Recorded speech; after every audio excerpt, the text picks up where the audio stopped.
1 minus 16.5, which is the dilution of round 2, and then that bumps it up to 60.4.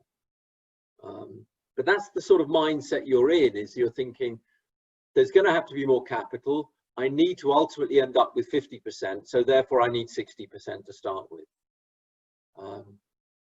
Does that make sense? I'm happy to give it another try if it doesn't. Yeah, I think that helps him. Yeah, that's helpful. It's very typical. You know, I think people don't necessarily do this as scientifically as I'm putting out here.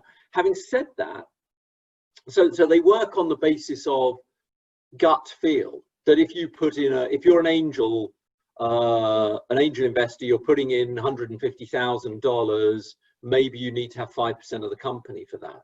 Actually, you're thinking, okay, I'm going to put $150,000 and this company is going to be worth, you know, with another 50 million of investment, it'll be worth a couple of $100 million, and my $150,000 will turn into, you know, even if it's like, you know, 1% rather than 5% by that stage, you know, I will still have, you know, turn $150,000 into $2 million or something. That's the sort of mindset.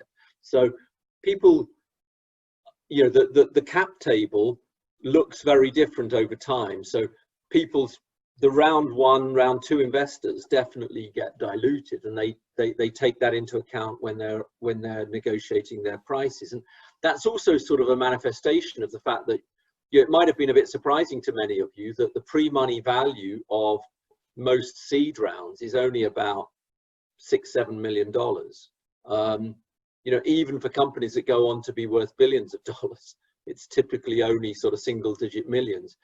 Part of that is that, you know, you're putting in quite small amounts of money at a low valuation, which gets you a significant stake in the company, you know, several percentage points. But by the time you exit, you won't, you know, you'll be at a fractions of a percentage point if it's really successful, but that will be worth a serious amount of money. If you can get, you know, 0.5% of Uber, then that's absolutely fine.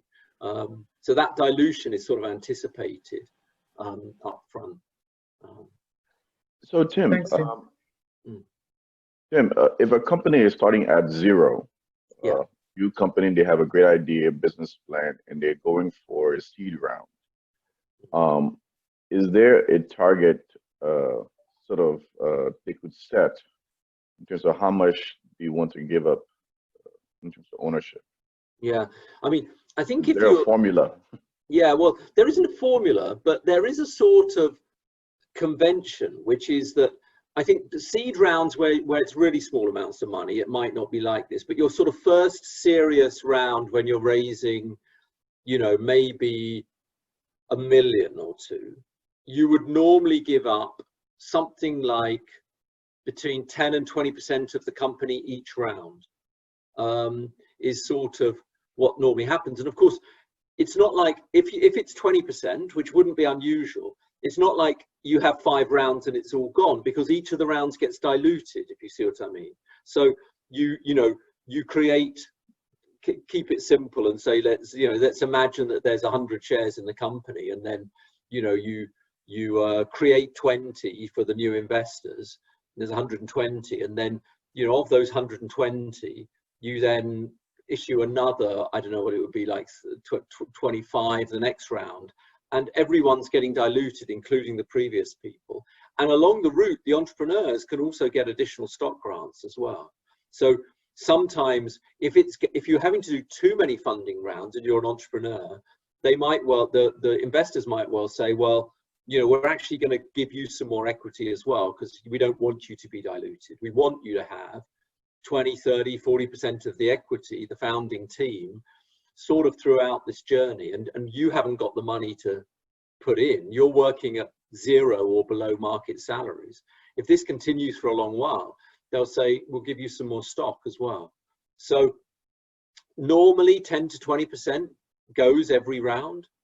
And in the angel round, it's more like single digits. So if you have, so for example, in the case which we looked at, which was the guidebook case, then you might that they got 6%, right, in the first round, I think. Or was it 3? So sort of 3. I know it's 3, wasn't it? It was 1 with the debt discount and 3 with the valuation cap, and that's that would be quite normal. But for an institutional round where you've got either a syndicated angel deal like on Angel List or a VC coming in, you'd probably lose 20% each round, or not lose. You'd raise money that gave you 20%, that was associated with 20% of the equity. I saw something came in from Nick. Nick, is that a good a good story, that one from Index Ventures? Yeah, Index Ventures have got this amazingly helpful site that's mainly focused on how to think about option granting for employees, but implicit in that is helping understand what happens with dilution across the rounds. And then they've got a calculator off the back of that where you can put in various numbers and see what happened. You can estimate if you're going to have Series D, Series F, like what the average dilution is going to be by the time you exit. Yeah, that's interesting, isn't it? No, I must have a look at that. I haven't seen that, but I know Index Ventures have some cool stuff on their website. But it's sort of, I think if you speak to most people, that you see the valuations going up in a successful venture. You see the valuations going up, and you see the amount of money you've invested going up. But actually, the proportion of equity you sell is very often quite similar, like 15-20% at each round. And so that's the sort of rough rule of thumb, I think. Guidebook was unusual insofar as they were very stingy with their equity. Like, I think that Jeff and his co-founders still own something like 60% of the equity in the business. Now, you could argue that's because they haven't needed that much, because they were making revenue to begin with. And in a way, I think they anticipated the company wouldn't be worth that much either, that it wasn't going to be $1 billion company. And so if it's going to be, let's say, $100 million company, then keeping 60% of a $100 million company is worth it. You're still making, a sum of money that's worth prime 10 years of your life, because that's what they've devoted to this so far. So I think that they've been quite realistic to not sort of take too much capital, get diluted, and then end up owning a small chunk of something that isn't worth that much. And we're actually going to come back to this the start of Thursday, because this whole business about what you should be aware of, and in terms of especially some of the things we're going to talk about today, which is in particular liquidation preferences associated with preferred stock, are really quite important to keep your eyes on. And I'll explain all that a bit later on. So it is coming together in terms of what does the entrepreneur get out of this at the end. Tim, you've got a question from Imani about the anti-dilution mechanisms. Can you sort of explain a bit more? Yeah, if you don't mind, we'll park that, because that's a big part of the session with Alan this afternoon. So, or rather session 3, sorry, I shouldn't say time of day. So we'll deal with all the different anti-dilution mechanisms. And then essentially what it does is these anti-dilution mechanisms partially or fully protect you from other investors coming in at a lower price than you. So that's, if you like, the headline of what goes on. We'll go through the techniques of how that works and what you should look out for. So we'll do that. Are there any other questions before we get going? Laurent? Yeah, I was wondering, Tim, do you see funders giving away their control rights easily? So I mean, if you lose majority voting, does it have an impact on valuation at some stage, or not at all? There's a premium involved with having control. Yeah. I mean, generally speaking, I mean, there's a couple of different things here. So we will look at this a little bit later in the session. But there's voting control in terms of the shares. There's board control as well, which is slightly different. So you can have a majority of the shares but not control the board.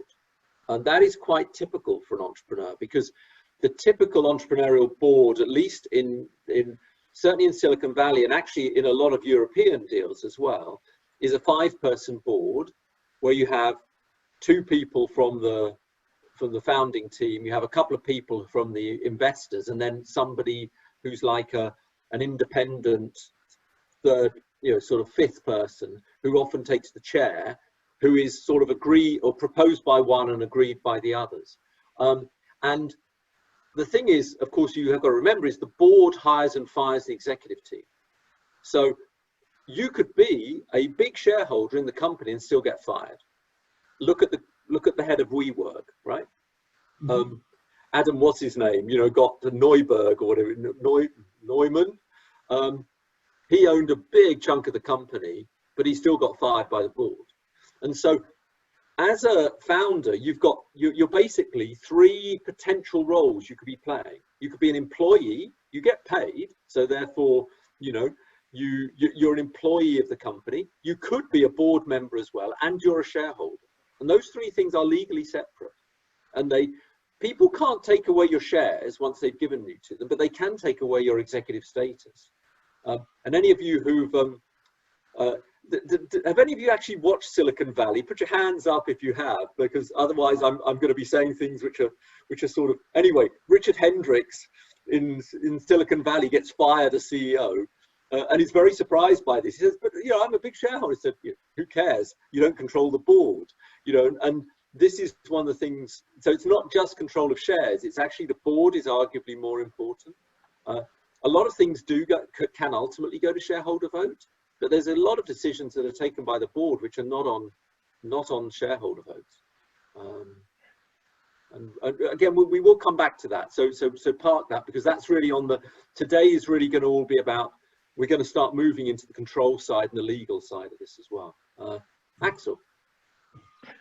So Tim, just from a different side of the equation, entrepreneurs being engaged to take part ownership of public institutions, and they're tasked with bringing in the capital to take telecom in Africa, in a developing country.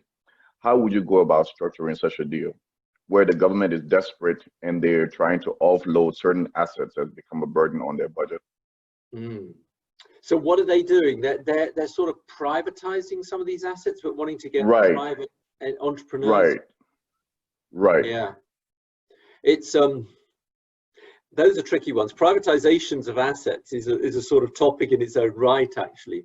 And I think that, very often it's because, as you say, that they want to encourage new investment and get new, they don't want to invest in the latest 5G network or something like that.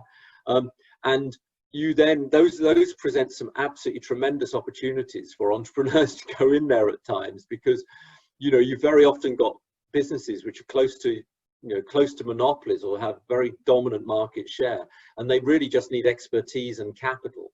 And and so the difficulty with them historically has been that governments don't always make the contract very transparent and don't always stick to it, especially for things which are very almost like essential services, a bit like telecoms or things like that. There's been a number of examples where companies have been sold off, or they've brought in outside capital, and then they've sort of reneged on the deal afterwards and said, okay, we gave you a 20-year license, but actually you're making too much money, so we're going to take it away from you, and sue us. And sometimes you do sometimes you're successful in suing them, but it becomes quite a risk factor whether you think the government is actually going to give you a fair run as an entrepreneur. Have you got a particular example in mind that you're thinking of? So I'm from Liberia, and I'm in consultation with a lot of the government folks. And I used to be in public service, so I've pushed government to put aside tax revenue to fund SMEs in Liberia, and we lost a lot of money trying to do that, either through guarantees, working with banks, and we didn't really seem to have a formula that worked. We had a lot of expertise from IFC come and say, well, we can go about it doing it this way or that way, and we put millions of dollars into startups that failed.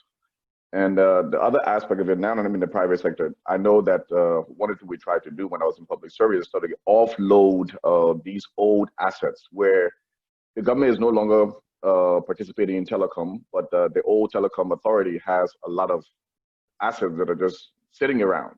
And so when I was in public service, a lot of entrepreneurs will come into Liberia and make these proposals to buy those assets and take over government assets, but we never had the formula in terms of how do you structure a proper deal so that you can, you can execute a buyout. It's always been tricky. Yeah, it is difficult, and I think that, in a way, some of those existing assets, they're more like privatizations, where you're saying, I don't know, you sold off the telecom system, but you still got the mobile towers or something like that. Those things are hugely valuable potentially, or they're certainly very valuable assets, and it's more like structuring the deal so that you set the right incentives, in terms of maybe keeping a government stake in them would be often my suggestion, that you sort of you give majority control, and you make sure you've got private sector expertise there, but you sort of take a remaining stake so that you're not so embarrassed if it does hugely well, because a lot of these cases, there can be real embarrassment to governments if they sell off assets which ultimately turn out to be really valuable. I mean, it's not just a problem with with developing countries. Classic example here, one of the sets of assets that was sold off was railway rolling stock, which was actually sold off to these rolling stock companies, and a whole lot of entrepreneurs, private equity guys came in. They made a killing on it, absolute killing. They bought these trains for like nothing, because people thought they were a liability, and then they realized they could make tons of money with them, and it was a real political issue. So I think sometimes just sort of, being realistic, getting a competitive process whereby people are bidding for this, and it's not just given to political friends, and then keeping a stake. Those would be two ways in which you can, I don't know, try to not be embarrassed as a government if you're selling stuff off. Well, oftentimes it's international entrepreneurs that are sitting on capital and looking for a way to buy out government assets. I think the challenge usually is the government, how the government is able to sell off the asset based on the valuation. Most often, the government isn't in the position to do a proper valuation of those assets. So in telecom, for example, the government has buildings all over the country, old towers all over the country. They haven't operated those towers in decades because the GSM companies are doing much better. They're much better at it. So you have actual assets, physical assets all over the country. And they've been approached on several occasions to buy those assets by the GSM company or other private operators. And what I keep saying to them, you need to actually hire a proper company to do a valuation, because what they're coming with in terms of the valuation of those assets, you can't really go on that. If you're gonna sell. Yeah, that's right. Do you have any recommendations or companies that do that? Yeah, there are. I mean, any of the sort of, many of the major consulting firms will do that. For example, that's a sort of valuation of assets with a strategic view, because the reason why those guys want to buy them isn't that if they're not being used at the moment, you're damn certain that they've got a good reason why they want to buy them, and that there's some potential use for them. So there are people like that. There's specialist valuation companies as well who will go and who just are in the business of valuing assets. Investment banks will do it, frankly. If they'll go around and do an evaluation of a market and come up with an independent valuation. So I think there's plenty of people who do it. And it is important, because you need somebody who's imaginative enough to get out of the lens of an accountant, which is saying this is sitting on the government's books at some paper number, but actually thinking about what the economic value of those assets actually is, which needs a lot more imagination sometimes. Well, the challenge now is the government doesn't have the funds to pay for those services, and oftentimes they're asking the entrepreneur to cover the cost of that evaluation, but then it doesn't work out in their favor, right? That's not a good idea. Yeah, it's that's referred to as vendor due diligence, VDD. Right. Sorry.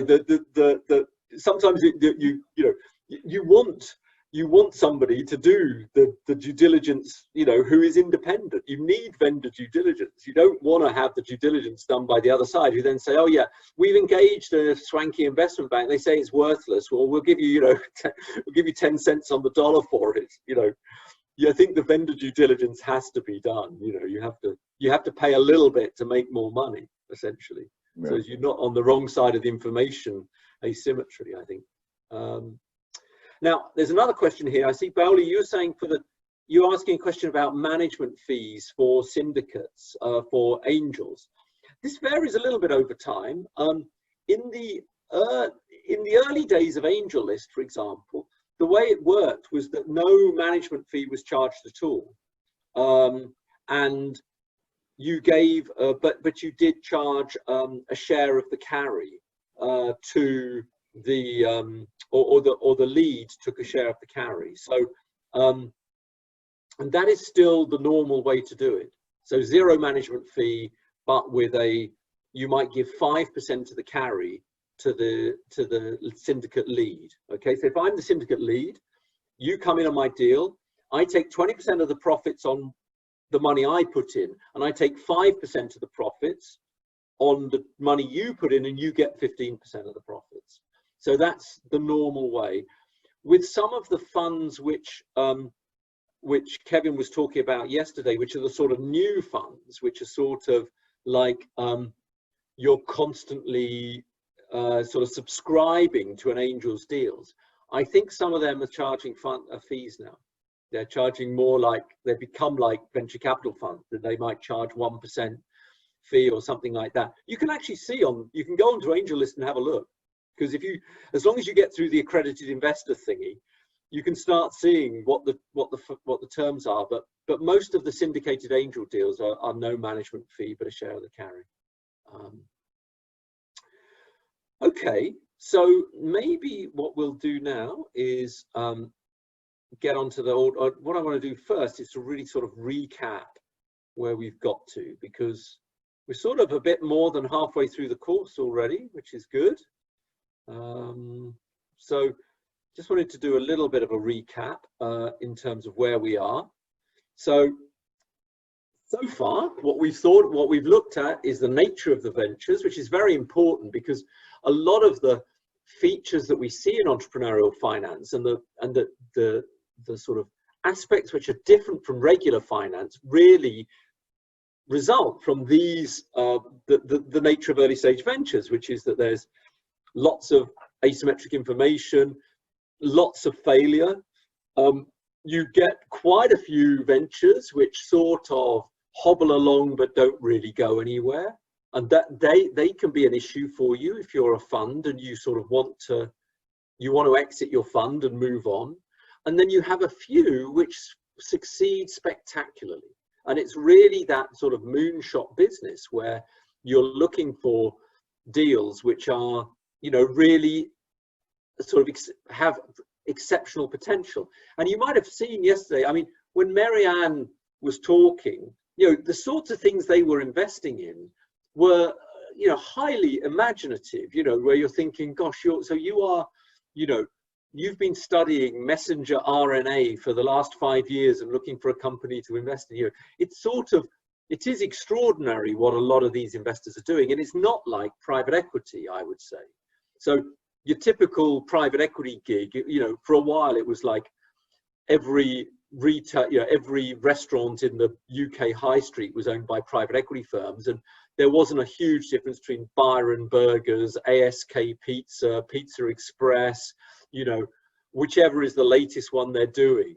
You know, they were all doing the same sort of deal, just thinking, new entrepreneur comes along and says, oh, well, why don't we do a Thai food restaurant and then roll it out over 100 outlets, or indeed all the clothes that Kathy wears are produced by private equity funds. You might have realized Reese, Hobbs, whatever you like, Koss, all these companies. Hang on. We're talking Dior, Steve McQueen, you know. Yeah. She's going to talk about all the swanky brands she has as well. But a lot of those, of course, are owned by private equity funds as well. And those like Hugo Boss, you know, all these things are actually, they're not. What about Mulberry handbags? Who owns them? Mulberry are not yet, but they could well be. But luxury brands and restaurants and things like that, which are the sort of bread and butter of private equity, are not really clever.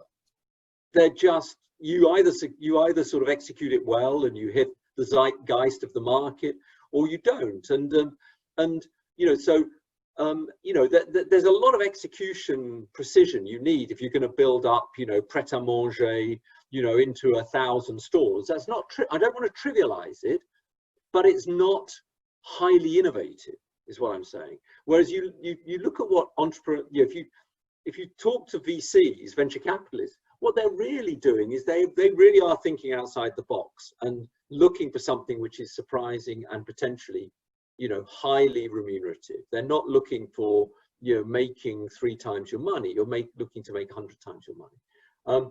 And so, you know, and you'll see that with Brooke Byers. Brooke this afternoon, you know,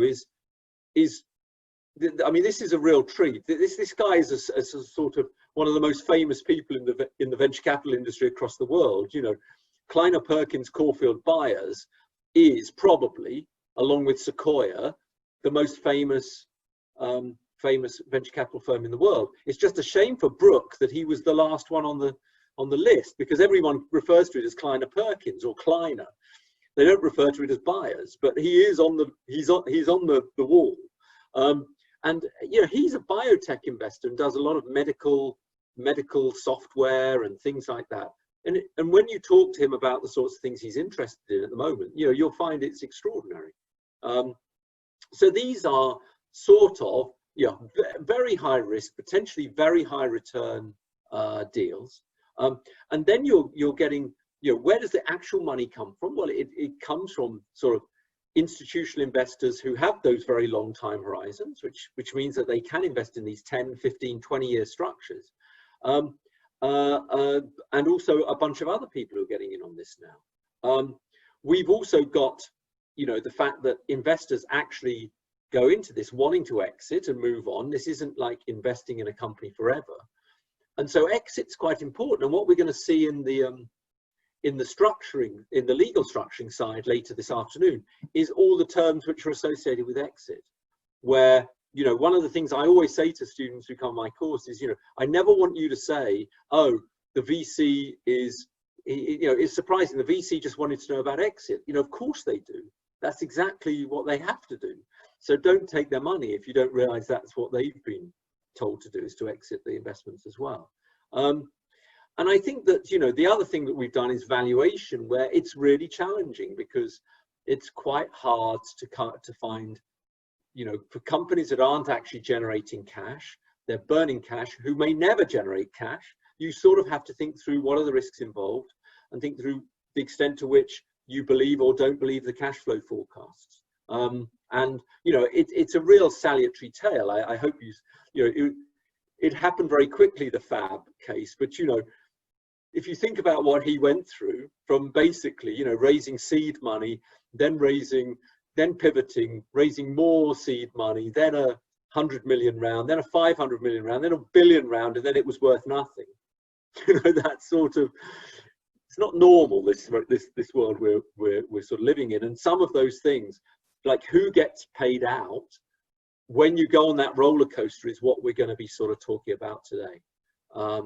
Because we're going to look at both the financial ways in which investors protect themselves and also the legal side as well.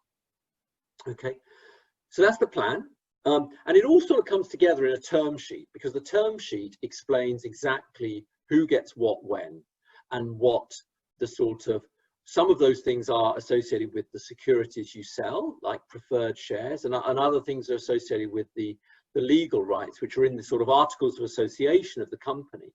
And so we need to cover both those. And this is where I'll do the financial side, and then Alan, as a very you know, highly experienced and probably extremely expensive lawyer, will, although now he's an investor, but will be able to tell you everything about the legal side. So that's where we're going. In terms of the term sheets are quite complicated, but we're actually going to focus in on 5 aspects to it, and some of these we've sort of already dealt with a bit, which is valuation, which we're going to see. You know, that's clearly one of the key things, but we've sort of dealt with that again before. Liquidation preference, which is, I will explain what that means, but essentially it says who gets paid out first in certain circumstances, and I'll explain what those circumstances are. And there's also all the control aspects. We're going to deal with those in this class, and then in the next session, in the session after, when Alan comes in, we're going to talk about anti-dilution rights, vesting, which is very important. You know, if you're a shareholder, when do you get your shares? When can you sell them? We're going to deal with those, as well as the control aspects are sort of split between the two. I say classes here, but it's actually sessions, you know, in the day. So there's the financial structuring is the first class, and then the next class will be the legal structuring. Okay, so that's where we're going. Now, in order to set this up, I think it's useful to sort of compare what's going on in an early stage company with what we see in mature companies, because this is what you've studied so far.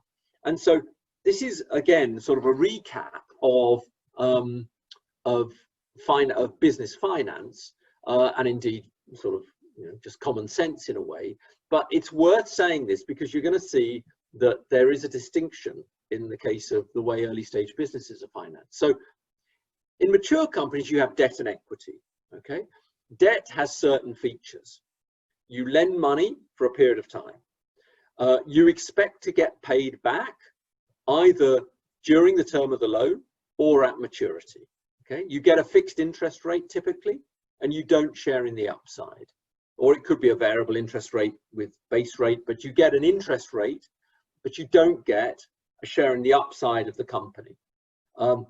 You have rights to information, but you don't control the company. So you almost never would see a debt holder on the board of a company, because it's a conflict of interest, because debt investors have a different interest from equity investors. A debt investor would like you to do the safest thing possible to make sure you give them back their money.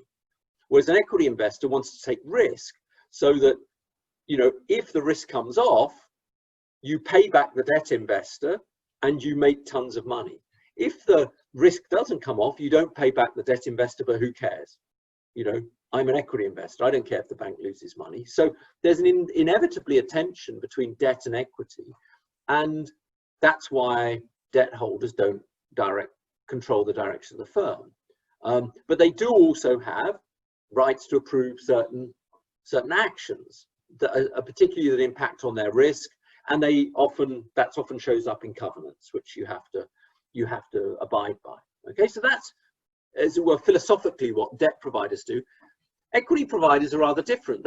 You sort of invest in it's like a perpetual interest in the company. You don't have there's not a date associated with equity. You can buy it and sell it, but it's always a stake in the company, and you may receive dividend payments if they're declared. It's not contractual, but you could get them. You do get the upsides in the firm, but in the company, but you've got limited liability on the downside. So if things go horribly wrong, the most you should lose is your equity investment, and you control the direction of the firm, subject to some of the rights which the debt holders provide, right? So that's really the distinction between debt and equity in mature companies. But in early stage ventures, let me just stop there, just check I've got everybody on the same page on that. If anybody's got any questions, just let me know. But anyway, for early stage ventures, you see something a little bit different. And the reason for this is because you don't generally see debt, because you haven't really got an ability to pay interest. And indeed, even if you did have some cash flow, most of these ventures, it's all about reinvesting the money into the business and growing as fast as you possibly can. So you very rarely get conventional debt in an early stage business. The second aspect of early stage businesses is that you have to take account of the reality that the business will either fail or require sort of liquidation. Now, this is one of the most confusing aspects of the terminology here, that in the case of early stage ventures, the term liquidation generally refers to a sale, merger, or winding up. Now, winding up is uncontentious, right? We all think of liquidation as a winding up of the company.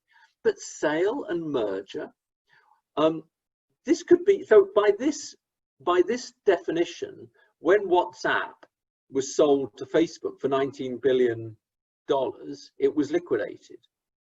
And you might say that sounds absolutely crazy, but the problem is, if you think at the other end of the scale, say that my business was basically, you know, failing, but I had a few chairs and a couple of servers, and I, you know, essentially and I had a, you know, I don't know, a domain name, I might well just sort of sell the company to another company who would then take those on and would probably, you know, eventually shut down my legal entity, but they would, that would be a sale as well, which feels very much like a winding up, if you see what I mean. So it's the reason why I think liquidation is defined in this way is it's very hard to define what is a successful sale and a unsuccessful sale. But the reason why this matters is because the way the terms are set out, there are certain advantages that particular investors get in a liquidation. Okay, and I'll explain a bit more what that means in just a second. The third issue that is a bit different in the case of early stage ventures is that you often find that the economic interests diverge from the control rights. And what I mean by that is economic interests are things like cash flow rights or rights to get paid in a liquidation. And they could be very different from the control rights like voting and board seats. And so it could be, for example, that as an entrepreneur, you actually had a high proportion of the control rights, but less of the economic rights, the economic interests, because some of those might be, even though you could say, well, how does that work? If I've got 60% of the votes of the shares and somebody else has got 40% of the shares, wouldn't it always be that it's 60-40 in terms of the votes and the cash flows? And the reason why it's not is because you don't typically own the same shares. And in particular, the entrepreneurs will own ordinary shares, which have control rights, but they don't necessarily have preferential economic interests, whereas the investors may well have better economic interests and fewer control rights. And it can actually go the other way as well. It can be that, for example, you know, you put in 20% of the equity into a firm and you have 2 board seats. Not at all unlike, so, you know, 20% gets you like 40% of the board seats or something like that. 20% stake gets you 40% of the board seats. So they do diverge, and typically the economic interests of the investors are often a bit better than their control rights. And we'll see that in just a second. Part of the reason why these diverge is because not everything succeeds. So you want to have control over what happens in cases like pivots or cases where you have to get rid of a founder. And I haven't told you any of my stories about Verivox yet, but Kathy's heard them before. But at this stage, you start to wonder about my personality, I guess. But I would say that in most of the companies that I've been involved with, we've had to get rid of at least one founder at some point in time. And those founders had pretty chunky equity stakes, but we had to get rid of them. And that was done through the board. And I'll give you an example of Verivox. As I think I told you, this was, well, that Verivox was a company that was set up by 2 of my former students. They, when they got their first round venture capital funding, which was 3i, they had 3i said, okay, we're going to have a standard 5-person board. The 2 founders, 3i are going to appoint 2 people that they thought would be useful and were basically paid for by 3i as their representatives. And they said that we'll have a 5th person who will be nominated by you, the founders, and we will agree or disagree to them as 3i. And so the founders actually asked me to be that 5th person. So I was proposed to 3i. For some reason, they didn't object to me. And I was the 5th person on the board. Now, you know, you can see the way this goes. As the 5th person, you've got the swing vote. And a couple of years in, one of the founders, the investors really lost faith in one of the founders. And they said they wanted to get rid of him. And so they came to me and we discussed it.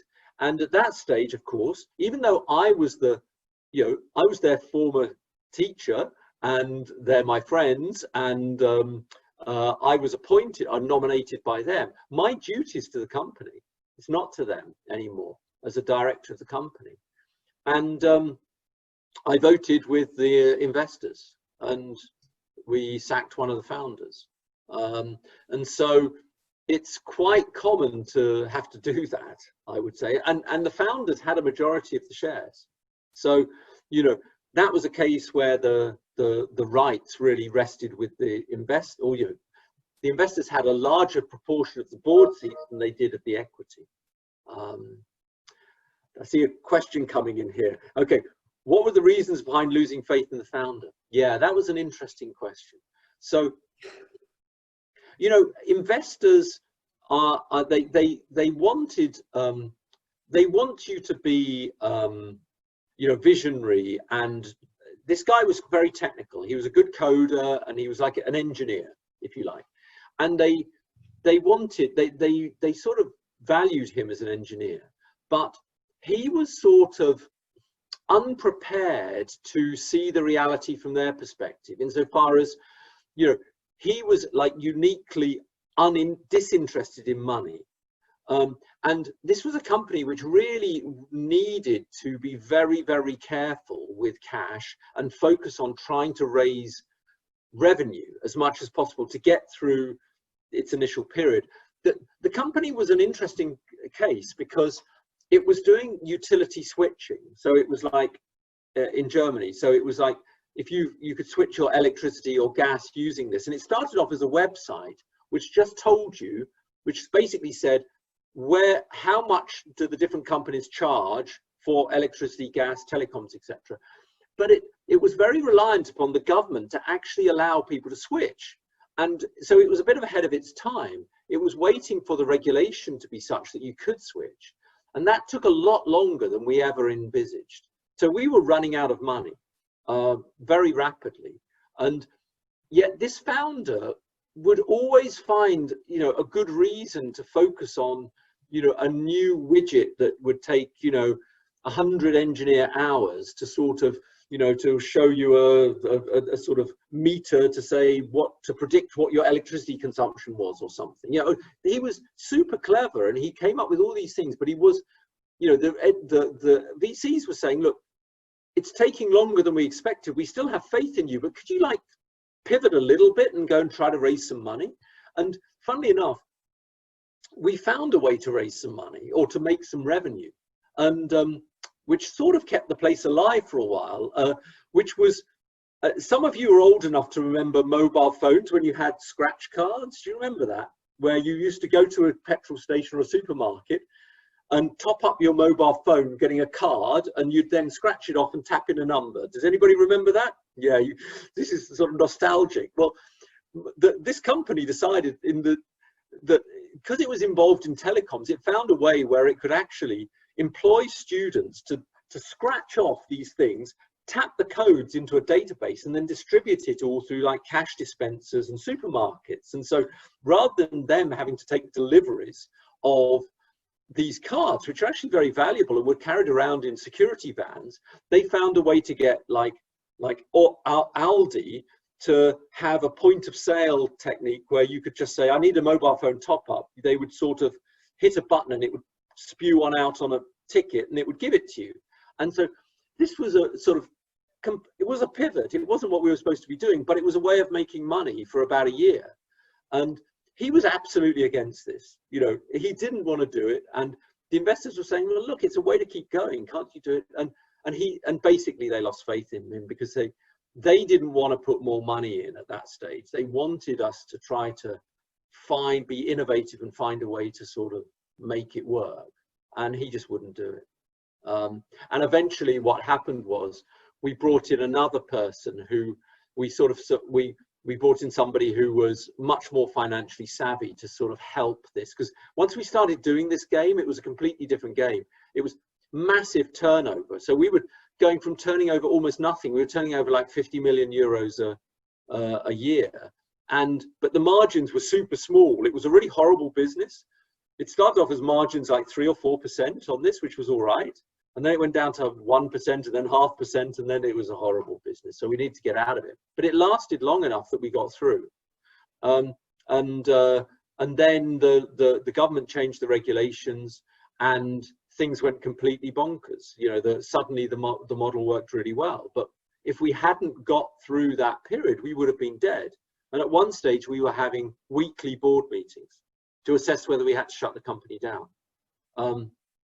And when I left the board, which was 10 years later, this was a company that was damn close to shutting down. We were literally, there were a couple of occasions where on one occasion, we had to phone up T-Mobile in Germany and say, will you let us defer payment of those mobile phone cards that you've just sent us for 6 weeks?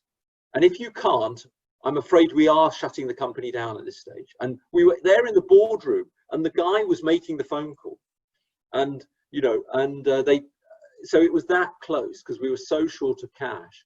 But when I left, the company was valued at 300 million euros. So you'd gone from a company that was close to going bust to 300 million euros in about 3 years. So it's a long story, but it sort of shows you that you've got to be a bit, you've got to keep the faith of your investors. Otherwise, you know, you will get sacked. Even if you're a founder, you'll get sacked. So and somebody says it's performance driven or political. It wasn't really political at all. It was all about sort of, will you pivot the company a bit in order to survive? And he wouldn't. He just wanted to do amazing code. And he would have said, I would much rather the engineers, because at this stage we were still doing what Alan was talking about with servers and, you know, and databases and you know, e-commerce systems. He would rather get all the engineering resource and stick it on making the website 5% faster. That's what turned him on, and he just couldn't really focus on the issues to do with the you know, the realities of surviving. Wade, you had a question. Yeah, Anuj asked the same question in the chat, but did he retain his shares? How did you deal with that? Yeah, you can't take shares away from people, not in most countries. So I don't know if you bought them out or something like that. Yeah, no, we didn't. We actually that became a bit of a pain, to be perfectly honest. Yeah. So that's one of the problems of getting rid of founders is that you do end up with grumpy shareholders who have potentially quite a large economic interest in it, and you've got to hope that you eventually get to the stage where they say, they move on, they get on with their life, they say, okay, fine, I'm out of there, but I've got my shares and I'll just be a sort of financial investor. This comes back to vesting though. His shares had vested. If your shares, and vesting we'll talk about, but basically it's like you're sort of given the shares, the shares are reserved for you, but you're not given them yet. But his shares had actually vested. So we couldn't take them away from him. He made good money out of the deal, but he wasn't, he left the company. We could have sacked him as a board member, but kept him on as an engineer, but he didn't want that. He didn't want that. Laurent, did you have a question? Yeah, I wonder, and I relate to some examples I've seen in Luxembourg in such situation. That guy could have made your life absolutely miserable as a shareholder, especially if he has a significant percentage of holding there, even if he's out of the board or the running of the company. I mean, he can basically veto every single move you're making that requires a shareholder's vote. That's tough. Yeah. No, you're absolutely right. And so it's not a good position to be in. And indeed, if you look at the sort of canonical example of that, it's the founder of EasyJet, right? What's he called? Haji, whatever, he's like, gives the board this massive problem the whole time. He's always objecting. He owns like 20% of the equity. He's not on the board, but he's a complete pain to those guys. And fortunately, this was not the case here. It was done, I would say it was done in a pretty civilized way. But he couldn't really change, and the investors weren't really prepared to put up with it anymore. We needed more money, and they made it a condition, essentially. That they said, we're not going to put any more money in. And in fact, they put a sort of bridging loan in to get us through, and said, if you don't put the money in, if you don't sort this out, we're not going to put any more money in. So, but it was done in a pretty civilized way, and he was a decent person. But this is not an isolated example, I would say. Most of the things I've been involved with have had this problem. I won't talk to you about my earthquake forecasting company, where we had to get rid of the founder. That was pretty hairy as well. But anyway, it's not one of those things which is few and far between. Very often you have to get rid of people in these occasions. So therefore, board control and voting rights are actually pretty important.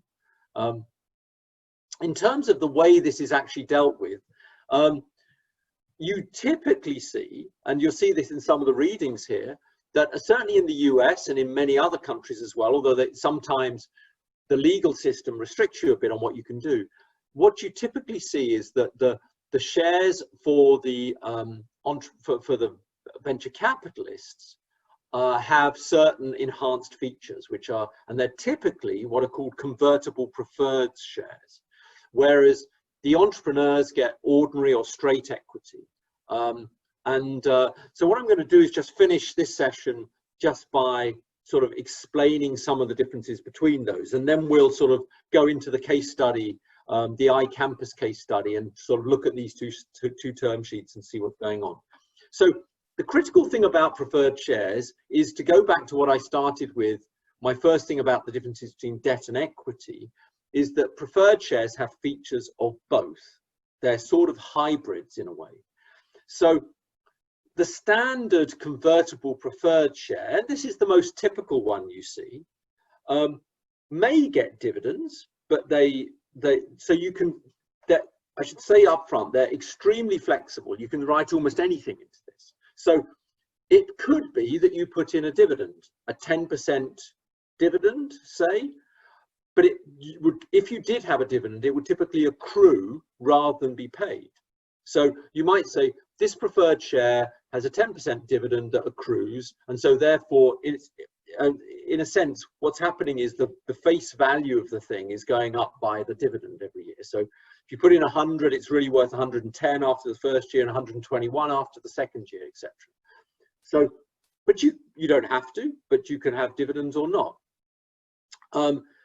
They have liquidation rights until converted. What does that mean? Liquidation rights means you have the right to be paid first in a liquidation. Remember, liquidation means sale as well. So if I put in 100, I've got 10% of the company, but you sell the company for 200, I get my 100 first, right? It's not associated with my shareholding, other than if there are other preferred shareholders, they're also in there as well. But I will get paid before the ordinary shareholders if I've got convertible preferred shares. They're preferred in the sense that they have liquidation rights. And you can be paid a multiple of your investment. So if I have invest 100 with a 2 times liquidation preference, I get paid the first 200 of any exit, or certainly of a liquidation of any form. If the company is liquidated or it's sold, I get 200 first.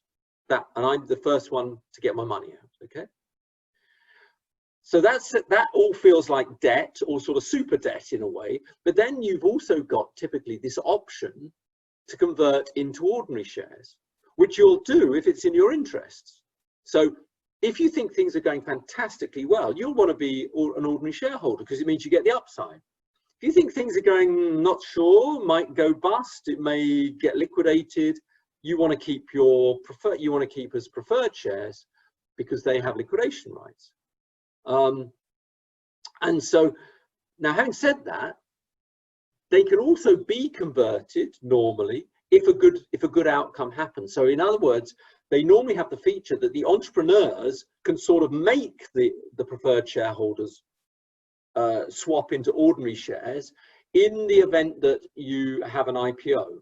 In other words, you go public at a particular share price, a sort of high enough share price. And that's useful because it means that's a good outcome. It means that everyone's got the same shares. It's very clean and it's easier to do an IPO there. And then the sort of final bit here is that they have voting rights and board rights as well, so that they are, a bit like normal equity in that sense. So that's convertible preferred. You can also have variants on this. There's many different variants you can get. One of the other main ones you see are what are called participating convertible preferred shares. And they basically have everything above, plus the right to receive ordinary equity returns as if you'd already invested. So as if you already had equity shares. So it's like you have the best features of debt, you have a liquidation preference, and you have a share in the upside, even if you don't convert, which is a very interesting feature of them. These are sometimes referred to as double dipping. You dip in and take out your rights as a sort of debt holder, your liquidation rights, and then you dip in again and take out your rights as an equity holder. Laurent, what's your question? Yeah, I was wondering whether you see those still. I mean, I'm not sure about the US, but in Europe, all those sort of hybrids where there's a bit of equity in there, there's a bit of debt as well. Do you see that still in Europe? Because the world has changed a bit on the tax side. Yeah, I would say they're less seen these days. They're more seen in down markets. When it's very hard to raise money, investors might well say, I want participating convertible preferred shares. But in fact, I'm doing a study currently with a PhD student where we're looking for, we're looking at all the contract features. I think we see participation in only about 5% of the deals. So most of them are the first block here, the convertible preferred. And 95% are convertible preferred, about 5 were participating convertible preferred. And what we'll do after the break is go through an example of this, just to make sure it's clear what's going on. But basically, the way to think about preferred shares is that they have sort of options which increase their value over ordinary equity, in the sense that if you were ever offered straight equity or a convertible preferred share, you should always take the convertible preferred share, because in the event that things are not going well, you'll get paid out first. And in the event that things are going well, you can have the upside.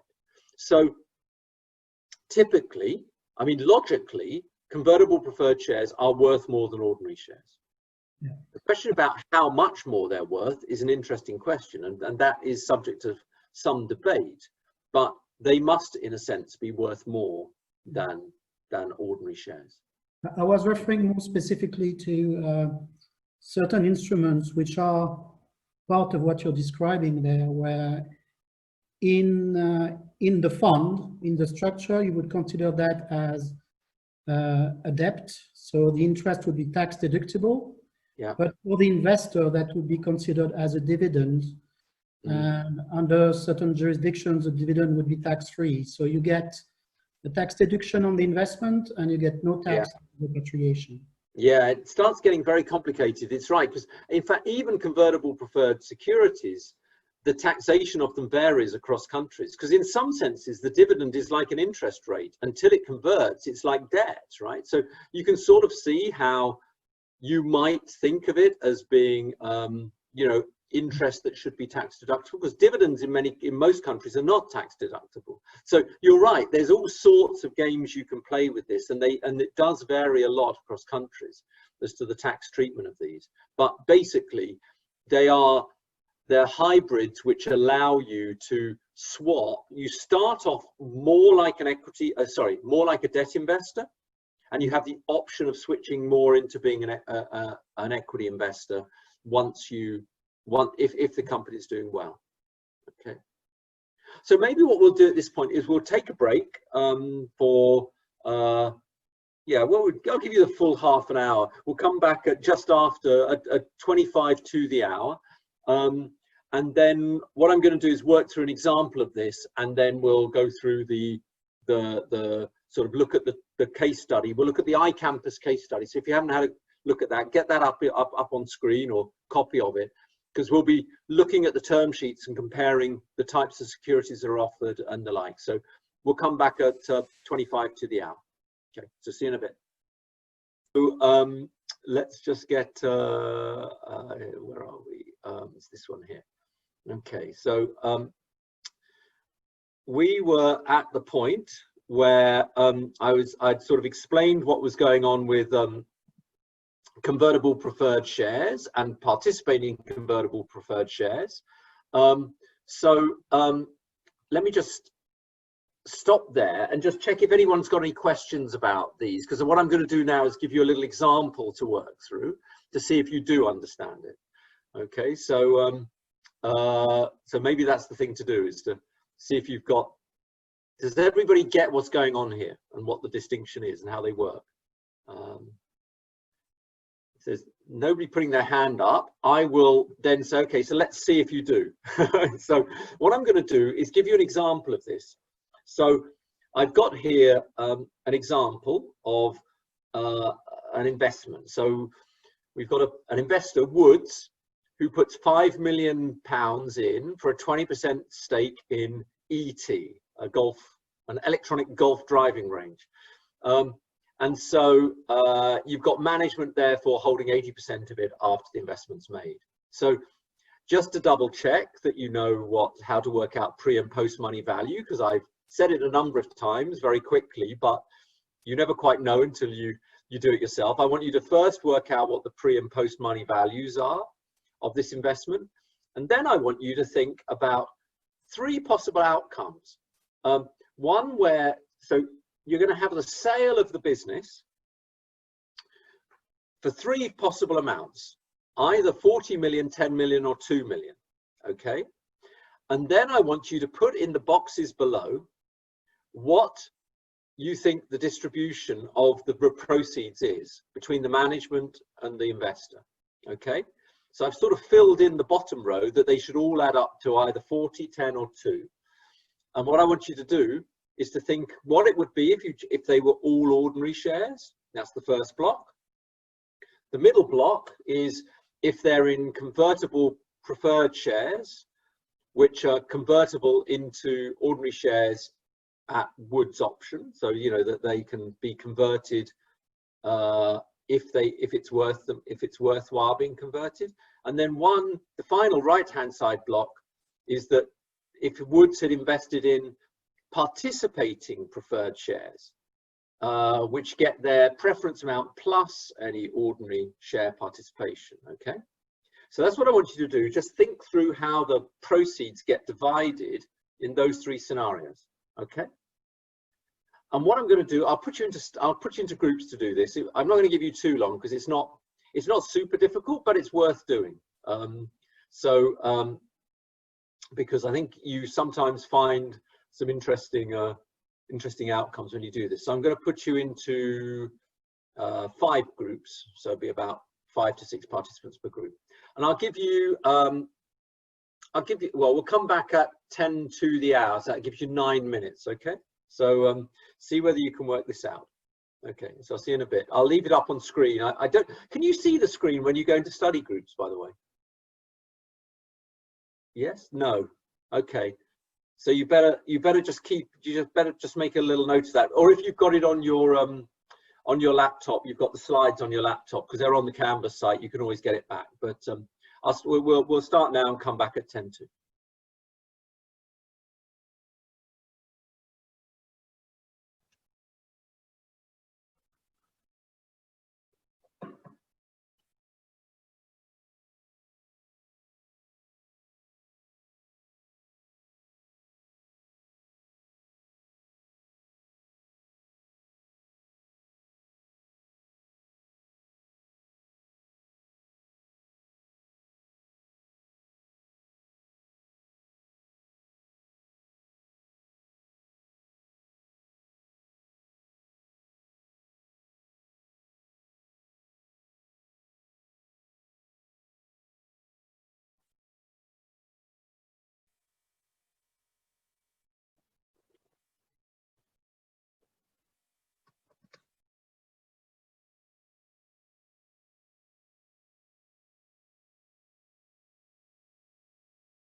Now, so did you get the answers right? Let me see. So who should I call on? Prof, well, was that a full 10 minutes?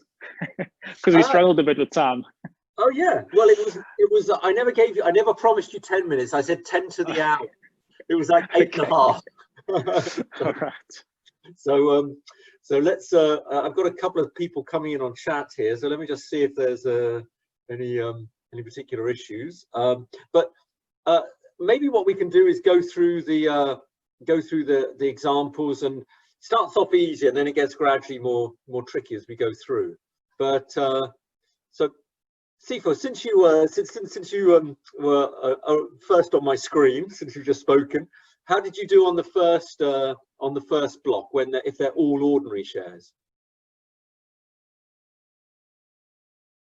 Sorry, I was just going off mute. Yeah, so I think we worked through that relatively. I think we were fine on that. We calculated the pre-money valuation of the company being 25, and then 20, and then the post being 25. Yeah, that's right.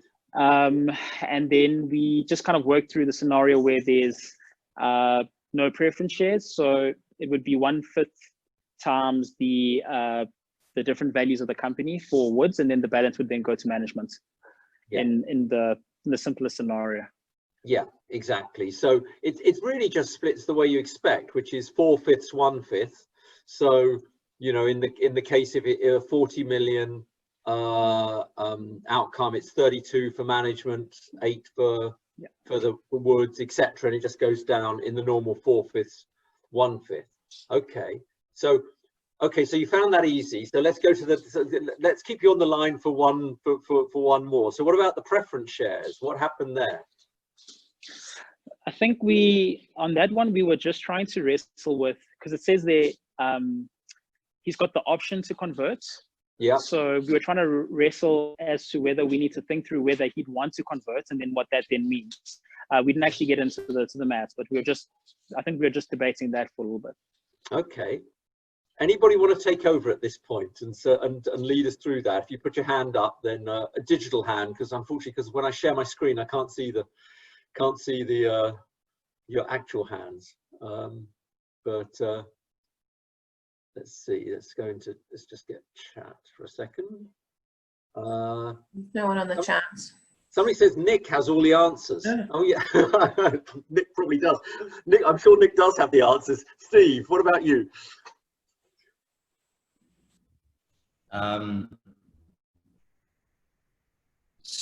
So if he has the converts under the 40 million scenario, he would take his $8 million of ordinary equity.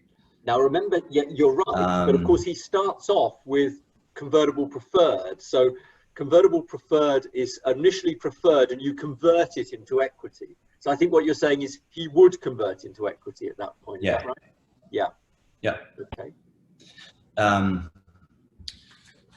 Under scenario B, if he did that, he would only end up with 2 million. So he won't do it. He will stick with the 5. And under scenario C, he takes the whole 2 million. He keeps his preferred and takes the whole 2 million. Yeah, exactly right. Does anybody have any questions on that? So basically, in the two lower scenarios, the 2 million and the 10 million outcome, you're better off being a debt holder in a sense, because you put 5 million in, whilst you still have the preferred shares, you get your 5 million or as much as you can get back at that sale. So in the case of the 2 million outcome, you get the whole 2 million. In the case of the 10 million outcome, you get 5 million of it. So you get 50% of the proceeds, even though you've only owned a 20% stake of the company. And in the 40 million one, you swap into ordinary shares, because if you kept preferred shares, you'd only get 5 million. But if you swap into ordinary shares, you get 8 million. Okay? So this is why preferred shares have to be worth more than ordinary shares, because you can always have the ordinary return, but they protect you on the downside, right? Everybody clear about that? It's quite important to get this, because I'm going to get you to do some more complicated things a bit later on. But if anybody's got any questions, just let me know. Now, Imani said not clear. Okay. Steve, do you want another go at trying to explain this rather than me? Just run through it one more time. Sure. So as you said, he's got the option of converting or not, but in this scenario, he can only do one or the other. So he can only either stick with the 5 million of prefs, or he can convert to whatever the equity value is. If the equity value comes out to more than 5, he'll convert and take that. If it comes out to less than 5, he won't convert. He'll stick with his 5 in preference shares. So that covers kind of the first two scenarios. The difference with the third is that he just drains the company because there's only 2 million left. So he's not even getting his 5. Yeah. So in the 2 million case, remember two things. He's put in 5 million, and that is his preferred return. That amount is the amount that if he sticks with his preferred return, it's like a loan. You can ask for the whole 5 million back while you keep it as a loan. But the other thing is that when you're working out the share of the company you own, if you own equity, you basically he's got 20% of the company because he put in 5 million for a 20% stake, which meant that, as Sifa said, that's a post-money value of 25, which means that Woods will own 20% of the company. So the question is 20% of the company worth more than 5 million? If it is, you convert into equity, or if it's not, you keep it with debt, with the preferred share. So in scenario A, to answer Anuj's point, in scenario A, if you've got convertible preferred, you swap into ordinary shares and you get 8 million because you own 20% of 40. If you didn't swap and you kept preferred shares, you'd only have 5 million. So you wouldn't do it. You'd swap. Okay. In the 10 million scenario, you don't want to swap because you get 20. If you swap into equity, you get 20% of 10, which is 2. But if you keep your preferred shares, you get 5 million because you get your 5 million back. And then in the really bad scenario, you definitely don't want to be in equity. You're not even going to get your full 5 back, but at least you get 2 million. So you drain the company of the whole return goes to you. Okay, which might not seem fair if you're the entrepreneur, that the investor who owns 20% of the company gets 100% of the return. Well, 100% of the return, it's a negative return, but 100% of the proceeds go to the investor. That might seem unfair, but that's the way it works. And the argument is, well, look, you promised me the moon. You promised me you were going to take my money and hit some business plan that was going to come up with a really good outcome, and actually the outcome's really bad. It's like collapsed. So in that situation, why should you get anything as the entrepreneur? You should give me some downside protection, because, you know, I put the money in, it didn't deliver, so therefore at least I should get as much of my money back as possible. That's the sort of philosophy, but of course it looks a bit different if you're on the entrepreneur side. Okay, so if there aren't any other questions about that, it's worth keeping that in mind. Oh, sorry, no, we haven't done the most important bit, we haven't done the participating preferred shares here. So these are a little bit more tricky because you get the best of both worlds. So who wants to lead me through this? This is, if you like, the distinction grade question here. So anybody put their hand up? Otherwise, I'll just have to go to Nick. And if you want Nick, that's fine. We'll just go to him. But otherwise, there's a chance to steal his thunder here. Anybody? Okay, Nick, take it away. Rima's just being evil. She really wants to show off what she knows.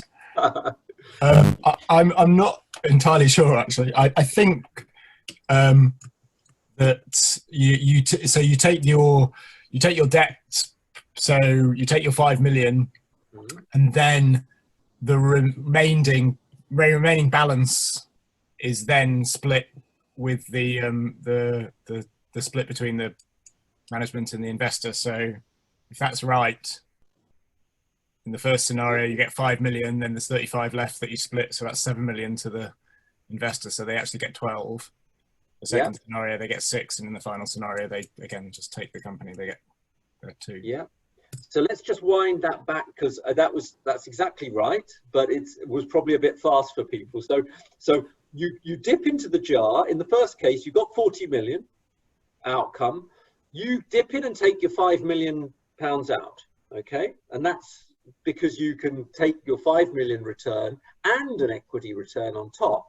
So you dip in and take 5 million, that leaves 35 million because it's sold for 40, right? And the remaining 35 million, you split 80-20. Okay, so you take 1/5 of the 35, which is 7. So you've got 5 from the preferred one, if you like, and 7 from the equity side. That gets you 12 in that case, right? And then you do the same for 10. You dip in, take out 5, that leaves 5, and therefore you take 20% of the remaining 5 as well. So that's why you end up with 6.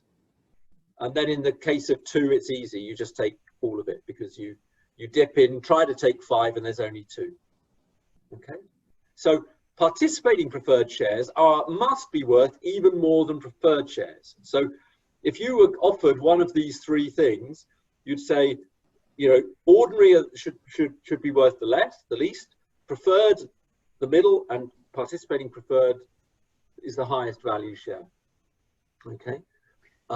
And so that's an important thing to think about. I'll tell you a funny story, actually. I had one student who took this course a couple of times ago, and they said they felt so embarrassed because when they were told that the investors wanted participating preferred shares, they were all in favor of it. Which of course they shouldn't be, because it's bad for the entrepreneur. The entrepreneurs were all in favor of it because they thought it meant that they would participate in participate in helping the company to succeed. They thought that was participation sounded like a good thing, as opposed to something that was actually going to cost you quite a lot of money. And they said they were so embarrassed that they hadn't actually realized that at the time they went into it, that participating preferred was worse than non-participating preferred shares. Anyway, that was, I thought. Prof, sorry, just a question. Yeah. Right. Maybe it's just the language, but in the event of the sale, obviously the pref stays, but would you not then be participating in the balance between what the company was worth and the sale amounts, and that's kind of what your return is? You participate in what? So basically, you get 100% of the face value of what you put in, the 5 million. So in a 40 million outcome, you go in and take out 5, you get that back first, and then what you share in the remainder. So there's 35 left at that point, and that's what gets split 80-20 according to the equity side. Okay. Does that make sense? So you get 2 dips in there. You take out 5, then you take out an extra 7, which is 20% of 35. And no, I follow. I suppose, I think I was thinking of it in terms of the company was sold, and so at, you know, in the sale, then what is your return? Kind of what are you benefiting from in terms of the return? But I follow what you're saying. Yeah, I think that's right. And there's a question in chat about what's the 1 times in reference to 1 times participating preferred shares. Yeah, that's got a 1 times liquidation preference there. So remember what I said a couple of slides ago, you can have more than 1 times liquidation preference. So an even better share from the point of view of the investor would be one that had a 2 times participating preferred share. In other words, with a 2 times liquidation preference. Okay, think how that works. 2 times liquidation preference means I go in and I take 2 times my money first. So I go in and dip 10 million, and I go in and take out 10 million. And then I share 80-20 with the remaining 30 million. Even better for me, right? And these are very, very unpopular with entrepreneurs. But, you know, on the other hand, you might be able to sell the shares for a higher value. So if you were really desperate to keep the value going up, then sometimes selling shares which have some of these nasty terms, which are particularly nasty in down scenarios, they become much less significant if you've been really, really successful. Because taking out that first 5 million isn't such a big deal if this is like a 200 million pound company, right? It's still there, but you take out 5 million, you're still left with 195 million. And so therefore you share that 80-20. So as an entrepreneur, it matters much less. These outcomes matter much more in bad scenarios than they do in good scenarios. But they're sort of protecting the downside risk of the venture capitalist is the way to think about it. But there's many different types, and we'll see that in the two examples we're going to look at now. So what we're going to do is sort of shift to the iCampus case. And hopefully you've had a chance to look at this. This is fictitious, this case. We wrote it for teaching purposes, but it is, you know, it looks a bit like many of the sort of, you know, virtual learning environments you see out there at the moment. So I'm not going to go through this in any great detail. The things that you can see in the case are that it's essentially a freemium model. You know, you've created this platform, free classes, and then you're trying to get universities to pay to use it to distribute their curriculum. In the case, we say you've got 100,000 free users, 2 universities sort of in beta mode, and the universities have promised to follow up once, or to roll it out once you get the funding to develop it. And in the case, what we've said is you've got 2 term sheets with different approaches to generating the value. And as is often the case, and this is actually pretty realistic, you've only got 1 month to go before all your money runs out. That's a typical thing. So what we're going to do is look at the different aspects of the case. And part of this is getting you used to the terminology, where to look on a term sheet, because these term sheets are pretty typical. So these are not, they're fictitious, but they're the sort of term sheet that you would get. Okay, so let's start off by looking at valuation. And in the case of Elliott, so in the case of Elliott, you'll see that very handily, there's a section there, which is one of the very first sections. It says valuation. And it says the investment will be at a fully diluted pre-money valuation of $10 million. Okay. What does fully diluted mean here? Anybody know what that means? Yeah, we're making the assumption that all conversion rights are exercised. Yeah, all shares or options have been exercised. So there's often a distinction between what's called, you know, that there's a certain number of shares that are issued, and then there's some which are not yet, or they're allocated, but they're not yet actually shares that anybody could buy or sell. So typical case would be when you give somebody an option, but they haven't exercised the option. The fully diluted number would take account of the options and would assume that they are or would ultimately be exercised. Whereas the sort of non-fully diluted would just be the number of shares that are actually in issue at that moment. So that's what they mean here. It's just basically saying, taking account of all the shares which anybody could claim in this company, we're going to value it at 10 million. And they're suggesting that they will put in 3 million. And you'll see there that it says that will represent 23.1% of the company. That's because the post-money value is just 13 in that case, right? And so therefore 3%, 3 million is 23% of 13. Okay. And the interesting thing about this, and this is not so unusual, is that they basically created a milestone here, which is you get 60% of the money up front, and then 40% if you hit certain milestones, like getting successfully getting the universities signed up. Okay. So that's on the valuation side for Elliott. If you go to the Lewis term sheet, it looks a bit different in terms of the way they've structured it. Again, they have, it doesn't say valuation there, you know, less helpfully, but it does say that they're going to value the company at 5.75 million pre-money. Why? Because there already are in existence 4.5 million outstanding common shares and 1.25 million which is reserved for stock options. So they're basically saying we value it at $1 a share and we will put in 2.75 million.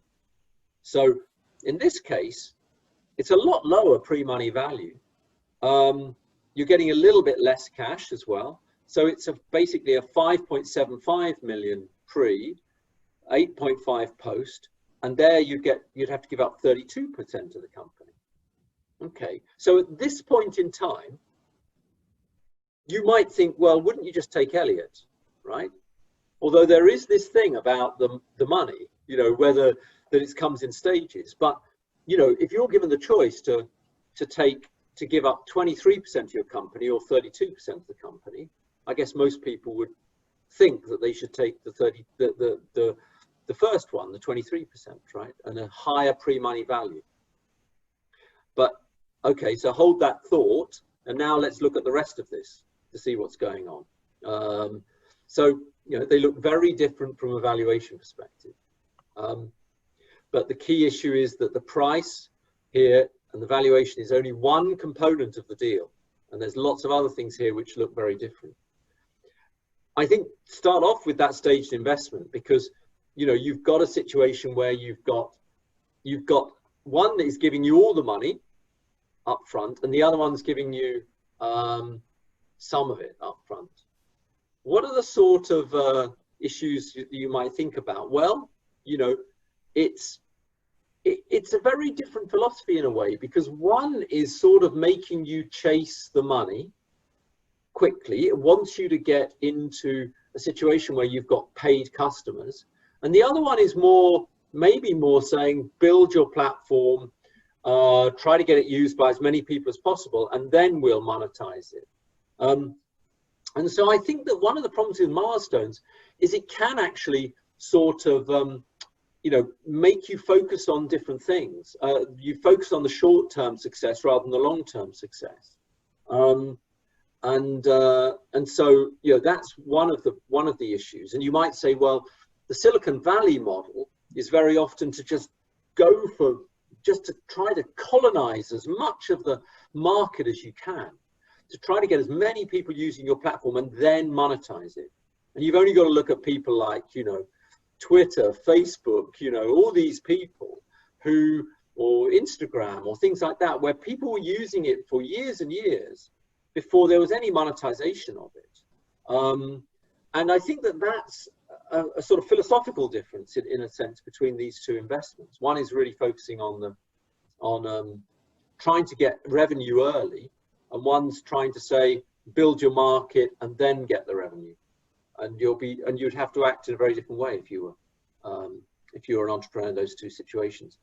Fabian's asked the question, stage investment, is it equal to split the investment in tranches? So in this case, it's 60-40. It's not unusual to put tranches in like this with some milestones. It's not really the Silicon Valley way. It tends to be in Silicon Valley, it tends to be much more, we're just going to give you money for the next 12 months and then we'll reassess it. Rather than say, we will upfront give you money for 2 years, but the second year is contingent on a milestone. So you can do it either way. So, you know, if you don't make it, you're going to have to negotiate again. So imagine you don't hit the milestone. Then you're in a very weak position, right? Because if you don't hit the milestone, you're going to go along to the VC and say, please, could I have the money anyway? And what do you think the VC is going to say when you ask for the money? What would you do if you were the VC and somebody, you've invested some cash, you've got this contingent stake, or you say you're going to put another 40% in, they haven't hit your milestone, what do you do? More shares. Right, so that the value of the company is less than what was predicted, so my share needs to increase. Yeah, exactly. So you might think that you're giving up 23% of the company, and you sort of are if things go well. If things don't go well, you could get really fleeced at that stage because, you know, you've got very, very low bargaining power at that point. So again, this is a non-trivial part of the term sheet, I would say, and reduces the value in a way of the Elliott offering. Even though it looks generous in terms of the pre-money value, that is worth quite a lot, I think. Let's look at some other aspects of this. So the option pool, as we saw in the other day with the other case study with the guidebook and the like, your options are a key part of this because you basically means you can pay below market rates to your early employees, or indeed some get no salaries, they just get options, and they sort of align the interests of the venture capitalists and the entrepreneurs. Everyone sort of succeeds together. So they are used to a huge extent, much more than in public companies. Like share options and share grants are a big part of the whole ecosystem. And in the case of Elliott, you can see there's a part of the thing which says option pool, which says the expansion of the option pool prior to the investment will represent 2 million shares. It's more prescriptive. It says those shares are reserved for new employees, not for the founders. And it says the Series A holders will control whether the option pool is increased. Okay, so they've carved out one area where the ordinary shareholders don't have any say. So you're a 76% holder of shares in this company and you don't determine whether the option pool is increased. So that's one of those examples where you might think you're in control, but you're not. And so that's quite an important consideration as well. Now, in principle, there's nothing wrong with creating options. So they're not going to create options willy-nilly without some reason for it. But it is one of those things where you can carve out particular decisions which are taken by particular classes of shareholder. In this case, the Series A preferred. Okay. It looks a bit different for the Elliott one. Less shares are being reserved, which means that you have a higher stake as a founder, and you can issue them to both, and the board decides. So it's basically you get a stake in it. And this is a much more normal situation. You don't normally have option pools being only decided by the preferred shareholders, I would say. But again, the Lewis deal is a bit better even though their value is lower, it's a bit better, I would say. So that's on the option side. Dividends. So if you look here, you can decide whether your preferred shares have dividends here. The important point is that normally dividends aren't actually paid, they just accrue over time. So in some ways, they sort of grow your liquidation preference. So if you get the first $1 million back, or in this case, they're putting in 3 million, you get the first 3 million back. At the end of the first year, there's a 10% dividend, which will accrue. And so therefore you get the first 3.3 million back. Okay, so it's like your liquidation preference has gone up a little bit over time. And they can be anything you want. They can be 10%, 5%, 0%, can be cumulative or non-cumulative, but they are payable on exit in this case, if they are contractual like this. So that again is a sort of disadvantage of the Elliott term, in this case, the Elliott terms, because they're 10% per annum, capped at 30%. So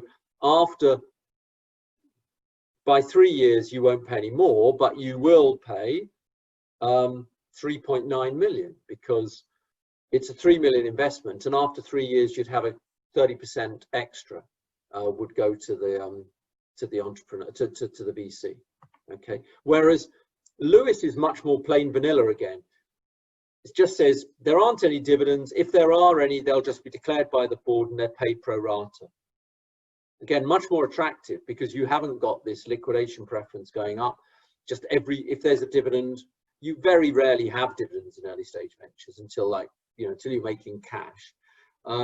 But in the early stages, you wouldn't have dividends, and if you did, everyone's treated the same. Okay, let me just stop there, just check if everybody's with me on these various parts of the term sheet. I'm going to give you a few examples to work through in a minute, but sorry, Tim. Yeah. Can I just check that when you're talking about liquidation preferences, you're still referring to those 3 events that you referred to before? Yeah, what I mean by that is what happens so you get your liquidation preference if you haven't converted your shares to ordinary shares. Mm-hmm. And you will do that generally in a bad outcome or in a mediocre outcome, right? So the liquidation preference is on a liquidation of the company. So it doesn't mean an IPO. An IPO is a rare event, but they happen in maybe 5% of cases. IPOs, as we'll see in a minute, in an IPO, you can compulsorily convert preferred shares into ordinary shares. But liquidation is when the company is sold or wound down, which is the normal outcome, actually. Okay, so it did occur to me, if, let's say the company has a liquidation value of 2 million and the preference shares are 2 million, are we assuming that the preference shareholders can force the company into liquidation because the founders would probably rather just continue to spend that money rather than pay it all back to the preference shareholders? Then it would become an interesting issue with the board, right? Because the board says, we don't think this is going anywhere. At least we could get 2 million back and get our money back. Shall we shut the company down? Then it's really a question of whether they control the board, whether the shareholders vote for that, because that's a pretty important decision. So yeah, it would start to become quite an issue there. What we heard yesterday was VCs don't basically like to get their money back. They like to get either 0 or 10 times their money back. So I'm not sure, even though it might seem obvious that there will come a point where you do that, I think what we heard yesterday is it doesn't actually happen very often, that people say, give me my money back. They say, give it another go, spin the wheel again and try something different, or just double down on something. So that's, I think, but in principle, they could, if you did shut it down, there's only 2 million left in the pot. It all goes to the preferred shareholders. That point. Laurent. Yeah, just rebounding on that. You cannot simply put the company into liquidation unless there is an event of default, or you have a majority shareholding and you can actually decide upon it to do a voluntary liquidation. So it's not automatic that if you have prefs of 2 million and the company is worth 2 million, that's going to go to liquidation. You don't necessarily have the right to enforce liquidation. Yeah, that's right. Because especially since you actually only own 20% or 23% of the shares here, so it would be the sort of thing that would probably be voted on, and the prefs can't necessarily force that. So that's dividends. Let's look at this is really important. So the liquidation preference conditions are particularly important. And as I said a couple of times here, liquidation does not mean liquidation. In this world, liquidation means essentially not an IPO. In other words, it's anything other than an IPO. An IPO is where a company stays independent, right? Think of it that way.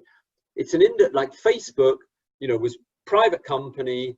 It was so successful, it stayed as an independent company, and it is now, still an independent company. That's an IPO route. Everything else is deemed to be a liquidation. Merger, reorganization, transfer of control, whatever. So most of the outcomes are liquidations.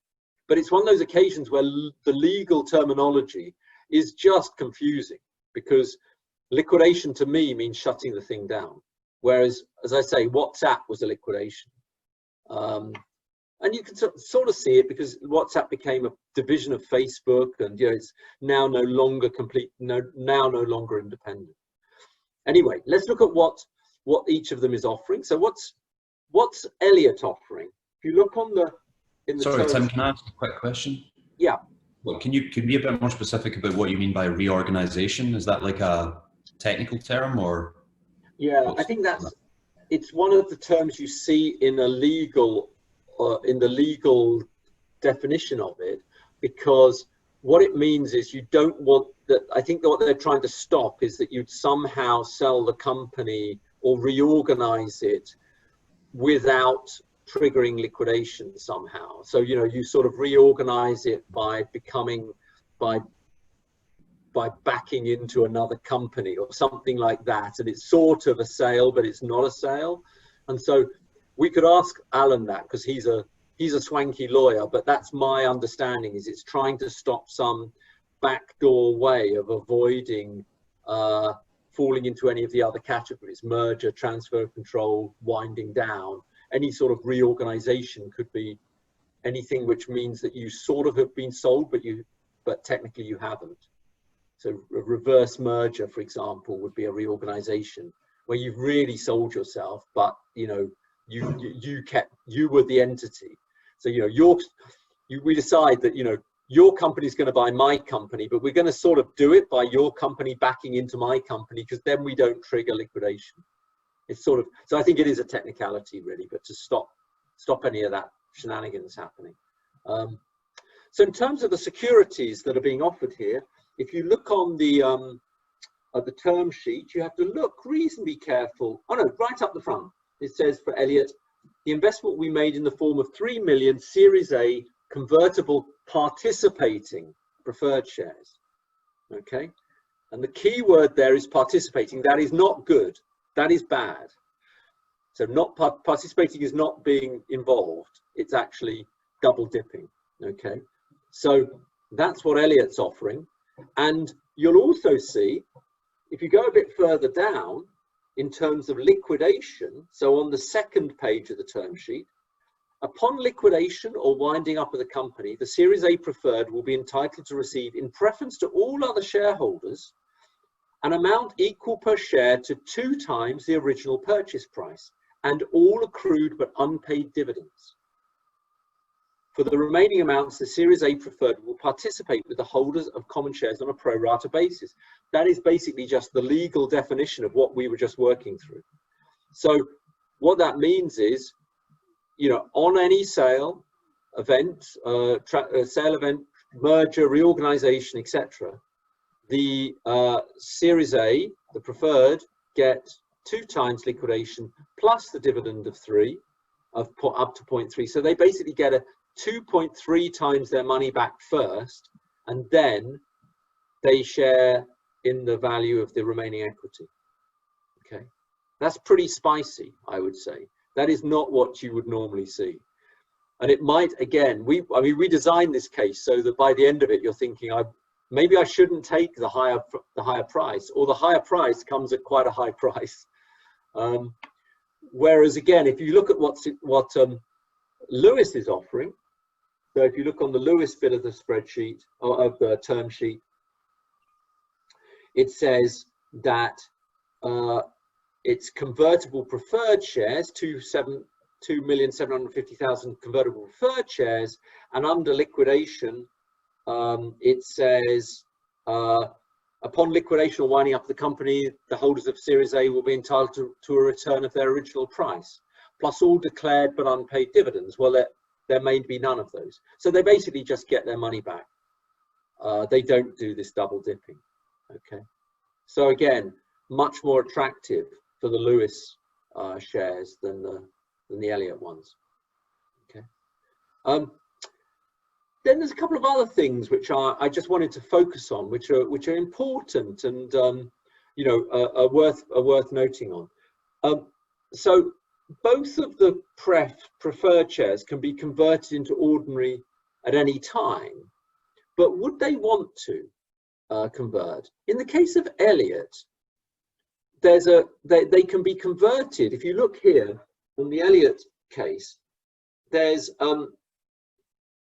a clause which says that in the event of a qualified IPO, which has to be more than, it's under the clause conversion on page 2, it says in the event of a sort of qualified IPO, which means at least $50 million, the preference shares can be automatically converted in ordinaries. Okay.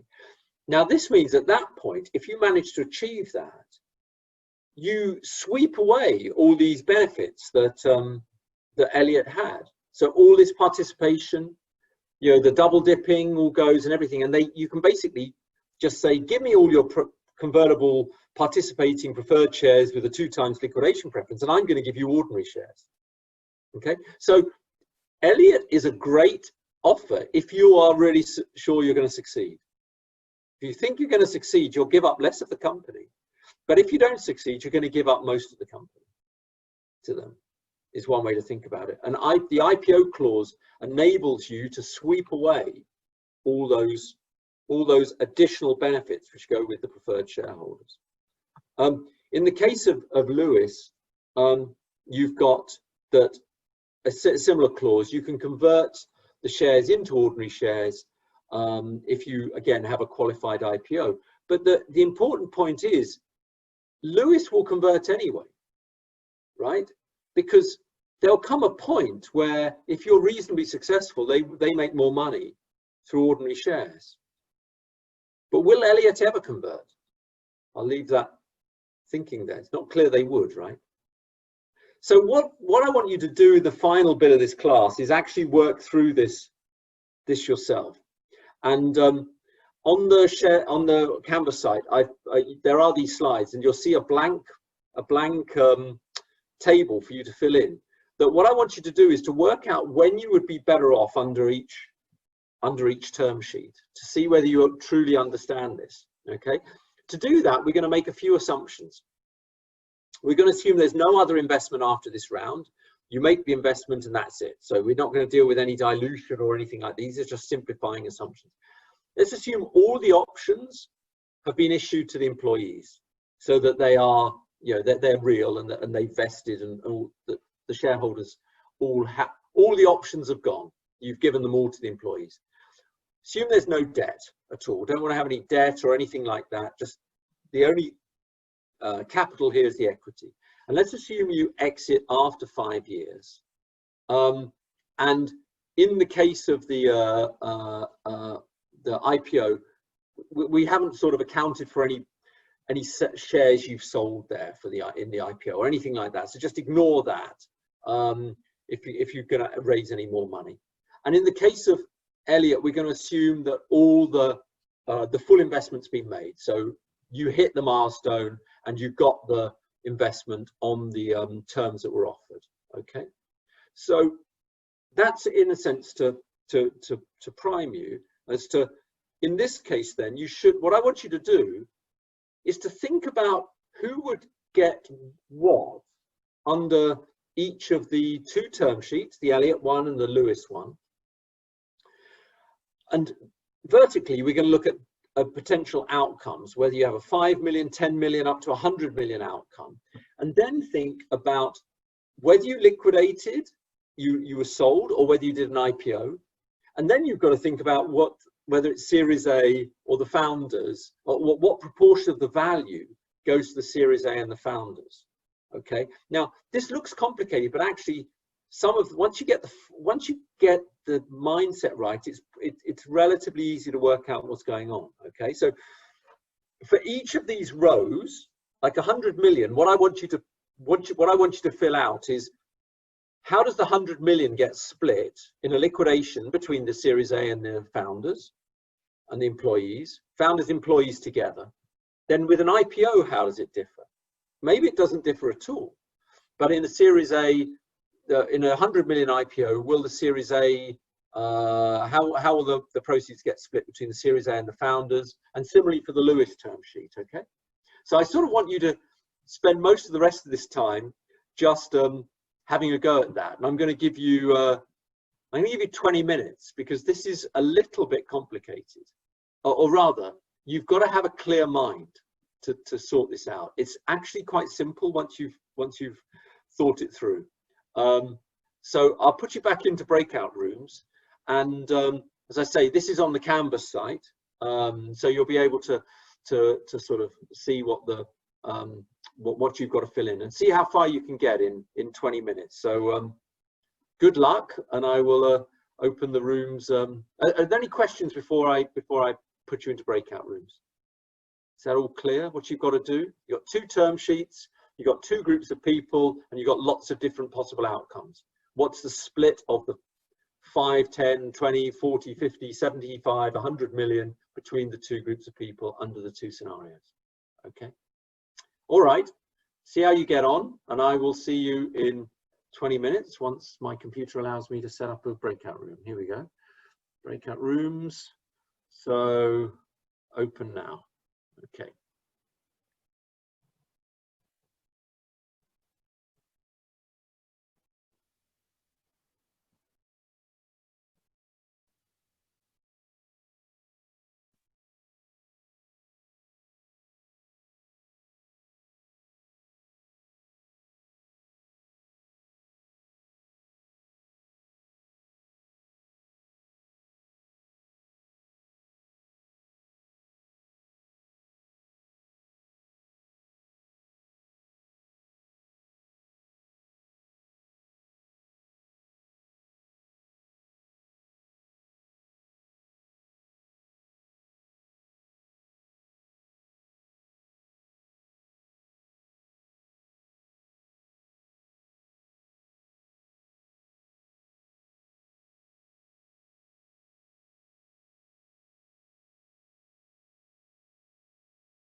The sort of way to think about this, if you like. So I don't know whether you all started the same way, but basically what you need to do is, in some ways, to think about who gets what. Basically, you need to go back to the cap table to begin with, because the cap table is where is what's going to determine who gets what in different scenarios. And so in this case, what you've got is in the Elliott case, we know that you've given up fewer shares, 23.1%, but you've got these other terms, they're participating preferred shares.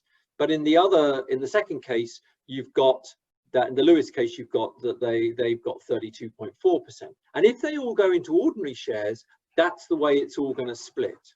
Okay, so the second thing you need to then do is to think what happens in the different scenarios. So, sorry, let me shut my door. So in the case of Elliott, what we've got is that the Series A received the first 6 million, then they get accrued but unpaid dividends. Remember, in this case, I said there was an IPO after 5 years. So you would actually have, or if an IPO happened, it happened after 5 years. So you get the full 0.9%. Then any excess over and above that is split pro rata. But if an exit happens, then the investors will automatically be converted into ordinaries, which is good for the founders, but that's only going to be above 50 million. So in the 75 and 100 million range, that will happen. Given that they've got participating preferred stock, they will never voluntarily convert. I hope you sort of spotted that they will never voluntarily convert into ordinary shares. So the only way to get rid of the ordinary, to get rid of the preferred shares, the participating preferred shares, is to do an IPO, right? So the founders will be much better off if they can engineer an IPO, or not much better. They will be better off. You'll see significantly better off, because they'll be able to get rid of those particular shares at that point. But you'll never get rid of them otherwise, because you have the best of both worlds. You have debt return and you have an equity return. So why would you ever give that up? Okay. Anyway, the next part of it is, if you look at Lewis, then they have a slightly different setup. They get the first 2.75 million if they're preferred share. If they're a preferred share, they hold preferred shares, plus any dividends. I assume no dividends, so that takes that away. But given the cap on the return, there'll come a point where they'll voluntarily switch to ordinary shares, just like they did in the ET example. So did anybody got an answer? Did anybody work out where that point was, where the Lewis shareholders will give up, will cash in their preferred shares and get ordinary shares? Anybody want to put that into chat as to whether you worked out that point? See if we've got anybody with the right answer. Nobody yet. Okay, time's up. I'll tell you. It must be the point when your equity stake, 32.4 million of the equity, is worth more than 2.75 million. Okay, because you can get 2.75 million by not converting.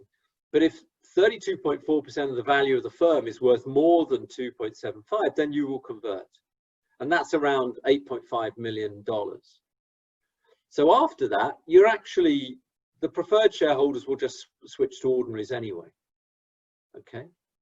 And so what that means is, if you sort of put that all together, you get this sort of set of outcomes, which if you start down the Elliott block, essentially, to begin with, they get everything, as you'd expect, because they've got 2.3 times liquidation preference, and then they split the balance according to the shareholder, their shareholding. So in that case, if there's a 10 million outcome, they're still gonna pull in their liquidation preference, which is was it 6.9 million. And then there'll be 3.1 million left that they're going to split according to their shareholding. And that just continues all the way down those columns on liquidation, because they will never convert. They'll always just do that. The interesting thing for them is, look what happens on the IPO column. Because once you get to $50 million, then if you do an IPO, the founders are much better off. Because at the $50 million valuation of the IPO, you can convert them into ordinary shares, and then it just splits according to the shareholding. And you've given up a relatively small amount of the company. You've only given up 23.1% of the company. So the Series A will get 23.1% of the proceeds, and you'll get the other 76.9% of the company. Okay, and so bizarrely, if you look on the screen, at $50 million, the Series A investors do much worse with an IPO than if it had been a sale. And so there can be this sort of tension between the two. question saying that means in IPO there's no dividend payout. Actually, what happens is that all those sorts of unpaid dividends and the like get swept away because you convert them into ordinary shares at that point, and so none of those accrued dividends actually are worth anything at that point. So that's an interesting the way it works in that case. In the case of the Lewis case, it's a little bit more straightforward because they only stay with their convertible preferred up until the 8.5 million, and so at 5 they're in convertible preferred, so they'll just take the Series A will get their money back, 2.75 million, and the founders get the rest. But by 10 million they've transferred anyway into ordinary shares, and so it just splits 32.4, 76, 67.6 all the way down. And actually it's exactly the same as an IPO because they're already in ordinary shares, and so there's no distinction there. Essentially they're pretty aligned, the entrepreneurs and the VC. That there's no distinction about how much money you get through an IPO or through a liquidation in the case of the Lewis term sheet. And so therefore, that's the way it works. And you can see that in this case, in a very good outcome, then you're actually you're sort of better off with the Elliott one because you're giving up less of the equity. Whereas in many of the sort of less good outcomes, you're better off with the Lewis one because you haven't got the participation, you haven't got the 2 times liquidation preference and participation.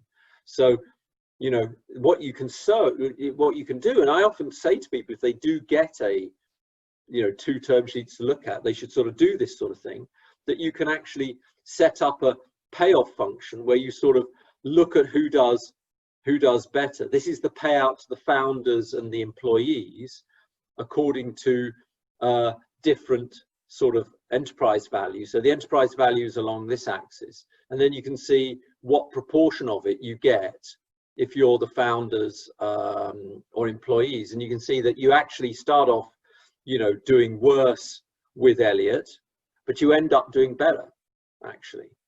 In particular better if you do an IPO because you can sweep away the participating preferred shares. And so it's sort of risk and return. If you think you're going to do really well, sure, go with Elliott and assume that all those terms are going to be irrelevant, especially if you do an IPO. But that's, if you're a bit less risky, you might say, okay, Lewis is better because at least I get more in the downside, I get less in the upside, but it seems a bit fairer somehow. So that's sort of it. There's a question here. In the case of liquidation, are debtors still prioritized above convertible preference shares? If there were any debtors in the sense of banks and the like, yes, they would. They would rank above the preferred shareholders, but the preferred shareholders rank above the ordinary shareholders. And the question, will these additional sides be added to Canvas? Yes, I will change the as you'll notice, I have a live version and a sort of class version. I will put these versions up with all the answers on it onto Canvas. I'll actually replace the file that's the link that's there at the moment in just a second. Okay, so anyway, so the key lessons of today so far is that headline valuations are only part of the story, and that this financial structuring, the type of securities, is quite a big part of the story in terms of the payoffs that you get. You should watch out in particular for preferred dividends, liquidation preference, and participation. And all those things are bad for you as an entrepreneur. I say here sort of, even though a lot of people have a slightly sort of religious reaction to some of these things, but actually, it might feel a bit unfair that the bulk of the returns in the downside go to the investors. But I suppose the thing to remember is you did promise them, or you did get them to invest in you in the belief that you were going to hit the ball out of the park. And so therefore, when you don't hit the ball out of the park, I suppose it's questionable whether you should get anything. And that's the way these deals are sort of structured. But the only real way to truly understand them is to do this sort of scenario analysis where you say, okay, what would I get in each of these outcomes? And that's very instructive. It makes you think very hard about the terms. So that's sort of all I wanted to say about the financial structuring. They're the sort of half the term sheet terms. And then after the break, I think Alan will be here and he will go through all the other non-financial aspects of the term sheet, like liquidate, like anti-dilution, investing, and things like that. One other question there from Baoli. In Lewis, why do they want to convert their preferred to common if the valuation of the company is more than 8.5? The reason is because they make more money that way. Because they put in 2.75 million, and so therefore, if they don't convert, that's all they'll get, 2.75 million. But if they convert to ordinaries, they get 32.4% of the value of the equity. So don't get me wrong, it's not that you would only do this right at the end, but if there's an exit coming along for say 10 million, you'll get 32.4% of that if you convert to ordinary. So you get 32.4 million or 3.24, no, 10 million, yeah, you get 3.24 million. If you stayed as a preferred shareholder, you'd only get 2.75 million. So you will convert simply because you get more money. Money is everything. That's what will drive the decision. Okay, so if there aren't any other questions, I think we'll stop there because we've got to be back at 5:30. So I'm sorry, we've got to be back at 1/2 the hour. So I'm sorry I've taken 6 minutes of your break, but I'd quite like to keep on schedule here, especially because we've got our 2 big guest speakers coming along. So maybe you've got like a 24-minute break, and we'll come back at 1/2 the hour. Okay, so see you then.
Good morning, Alan. Good morning.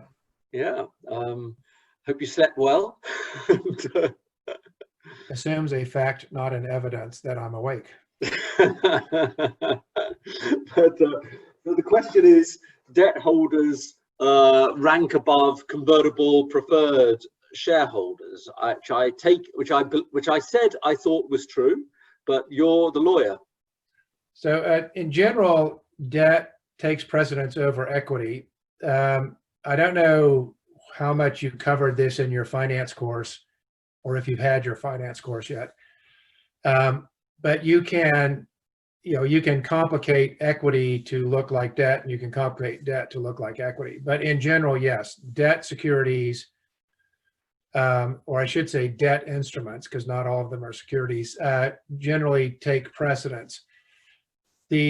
So that's the general rule. There are, as all general rules, there are lots of nuanced exceptions. And the main exception, at least in the US, is that if you were a debt holder, but the instrument you held was convertible into equity, and you were a large stakeholder in the company, US bankruptcy courts will sometimes apply a principle called equitable subordination. And what that means is they will treat you as if you were an equity holder. If your debt instrument can with no action other than your choice, become an equity security. But in general, yes. The operating assumption you should keep in your head is that debt takes precedence over equity in any kind of liquidation. And Alan, I'm assuming that rule only holds if it's the majority, if that amount is majority or stakeholder type. It doesn't have to be a majority, but it has to be a significant stakeholder. Okay. Yeah. Thank you. And it's which we inherited from Great Britain. It's what's called an equitable principle, which means that the judges are given a lot of discretion about how to apply it. Okay. So the law doesn't say if you're a 38.2%, holder of a company, you get equitably subordinated. It's what is called a facts and circumstances test, and so make sure you pick your judge right. Okay. Yeah. Any other questions anybody had on the whole preferred, participating, all that sort of stuff before we go on to the other part of the legal, the term sheet, which Alan's going to take us through? If not, then I think, Alan, would you like me to drive the slides? Would that be helpful? I think that's easiest. I'll just say next when okay. It will probably be obvious, but sounds good. So just get those up. There we go. So next. So this is just sort of the introduction of where we've got to. So the last class was just doing with the valuation liquidation preference and some of the control aspects, in particular about the ability to control things like an IPO, whether you can convert preferred shareholders into ordinary shareholders at an IPO. And now Alan's going to talk about the other aspects, the anti-dilution vesting and the remaining aspects of the control side. So Alan, over to you. We've divided this segment of the course into two sections, one of which you've just gone over, the sort of the financial structuring and the legal structuring. I think the overarching principle to keep in mind is that the fact that one is called legal structuring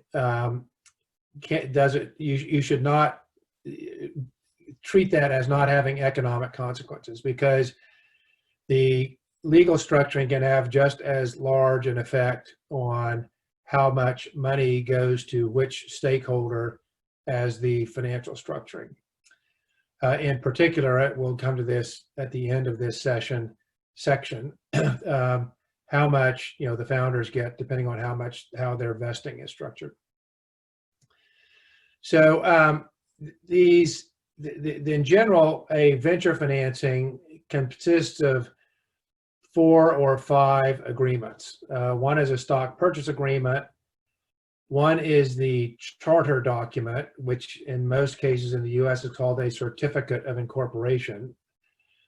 And that is the document that contains many of the sort of provisions that you went over in the last 2 sessions.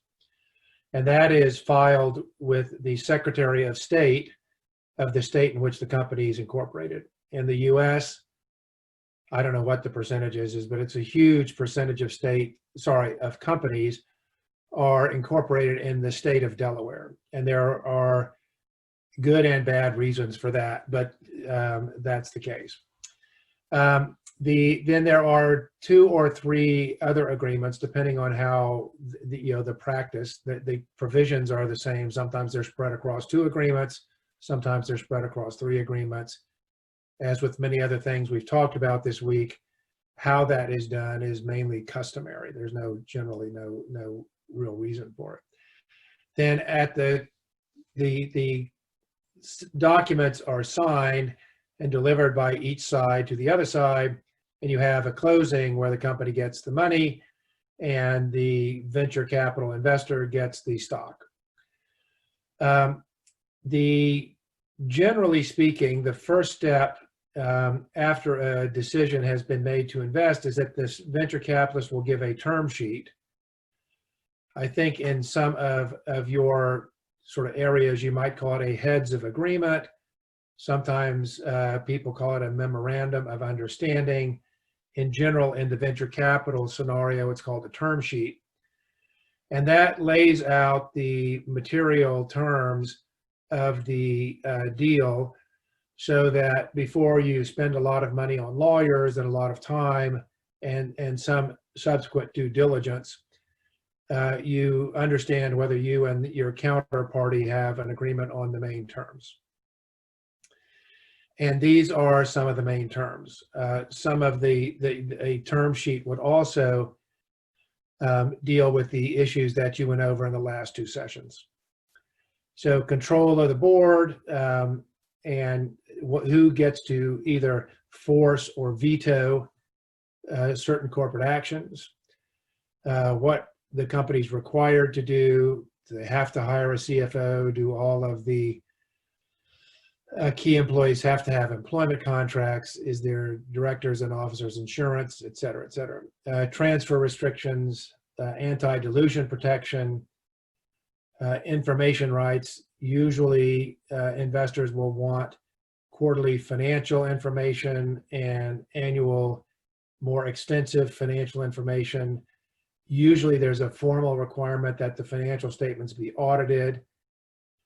Quite often that is waived for the first couple of years because most startups, certainly most technology startups, don't have enough going on in their financial life for the first couple of years to justify the cost of an audit. Then something we'll cover, the shorthand phrase is drags and tags. The fuller term is drag along rights and tag along rights, and we'll go over those in this hour.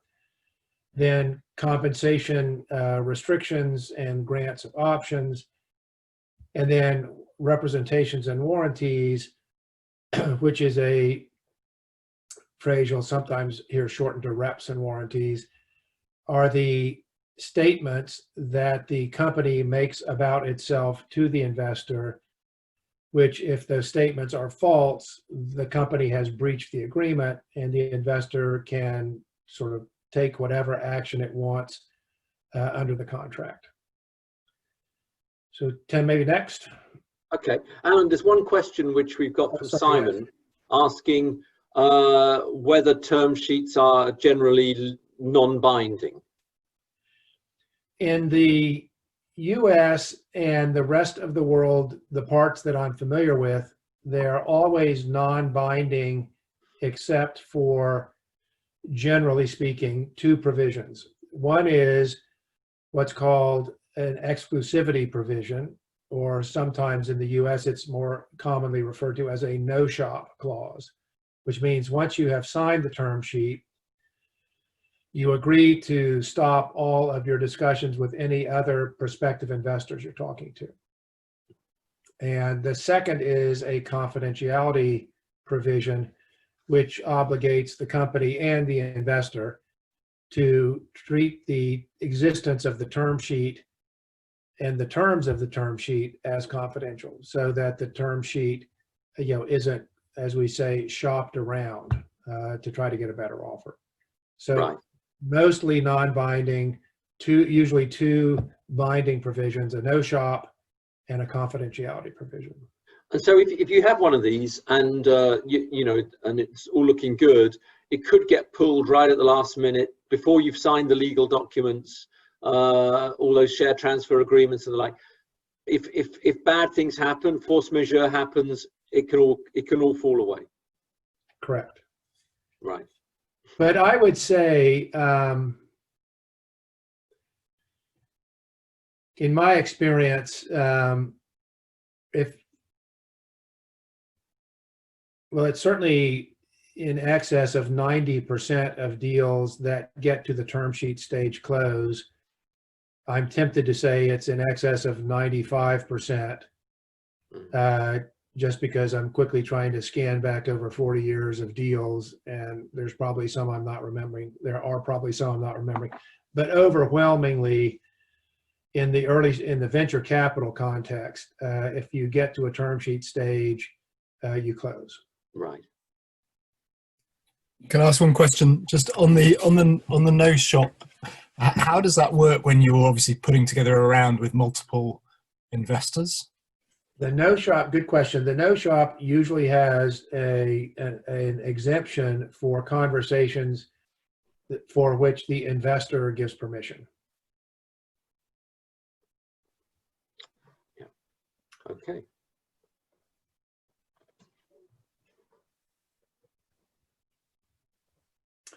So the first is control.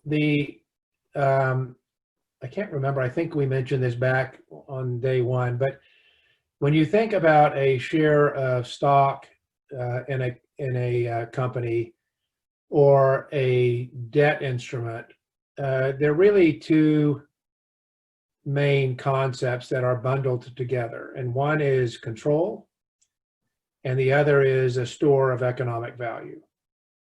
And those can be, most of the time, those are bundled in the same security or same instrument, but they don't have to be. And in the venture capital context, they almost always are. But those of you who work in finance probably have seen, particularly with respect to banks, where there are a wide variety of series of shares, some of which don't have voting rights, so they don't have any control, and you can, what lawyers call, alienate those two rights. So you can separate out control from economic value. And many of you know that it's becoming more common among unicorn IPOs for the insiders to have what's called super voting rights. So control can be sort of engineered in a number of different ways. In general, in the venture capital context, the range of outcomes or the range of structures is quite narrow. And so the structure we're going to go over with you is overwhelmingly the most common. But the important thing to take away probably is they don't need to be, control and economic value do not have to be bound up in the same instrument. So board rights, investor consents, and information rights. In case of board rights, again, my comments are mostly US based, but increasingly, certainly in the sort of primarily English speaking world, UK, Australia, New Zealand, Canada, there is a convergence of practice on this, and possibly, more broadly in Europe and Asia and Africa, but I'm just not as familiar with those areas. The board actually has very few things that it is required to do under state law. And it has a few more things that it's required to do under certain kinds of federal law, usually the tax law. But in practice, and by virtue of the growth of court cases, because most English-speaking countries are common law countries, what a board is required to do and has a right to do has actually become quite sort of robust. So in general, a board would have to ratify any important decision, a decision about raising money or issuing stock, whether it's stock or debt, the grant of options to employees, the hiring or firing of the most senior inner circle of executives. In general, if there are mergers or acquisitions to be contemplated, the board would have to approve those. Sometimes, or quite often, that approval is concurrent with the required shareholder consent. So the board is required to do a lot under sort of US-centric structures. investor consents or stockholder consents, and they can be different because as a stockholder, most state laws give you certain rights to consent or withhold consent to certain major transactions. For example, a decision to sell the company in almost every jurisdiction, but certainly in Delaware, the shareholders have to consent. The shareholders have to consent to the dissolution of the company. In addition, in a venture capital context, the venture capital contracts will give the investors certain contractual consent rights. So an example might be that the CEO cannot be paid more than a certain amount of money in annual salary without the consent of the investors. That's not a consent right that is in the state law. It's a consent right that's in the contract that's signed. I briefly went over information rights. In general, those rights are the rights to quarterly information about the financial statements, the right to receive a business plan for the next year prior to the end of the year you're in, so it can be reviewed and approved by the board, and formally the requirement that audited financial statements be provided, although again that's usually waived in the beginning for most companies.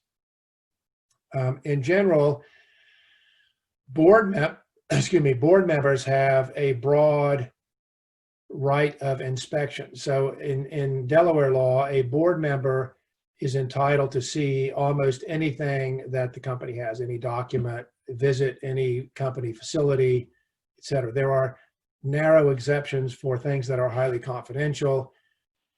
The right's very rarely exercised, and only if it is exercised, it's usually a sign that something has gone really off the rails. Controlling the exit. So we talked about drags and tags on the previous slide. Increasingly in the US, when private companies are acquired by larger companies, the larger company will require that there be unanimous consent of the stockholders of the selling company. The reason is that if you are a stockholder of the selling company and you vote against the acquisition, then you can cause problems post-closing by suing that there was an unfair price paid, et cetera, et cetera. So increasingly, you will see a requirement that large companies will require that 100% of the shareholders approve a deal. You can, if you think about it for 30 seconds, you can see that if you're a minor shareholder, this gives you a possible extortion right. You can withhold your consent unless you are given some extra incentive to vote. And the way that has evolved to deal with this is to make most of the employees and most of the management team and most of the investors sign what are called drag-along rights. And drag-along rights are contractual obligations that require you to vote in favor of a transaction if a specified majority, or I shouldn't say majority, it's always a majority, but it doesn't have to be, a specified percentage of the rest of the shareholders vote in favor of it. So we'll get into this more when we look at a couple of term sheets, or I think we're doing the iCampus term sheet. You'll see that the drag-along rights can vary, but generally it's the general rule to remember is they force people who otherwise might not vote for something to have to vote for it. The sort of opposite is what are called tag-along rights, or tags. And this is the ability, usually of importance to investors, that if the management team tries to sell its shares to a third party, that transfer is prohibited unless the investor is entitled to sell into that same transaction a certain amount of its stock. as Tim's put here on the, it can be a pro rata, or it could be full. It is purely a contractual right, so it's subject entirely to the negotiation of the controlling contract. And again, that's because investors invest in a management team, and they don't want the management team essentially to sell the company out from under them without their consent.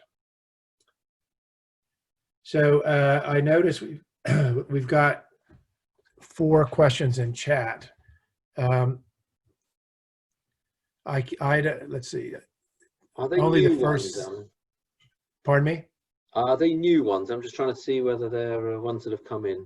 Does anyone have a question about what we've gone over? Maybe these are left over from a I think they're mainly left over. So if people have got questions, if you raise your hand, we will see you. We'll see you there. Okay. So in iCampus, you have Elliot, that the term sheet had a 5-member board, 2 each by the preferred and common, with preferred nominating an outside member. This is a very common structure in a venture capital backed startup. The difference, or if there is argument about it, it's generally who gets to nominate the outside member and who gets to approve it. There is some advantage, obviously, to being the party that nominates the outside member, because you're likelier to be able to slip someone in who's slightly more favorable to you. Although I did tell them the story earlier about the fact that I was the nominated outside member and still sacked one of the founders. Because I said that my duty is to the board, not to the company, not to my former students. So the lesson there to take away from the course is never have Tim on your board. But in by way of context, the situation Tim described to you with his German company is quite rare. But it does happen, but it's quite rare. And usually, I shouldn't say, I mean, it does happen. Many, a minority, but a not insignificant minority of founders of companies end up not surviving as the CEO of the company they founded for 4 or more years. And my experience, mostly as an investor, is that usually the decision to remove the founding CEO is made too late. That is because they're a founder. There's usually a bit of tiptoeing around the decision, and the personality attributes that make you a good founder are sometimes actually antithetical to making you a good CEO of a growth company. The drag along right was determined by a majority of the preferred, so that if a majority of the preferred voted to sell the company, every other shareholder subject to drag along rights had to vote in favor of the deal. And the tag along, again, the tag along rights are usually only of importance to preferred or the investors. And in the iCampus case, if more than 20% of the shares are sold, then the tag along right is invoked. Yeah. And then there's a right of first refusal. Sorry, does somebody have a question? Yeah, Alan, I was just going to, another question, but I was going to make a point that the importance of that drag along clause, because again, using the example of Verivox, we had a similar clause there, which said that essentially the drag along says if the existing investor, if the preferred shareholders, the investors, want to sell the company or want to sell their shares to another party, they can do it. And that's even though they're in a minority.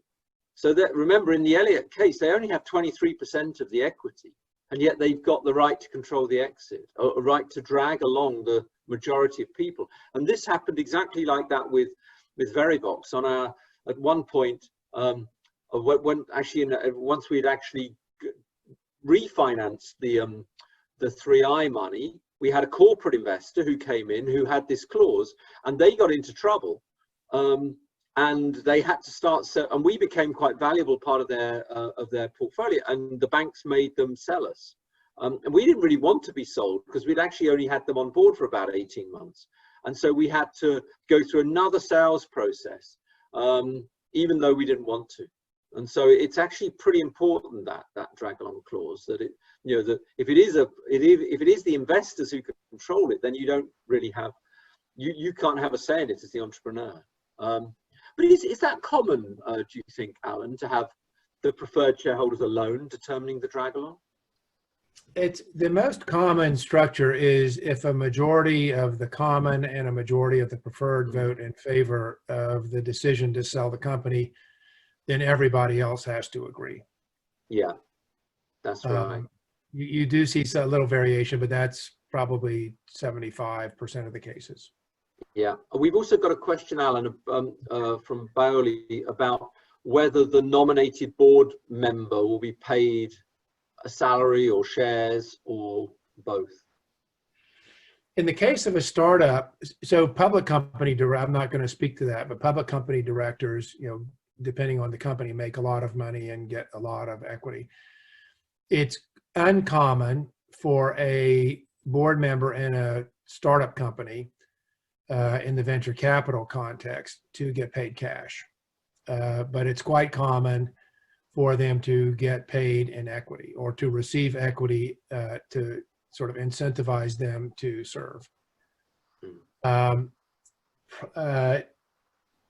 This varies a lot depending on how much of a celebrity you are, but it's probably, you know, between 0.5% of the company and 1.5% of the company that most high-profile board members would get.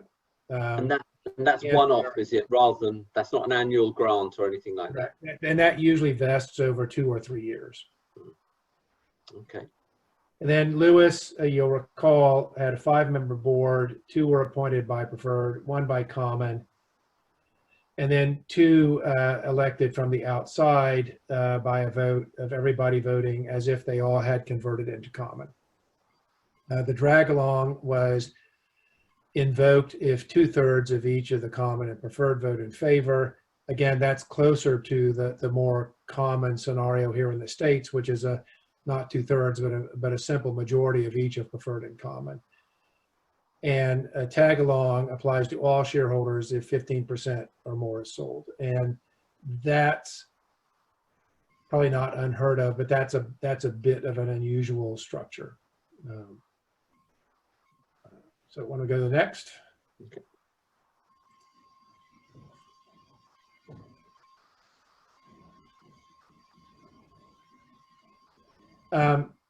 So one of the concerns you have as an investor is that you're paying too high a price when you invest. And so what has evolved over the 45 or 50 years that there's really been a venture capital industry are what are called anti-dilution protections. And basically the effect of an anti-dilution clause is to give you an effective lower price per share on your investment. So if you invest at $1 a share and a year later the company has struggled and does its next round at 75 cents per share, depending on how strong your anti-dilution protection is, your price per share would get reduced from $1 to some lower number. You could actually go farther than this, but it's never done. The strongest kind of anti-dilution, which we'll go through, is called full ratchet. And in the little case I just gave, it would reduce your price to 75 cents per share. So whatever the lower price is, your price gets reduced to that. We'll work through an example of that in just a second. Yeah. And sort of having previewed that, anti-dilution provisions come in various strengths. The strongest, I should say, from the perspective of the investor, is what's called a full ratchet. In a full ratchet, and we'll work through this, a full ratchet, your price per share is reduced to the price per share that is paid in a subsequent financing at a lower price. Again, in my little simple example, if I paid $1 and Tim invested next at 75 cents, my price per share would get reduced to 75 cents, excuse me. Now, the mostly anti-dilution mechanisms lie on a spectrum. And there are two main sort of the data cluster in two main clumps. One is called narrow-based, and one is called broad-based weighted average. So what this means, and you'll understand this more in a second, is that a narrow-based provision is closer to a full ratchet, and in a bit you'll see why. And a broad-based weighted average provision is more dampened. So in the case, and we'll work through it, but just as an illustration, I invest at $1, Tim invests at 75 cents. In a narrow-based scenario, my price per share would get reduced closer to 75 cents. And in a broad-based scenario would get reduced closer to, would not get reduced as much, would stay closer to $1. In the iCampus situation, the Elliott term sheet had a full ratchet anti-dilution protection. And in Lewis, there was a broad-based weighted average anti-dilution protection. Again, full ratchet is stronger than weighted average. So if you're an investor, you would think you would want full ratchet. We'll talk about some of the practical implications that make that decision a bit more complicated. So in the Elliott term sheet, there are 10 million shares of common, and Series A bought 3 million shares. So the percentage ownership is shown there on the right.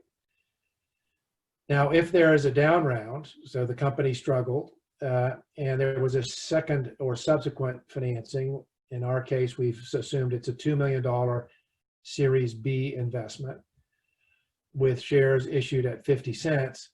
Let's walk through what the cap table would look like after the issue.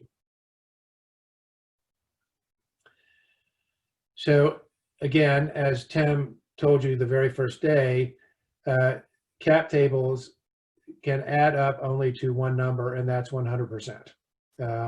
So here, after the second round, the common stock would still own 10 million shares.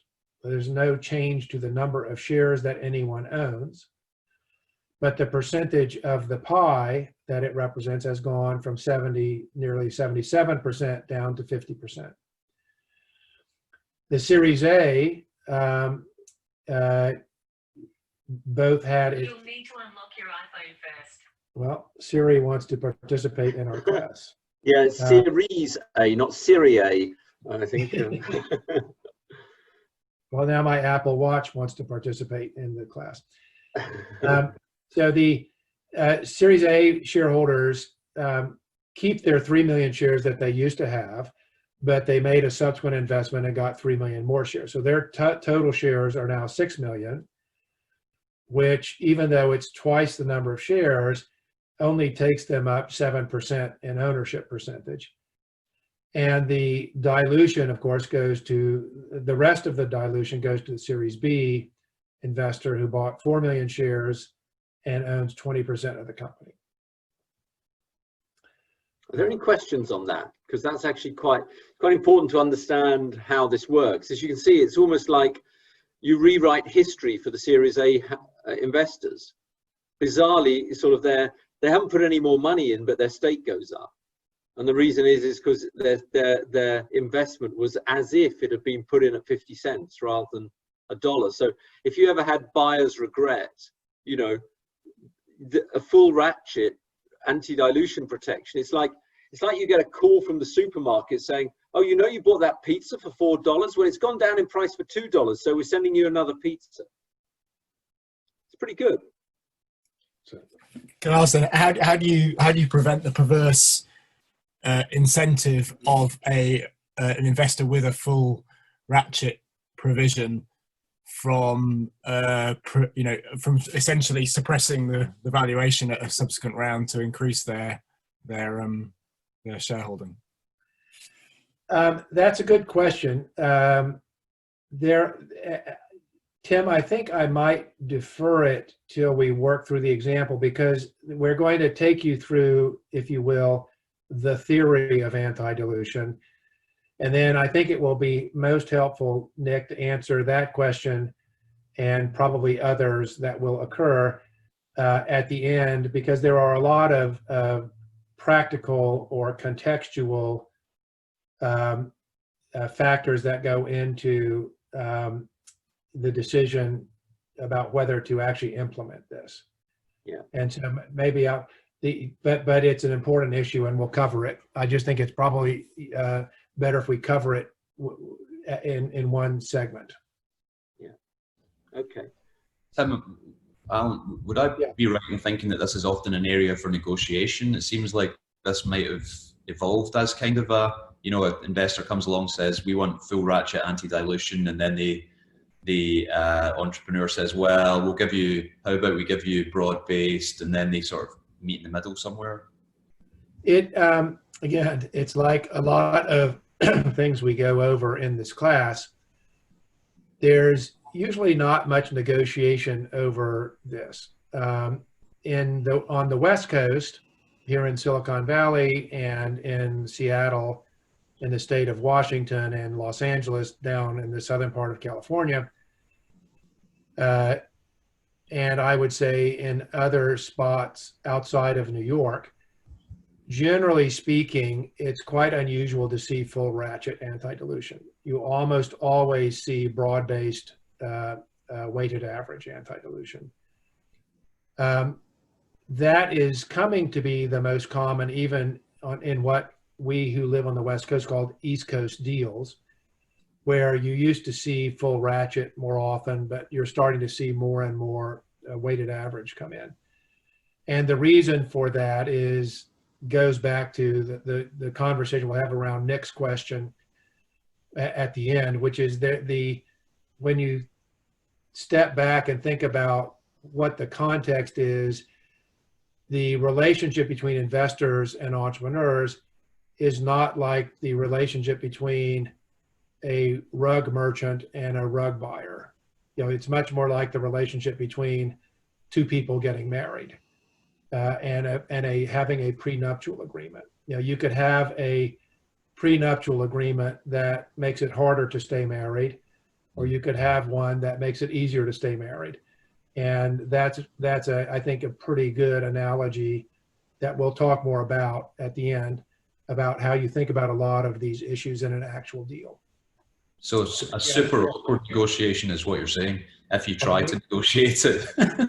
Pardon me? I couldn't hear it, sorry. That would be a super awkward negotiation is what you're saying. Like if you're trying to negotiate the terms of a prenup and you're also trying to get someone to accept your marriage proposal. I get it. Yeah. And today, when you see full ratchet in deals, it's usually they are imposed in a troubled situation. So a new investor coming into a situation where the company's troubled and therefore the investment is high risk, you'll see it more often there than in a standard case where the company's doing its first or second round and is doing well and making normal progress. So at the bottom, Tim has just put up the language. I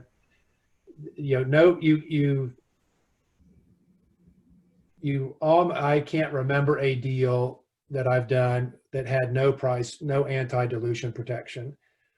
I have certainly done full ratchet deals, but 80+% of deals, certainly in Silicon Valley, are done on a broad-based weighted average basis.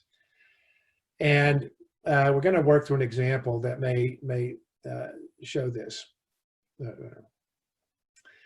So in a weighted average calculation, again, you start with the same Series A deal where it's a 77-23 split in essence.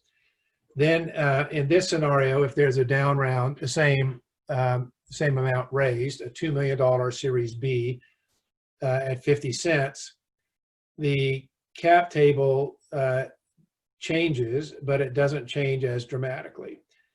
And Tim has put up on the screen the formula that is stated in the charter document where this is usually contained, that the number of shares that the common owns doesn't change. It stays at 10 million, but the percentage changes down to 57.4. Now, it's probably, we don't have to go back to the other slide, but it was 50%, I think, before. Yeah. The Series A, both its original shares and the shares it bought in the second financing take it to 19.6%. And of course, the new money owns 23% of the company. So the effect is most prominent on the existing investors who are not reduced in percentage ownership terms as dramatically as in a full ratchet situation. So again, weighted average is better for existing shareholders. Full ratchet is theoretically better for the new investor, or for investors.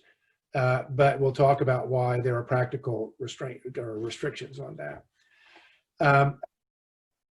The way in which, or Tim, you want to go to the next slide, or are there any questions? I guess first, I can't.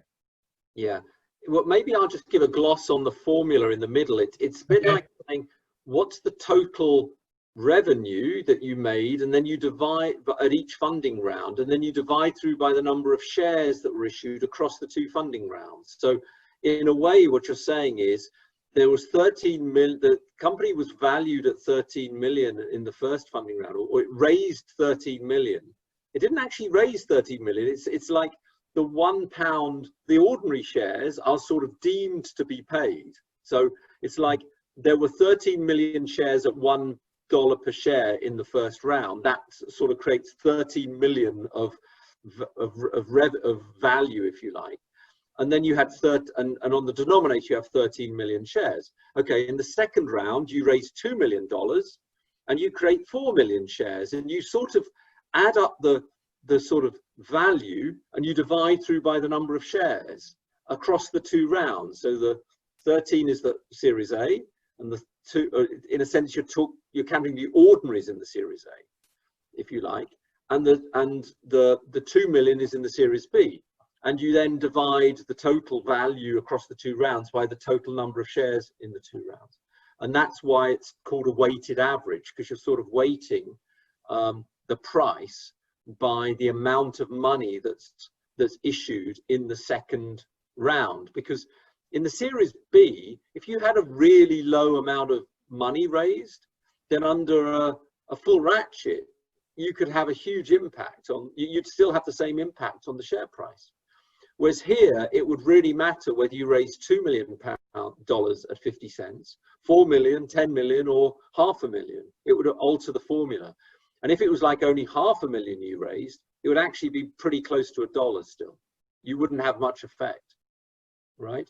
Because it would basically be, you raise $500,000, you're going to have 13.5 million divided by 14, which is 13 million plus an extra million shares. So 13.5 divided by 14 is close to $1. So the effect is a function, it's a weighted average of the size of the Series A and B, if that helps. So my advice is take 15 minutes and work yourself through a couple of examples, because that will give you a feel for how the process works. Again, as Tim said, if you raise, the more money you raise in a subsequent round and the lower the prices come together to a quantum of value, and that value is applied to the prior round. And it can be, if you raise a lot of money at a very low price, you approach a full ratchet. If you raise a very little amount of money at a price not much lower than the previous round, you'll have very little effect. Whereas, as Tim said, if you raise in a subsequent round $1 at half the price, the entire first round gets repriced down to that half price, down to that 50 cents. Yeah. Now that never happens, but so I would say it by way of illustration. But full ratchets are different than weighted average. Tim, how are we doing for time? We've got 12 minutes. Okay.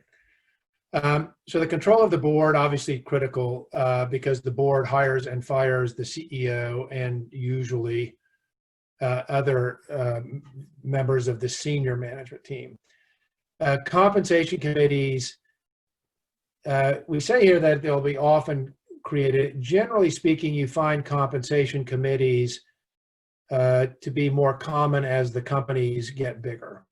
It's very unusual for a 4 or 5 person board of directors in a raw startup to have a compensation committee, because really the outside board members will be the de facto compensation committee. But usually that the formality of a committee will be more frequent as the company gets bigger. Vesting of shares is super important to you if you're a founder.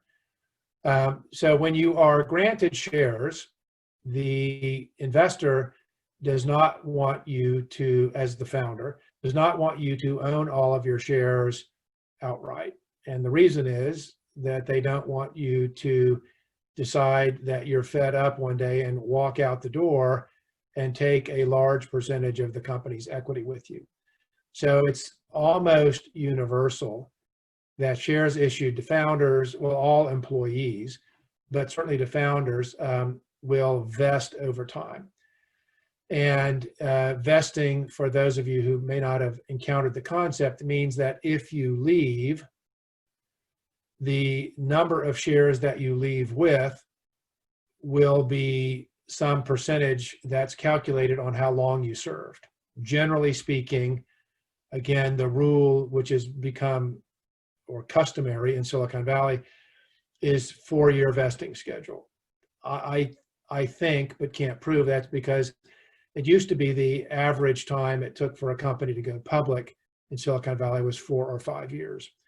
That has changed, as we've told you, to now, I think Uber had been in business 10 or 11 years before it went public, and that's becoming quite common. So the important interaction that Tim mentions here is if you leave, if you leave for a bad reason, then usually you will leave with fewer shares. If you leave for a good reason, you'll leave with more shares. And so if you leave because you committed fraud, you sometimes will leave with no shares, depending on how your deal was negotiated, but you'll certainly leave with only the shares that were vested. In the iCampus case, the Elliott term sheet gave management 20% of their shares on closing, and the remainder subject to a 2-year linear vesting. What that means is that every month, 80% divided by 24 months, one share of that would vest every month. When you leave the company, if you were the management, then the company could buy your shares back at cost on your leaving. So if you left after a year, you would leave with the 20% you had vested at closing, and you would have half of your remaining shares. So you would leave with 60% of the shares that you were initially granted. In the Lewis term sheet, you got 30% on closing, and the remainder vest over 24 months. But they imposed a provision called a cliff. And a cliff is, what a cliff means is that during the cliff period, no shares vest. Then at the moment that the cliff ends, all of the shares that would have vested during that period accelerate and vest. So for example, in the Lewis case, you had 30% that vested on closing. If you left 364 days later, you would be entitled only to the 30% of the shares that vested on closing. If you left 300, just to take care of leap year, if you left 367 days later, you would take your 30% with you and another half of your remaining shares. So you would actually leave with 70% of your shares. Your pay is capped at $70,000, which is probably a little out of date because salaries have increased, but you don't, you do see salary caps and compensation caps in term sheets, but they're in a minority of cases. And most venture capitalists here in Silicon Valley, at least, operate on the assumption that the board sets the compensation and people aren't going to be unreasonable. As a founder, it's important to remember that every dollar you take and your senior team takes in compensation is a dollar that will end up diluting your equity because you'll have to raise money sooner. So usually people, experienced investors and experienced entrepreneurs, understand that the goal here is not to pay yourself $500,000, but to pay yourself a smaller amount so that your equity is worth a lot. Alan, Steve's got a question asking about whether it's only the new management who gets vesting, or whether it also applies to the founders. Do the founders get their shares up front, or are they also subject to vesting? The founders usually are subject to some kind of vesting, and it's a negotiation with the investor. So most founders think, well, I will, I'll have my stock fully vested so that they can't impose vesting. But the sophisticated investors will say, well, if you want our money, you have to agree to, in a sense, unvest some of your shares so that there's an incentive out in front of you to re-earn those shares. That's a matter for negotiation, but it's quite rare for founders to have their shares fully vested after an investment. And so in technical terms, since they sort of already own them, you have to unvest them, right? Well, what you do is if they already own their shares, you enter into an agreement which says if you leave under these circumstances at this point, at various points in time, the company can repurchase your shares at cost. Usually the cost is de minimis because founders get their shares at the beginning of a company where the company's not worth very much. So it's usually effected through a repurchase transaction. And is that occurring at every round though? Because I mean, with a 24-month vesting, maybe that's a kind of one round worth. Like, do you have to then reinvest your shares every single round? Like when does that sort of provision tend to stop at the moment? Like what's the current? It usually is done once and then not again. And the usual vesting period is 4 years, not 2, which we just happen to use in our example. So you do have situations that are negotiated where a founder 5 years down the road, if the company's doing well, is fully vested and goes to the board and says, okay, I'm fully vested. Now I need another grant of some amount of shares to provide incentive going forward. And that's just a matter, and usually the result is they get some more shares that are subject to vesting, so the incentive continues. And that's just a negotiation. And how whoever has the leverage usually wins the negotiation. Sorry, am I right in thinking that there's some upside for the founder in that, and that this provides some protection a bit against being kicked out? No, it's purely, well, the theoretical answer is this is all a matter determined by a contract. So as with any contract, you can negotiate anything that you have the leverage to negotiate.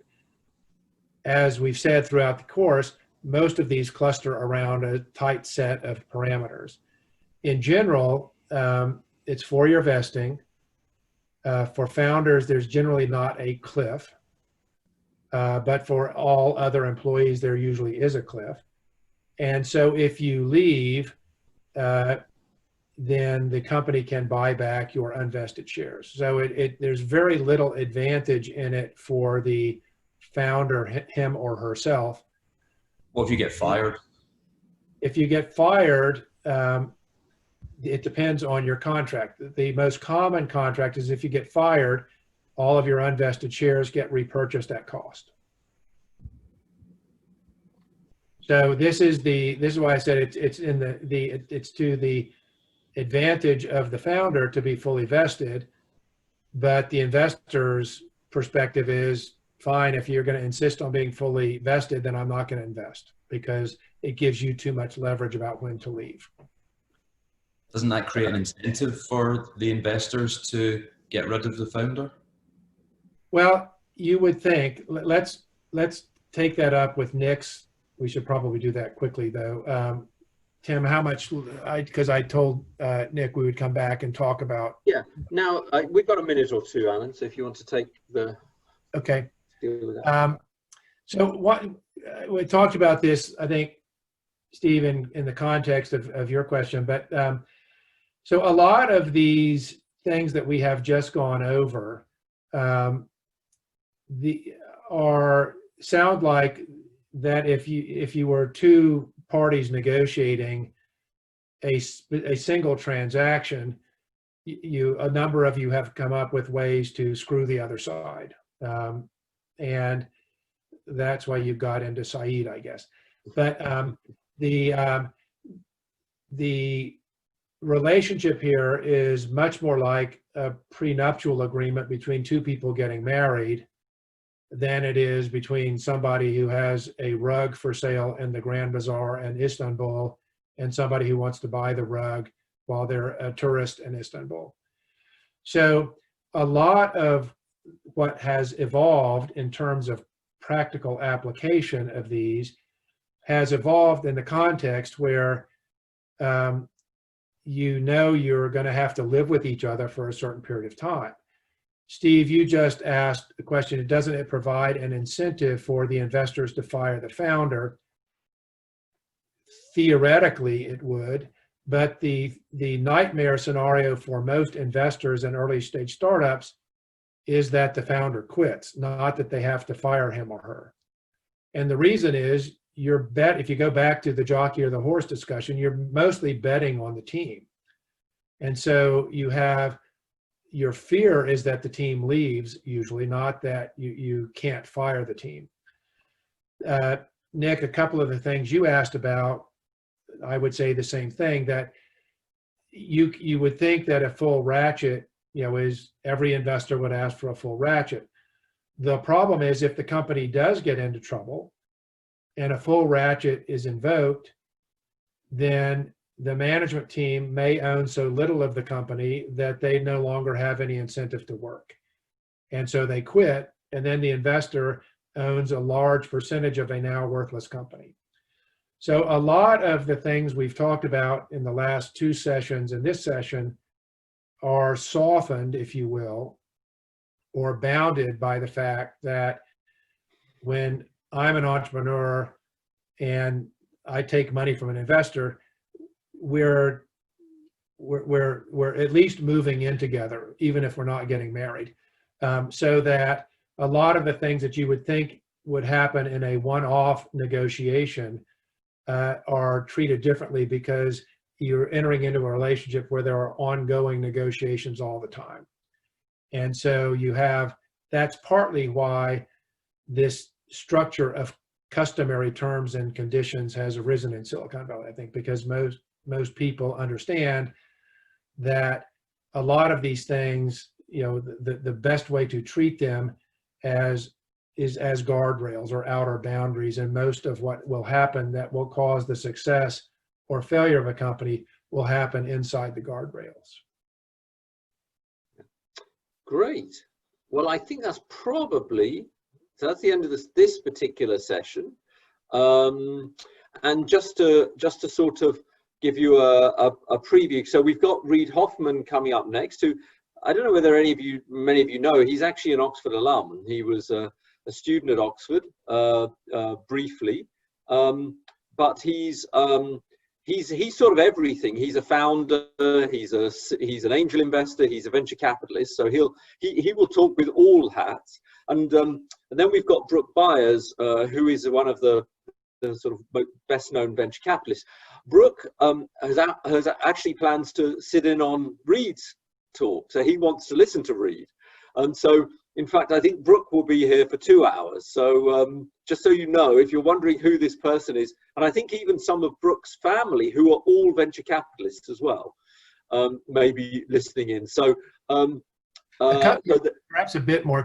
Reid, I don't know, is probably best known as the founder of LinkedIn. And Reid is an old friend of mine, and Reid is for someone as successful as he is quite humble. So he will say there were 7 or 8 co-founders of LinkedIn, but Reid is really the founder of LinkedIn. Before that, he was one of the co-founders of PayPal. And before that, he started a company that was, I would say, modestly successful, which is where I met him. I was his lawyer, called SocialNet. Reid today spends most of his time at LinkedIn and at Microsoft. You may recall Microsoft bought LinkedIn for, I think it was $28 billion in cash several years ago, and Reid is on the board, but is quite an active member of the board at Microsoft.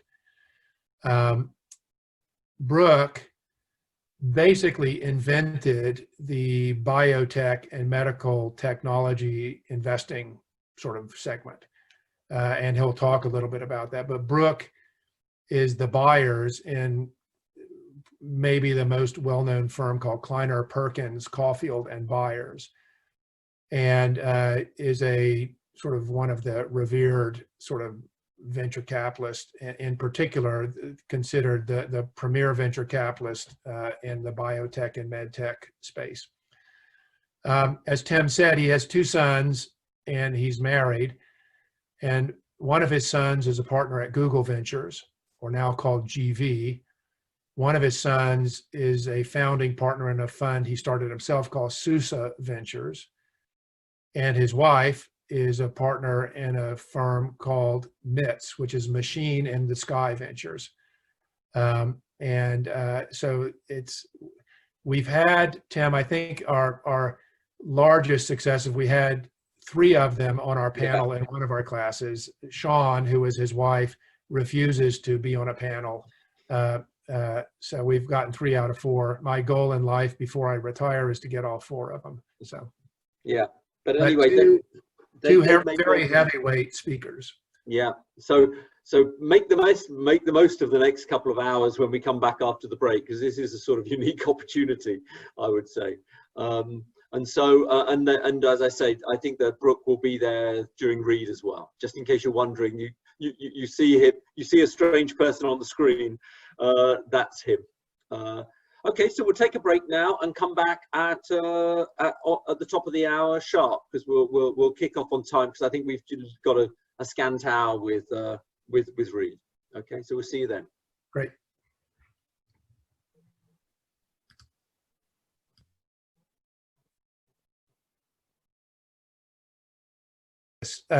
Tim, are we and Kathy, are we all assembled? Yeah, I think so. And I think Brooke is also here as well. Just to let you know, Reid, that we have a ringer, Brooke Byers. You may have heard of and his family are all joining too. Oh, great. But Brooke is speaking immediately following you, so he wanted to sit in and on this session as well. So, by the way, if you entertain it, I think the last time I saw Brooke in person was in no, actually I've seen it once or twice since then, but the very memorable one was at the drummers dressing room for the Grateful Dead at the halftime of their last show. Gosh, that's good. Brooke is a deadhead. So, yes. Well, anyway, again, thanks as always for taking the time. I've got a couple of questions to start, but as usual, we want people to ask questions, not save their questions to the end, but if they have questions. And Kathy, Tim, and Bryony, if you'll let us know in case I don't notice that a question's being asked, that would be great. Sure. I'm going to start with a question about valuation. We have in the class talked a lot about how VCs approach the valuation of a startup. And the class has studied the usual sort of traditional finance techniques for valuing companies where they have a revenue stream and you do discounted cash flows and things like that, where the data are normally distributed, or at least the assumption is the data are normally distributed. And one of the enduring lessons that we're trying to teach the class, or at least have them leave the class with, is that distributions in the sort of venture capital world are, intensely or deeply or really non-normal. And so you need to apply different valuation techniques. So one question would be, as you think about how, both as an entrepreneur, but also as an investor, how you think about valuation, would be super helpful to have the class here. So both sitting around Greylock, but also in your own. Reed, just so everyone knows, is, if not the most successful angel investor, certainly one of the most successful sort of in the history of angel investing, which I think goes back to about 1500 BC. So he has both been a serial entrepreneur, but also an early stage angel investor, as well as a partner in a venture fund. So I'm curious how you think about, in your various guises, valuation of early stage companies. Well, part of what you need to figure out is what kind of game of investing you're doing. Typically, what is most often taught within finance, within kind of business, is a discipline of being, kind of quote unquote professional about this, because you go, well, here's how public markets have come to value companies. Here's, discounted cash flow analysis. Here's what multiples look like. Here's why, public market investors, other investors value businesses in certain ways. And here's what the kind of range can be. And part of that range then, while you say, look, we use mathematics to determine within this range, even the mathematics or which frame you're in is art. And then there's art within the range. And a little bit of this is trying to, even in the public markets, is trying to make rational or make, generate a story that sounds much more scientific than it actually is, for actually how these things play out. But within kind of private company investing, you can broadly kind of go to, kind of two states. One is a kind of a highly predictable state, which is enterprise company investments, enterprise software, e-commerce investments, set of things where, generally speaking, these principles about how valuations play out when a business has a certain model, a certain growth rate, certain margin structure, certain operating costs, et cetera, that actually, in fact, the models are largely predictive. And so therefore, you can run a much more systematic, I invest at price X, and at price X, I try to get the next kind of multiple to what's happening. And, part of what you're doing is doing this model of, if I invest here with this capital and we're successful and we'll get to the next financing, this is what exit valuations look like. This is why I've taken the right risk reward of capital at this stage. And there's a variety of ways to do that. They apply more to VC than to angel, although it's still there because you have to understand what's going to happen with the VC side. So if you move the ball too high on your investing or some of that, then you have at the very least taken the wrong risk return. You may have actually also made the company more complicated for when it gets to venture investing. And the vast majority of e-commerce, enterprise, other businesses within this model tend to kind of fall within that. Now, the investing that I most often do, the reason I kind of gestured all this, and this is also going back to Angel, is I actually, in fact, kind of specialize in the, if I'm right about this, it's kind of a theoretically uncapped investment. Like it's like the real question is not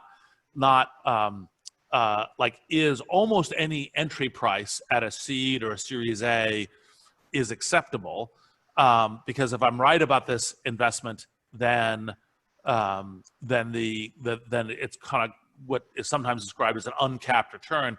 Obviously, it's always capped. There's obviously thing, but it means that the valuation is so high on the success case.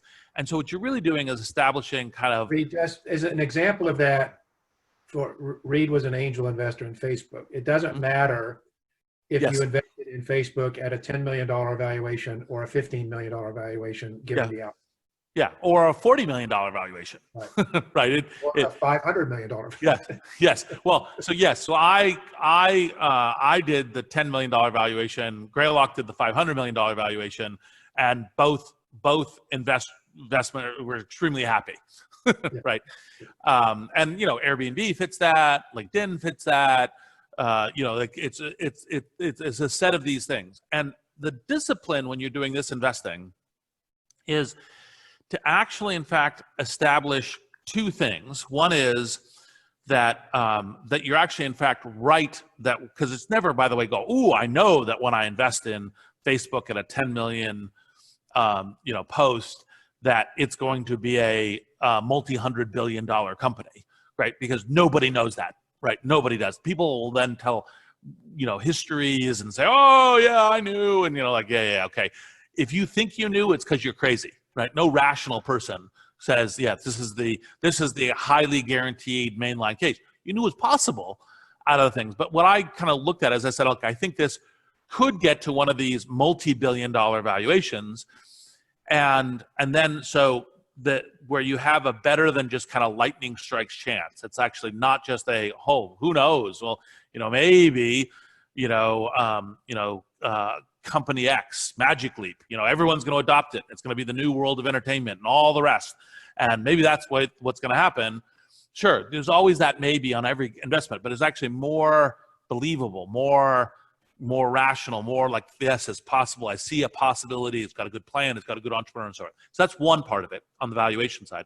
And then the second part, which matters in valuation, is do you see what the sequencing of valuations looks like? Because again, just like the e-commerce and enterprise software side, like there is almost all of these huge successful companies do these multiple financings.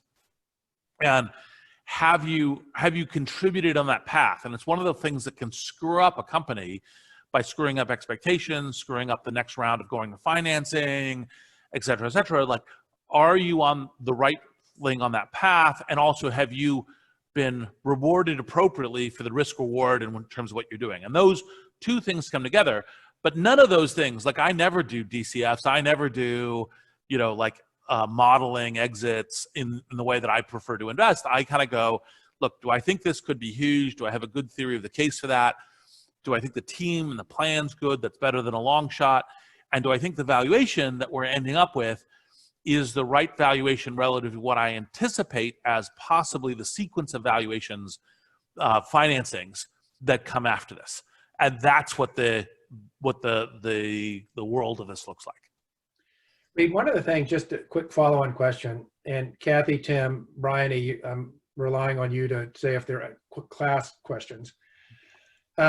We have been teaching the class that a lot of the sort of structure that startups use in Silicon Valley and VCs use in early stage investing is really kind of customary. That if you try to really figure out a theory for everything, there isn't a theory that explains the data. And what has happened is over the years, constraints have emerged so that if you stay within those constraints, the system as a system works, generates enough money so that VCs can raise their next fund, founders can make enough money. So, and does that apply, you think, to valuations? Because most valuations in the beginning, unless you're, Sergey Brin and Larry decide to do their next company, are probably kind of $4 to $6 million at the angel round. And there's no, I'm curious, how do you think that, would you agree with the proposition? I hope you would, because it's what we've taught the class, that a lot of this is really what allows the system as a whole to work. Yeah, and that was a little bit of the backdrop of what does the sequencing of valuations look like. And so broadly, yes. I do think that the range of seed valuations, yes, there's kind of a cluster around 4 to 6, but it actually goes to like 2 to like 20 or 30, depending a lot on what the thing is. So like, for example, the very first round in Stripe, because the Collisons were impressive, had made a bunch of technical progress even before they'd come to it, was a 20 million pre. And yet still, by the way, all the folks who did investments invested at that round, even though as a seed, you kind of look at that and go, oh my God, that's crazy big, was still ended up being, quite happy in retrospect. And so it's kind of a range of things, and you're factoring in a bunch of things. But the principal kind of constraint that tends to be of the valuation when you think it's uncapped is what is this? Precisely, you say, what does the integration of the system look like? Because if you go, look, this is going to break the integration into the system, then it's actually going to make the company not work. And by the way, roughly speaking, that's what all of the different players are doing. The angels, the early stage VCs, the growth VCs, growth investors, they're all kind of going, look, we need, they may not be thinking about this fully, but they're like, look, I need to make my portfolio work. So I need to be operating within the system, this system, which produces these kinds of companies overall, in order to make my own results work and my own LPs, kind of think that this is a good place to be participating in a risk reward within this investing system. Great. Switching gears a little bit, you and I sort of first met in 1997 when Peter Thiel for the Glass introduced us. Reed had just started a company called SocialNet. And then he went on to co-found PayPal and then co-found LinkedIn. So you've had sort of over, a long period of time in Silicon Valley terms, experience in raising money. And I'd love to get your observations on the differences or the evolution between SocialNet in 1997, 98, and LinkedIn, which the last financing was probably 12 or 13. Anyway, whenever the final pre-public offering round was, because those are all, you were the common element in all of those, but the situations varied tremendously. Yeah, I think it was 2008 was the last private round, because we went public. I think it was in 10. And so look, there's a couple of things that have changed for me personally, but also in the markets. The market, generally speaking, more and more capital views that the future interesting companies are basically all tech companies. And I think there's a way of looking at it saying that all companies are on path to being some form of tech companies. Like I even think your steel manufacturing company is on path to being a tech company. And I think all companies, matter of fact, all organizations need to have a technology strategy. And a technology strategy is not like what IT do I use? Do I use Windows or Mac? Or that kind of thing. It's actually, in fact, like what are the prevailing forces of changes in technology, and how do I formulate my company strategy around them? And so that said, that increases the entire technology investing pool at all levels, at the seed and the early VC and the growth. And so there's a huge amount of capital coming in a more and more networked world.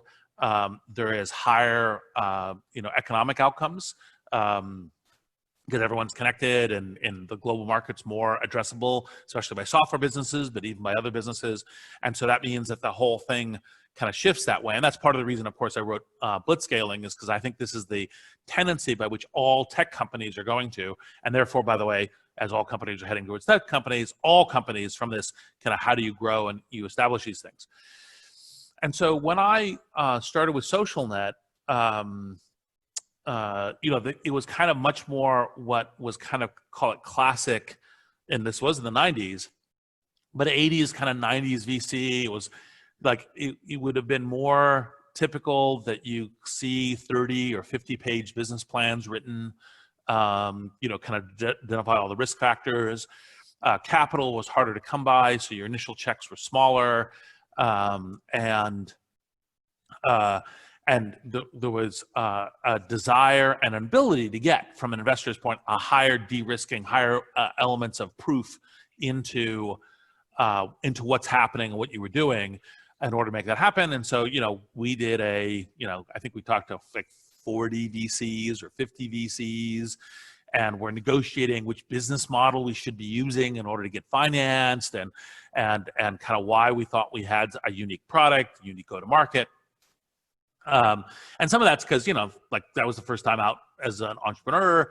You know, it's part of the reason why I was looking around for any possible, you know, kind of great and intelligent network connections. Part of the reason why Peter connected me with you, because Peter said, well, I did this summer internship with Alan, and he's pretty smart. Why don't you talk to him? Right. And that's, you know, part of how, you know, Alan and I got to know each other and have been allies and friends and colleagues, you know, ever since. And then when I was doing LinkedIn, it was post PayPal. And so part of what happens is people go, okay, you know the game.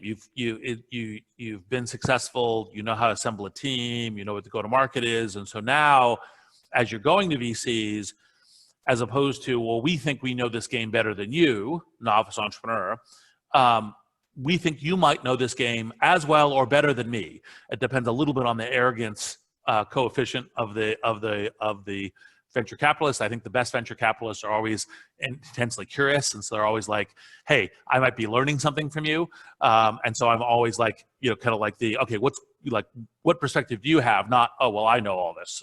You know, here's what I think. And so, you know, we talked to, I think, 4 VCs, right? And fundamentally had offers from kind of, call it 3+, where you know the Alan, the reason between the 3 and the 4, and then, you know, picked between them. And in that pick, we didn't have a business plan. We had a go-to-market strategy, and we had a sketch, kind of like what the business could look like. But like part of the statement to all of the investors was, this is completely fictional, right? Because it's going to change as we go, and we don't, you know, it could change in any number of ways, and we're going to figure it out as we get there. That's part of the whole kind of the early understanding of the blitzscaling playbook that came from my own study, my own journey at PayPal, and my own studies. And the valuation was, I think the first valuation was a 10 million pre in LinkedIn. And that was really just kind of like, look, we're going to raise about $5 million. We're going to have VCs and some angels and put all that in. And this seems right for kind of a risk reward, because we were still coming out of the valuations got significantly higher in the next few years, because we're still coming out of the internet winter. And so the notion of investing in internet companies was just like, oh, maybe we should do that again. Like the venture market was kind of very focused on clean tech and very focused on enterprise software. And it was the rare exception to be doing consumer internet investing. And that was kind of the difference of the play. Alan, we have got a couple of questions, actually. I don't know whether we want to go to them now. Shall I handle it? So Sifa, do you want to go online and ask your question? Thank you very much, and thank you, Reid. I'm sure we're big fans, so your insights are really helpful. I'm just interested or curious about your perspective on angel investing. Do you kind of have a hypothesis on different themes that you think, or different sectors, and then you gauge every investment that you do against that, or do you just, you know, if something comes across your desk, you think this is good, I'll kind of invest into that? So, like many of these things, the answer is actually both. And you have to have both lenses on. And so I do have an active mind on what things do I think might be particularly interesting, why it is that I think certain products that might be time for platform shifts. Platform shift could be to mobile, platform shift could be artificial intelligence, A platform shift could be the cloud, like why platform shifts are doing or why markets are changing. And like, for example, like one of the things I mentioned earlier is people frequently still undercount the fact that we are still actually, in fact, bringing billions of people onto the internet, and what is the densification of the addressable market because of that, and how that plays, and that opens up certain market opportunities. So you have an active mind of all that stuff. And what the active mind allows you to do is when you see something that's within that, you can move resolutely and clearly. It isn't that you should necessarily say, I'm only going to look at those investments. I'll say in a moment why I think that's foolish. But you go, like, for example, when I met with Airbnb, I literally stopped them in the first 2 minutes of their presentation, and I said, look, I'm already going to make you an offer to invest. Like, I got a reference background check on you guys already. I've done that. I try to do that if I can when I'm serious about investment before I actually get in the room with them, the entrepreneurs. Sometimes you don't have the time. Sometimes you don't know yet. You're just being presented the business. You don't know if you'd be serious, because marketplace businesses are something I'm actually one of the world experts on and really interested in. Like, I already had a sense of that. Kind of one of the things that was in the prepared mind. I always like and interested in the potential new marketplace businesses. And so I went, okay, I'm going to make you an offer to invest. Let's make the rest of this 90-minute session a working session. So you get a sense of me, I get a sense of you. You don't need to pitch me on the investment. Let's just work through what you see as the road ahead, what you're trying to achieve, what your numbers are, what your dashboard looks like, what do you think your team's playing to, and what the next stage is, like that kind of thing as a way of doing it. And so you should have that. I think it's useful to have that active thing. Now, there's at least two major problems if you constrain yourself to only that. Even if you say these are the areas like networks and marketplaces and consumer internet stuff, games and the places where I'm one of the kind of world experts on, is one that actually, in fact, in these waves of new platforms, there's stuff you won't see, and there's many smart, great entrepreneurs and ideas out there that are outside your own. Like, there's many more smarter people than you, and in terms of a great portfolio, connecting with those people and investing in them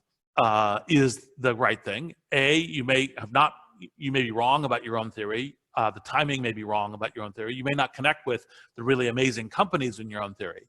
And so that network of connectivity is really important for the kind of really amazing things. And then you also learn new areas. So to give you an example in both is I have become the autonomous vehicles specialist for Greylock, because basically what happened is a friend of mine said, hey, there's this guy, Chris Urmson at Google, who's trying to figure out dynamics of building Waymo within Google. And, you got a lot of expertise in how the companies work. And, he's the technical guy who built Waymo, but he came from CMU. He's a really nice guy. He's a friend of mine. Would you sit down with him? And I did what Alan and I both do. There's a local restaurant here called Bucks, which of course we haven't been to in months, right, because of the pandemic. But I said, look, let's have breakfast at Bucks and let's talk it through. And so I started talking through, and I said, ooh, this AV stuff is really interesting, right? And I wasn't thinking I'm going to be an investor in AV. I'm going to be Greylock. I was just like, oh, I'm helping this guy Chris because of our mutual friend, right? And I'm learning about what's going on in AV. And I say, yeah, I actually agree with you. I think there's a line of sight. I think this builds a new kind of network and so forth. And so when Chris decided that there was this really interesting opportunity to build a new AV stack fresh, using none of the Waymo IP or so, because that's all Google's and did that. But it's like, oh, but if I were to do it entirely from scratch now, this is the way I would do it. So he went out and did that, and then he called me and said, look, I don't want any venture folks yet. I was at Greylock, so I had to get their permission to do this. But I'd like angel investors in this. Would you participate as an angel investor? And the answer was yes, right? I got to get Greylock's clearance from it. Greylock later co-led with Index the Series A, and that was part of the reason why Greylock was willing to allow me to do this, because I said, look, if you're at all close to this, we'd really like to be doing the Series A. So we want to say yes in order to enable that to happen, and or to increase the probability of it happening. And then all of a sudden, I have done a sequence of autonomous vehicle investing, because that awareness and openness to the stunning new ideas, the stunning new platforms, the stunning new entrepreneurs coming and doing this all come in that way. And so you have to maintain that. And we've done Aurora and Neuro and Naudo, like as part of like an AV portfolio. And I think actually our AV portfolio is the one that you would want anywhere in the world, right? So, China, a certain blindness to China. Anywhere outside of China, anywhere in the world. And I think that actually the Silicon Valley is actually better than China on autonomous vehicles so far. Reed, as a kind of way to make this concrete, why don't you tell the class over the last 3 years the range of your angel investments? Well, so you've got a couple of very interesting ones. Yeah. So other kinds of vehicles. Yeah. So now the way that I work with Greylock is anything that's a technology company, I bring to them, and they can choose to do up to 100% of it, right? Barring the places where it's either allow me to do it or not because the investment's not going to allow a VC. And sometimes they say no, and that's fine because that's part of the high integrity partnership with our LPs and GPs and everything else within Greylock. So obviously Greylock's business is making money with these extremely high growth industry transforming businesses. So they have a tendency to say, we'd like 100% of anything that's in that arena. But then there's also a sequence of other things that play in. And so there are things that are when you kind of just play for a new platform. So I ended up doing personally this investment in Blockstream. Like we, as Greylock, we did Zappo and Coinbase for cryptocurrency. Blockstream was this, hey, we've got this new way of building the blockchain into a platform technology. We have no theory of a business. We have no go-to-market strategy. Right? We have no idea how that's going to play out. And Greylock said, why don't you do this one as an angel investment? And if it comes back, then we'll take a look at it. So that's like one, kind of one of the one area kind of in crypto. There's some where we do it blended. So blended one includes this company called Apollo, which is a kind of serial, super successful entrepreneur named Michael Cassidy, came to us with a fusion technology. And fusion, it's a science project. It's like hard to know. And so I said, look, I've committed to Bill Gates, and I think that part of the thing in climate change is to do energy investing. I actually think that the only real solution to climate change is technological. I think everything else is fictional, and a lot of people engage in this fiction in a very broad way, but it's basically focus on tech, right? And all kinds of levels, and clean energy is one of them. So I said, look, Bill and I have been talking about this. I helped Bill as a participant do Breakthrough Energy Ventures. And I also committed to Bill that I would take seriously and meet with energy entrepreneurs. And so, Mike Cassidy brought me, the fusion, and Greylock's like, this is a science project. And I'm like, yeah, it's a science project, but I am going to do it. Right. And they said, well, boy, but if it works, it's going to be huge. So they put in a little bit of money, and I put in most of the money. And by the way, one of the funny things about Apollo is the solving of what is known as this energy Q, energy in, energy out of the engineering side, started asymptoting. So they pivoted because Mike Cassidy is the penultimate entrepreneur into a amazing satellite propulsion business. Which if you'd ever said, hey, I'm going to be an investor in a satellite propulsion business, I would have laughed at you. But of course, with Mike Cassidy, who is one of those world-class entrepreneurs, that's kind of like where you just kind of like say, I'm going to bet on it, did that one. Anyway, so I can continue. I'll say one more, which is change.org. So change.org is is an organization that's saying, look, how do we organize petitions to speak humanity to power? Power being governments, power being corporations, to kind of evolve their policies in order to be kind of better citizens and better stewards of making human decisions.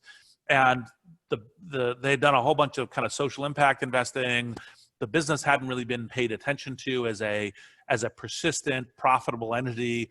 And so they were kind of at death's door. And so I did a recap to kind of get them into a shape where they could, operate with venture discipline to get to a profitable state. I actually don't know if the equity will ever be worth anything. And I've made kind of a pledge to the company. I'm never going to make profits from it.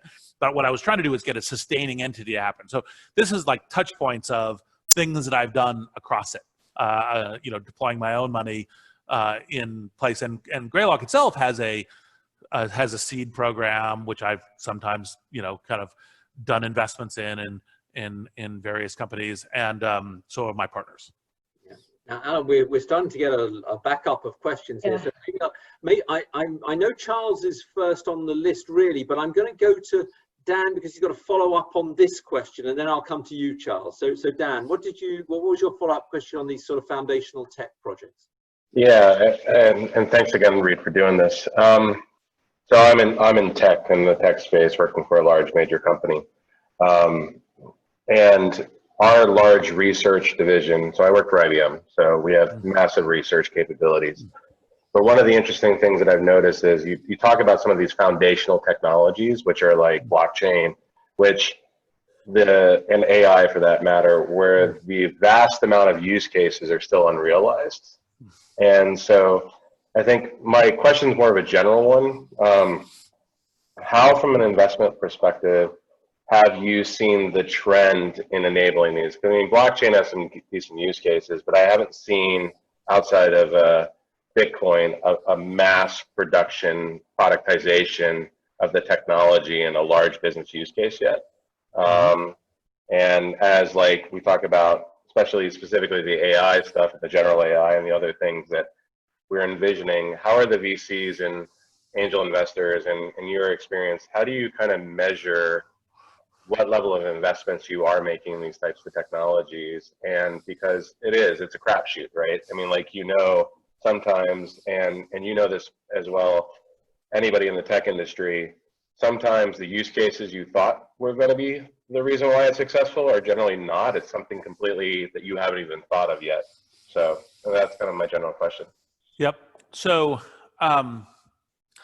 this gets back to both the question that Alan was asking about, okay, so how do you kind of do valuations on these things, and then what's the difference between the social net fundraising and LinkedIn fundraising? Because part of what happened when there's a bunch more capital is that people will take, and that's part of, again, why I kind of wrote blitzscaling, is people will take kind of shots on goal when they don't even know the use case yet, right? So when we invested in Zappo and I invested in Blockstream, the use cases were like theories, right? Not, and here's our proof as to how the use case works.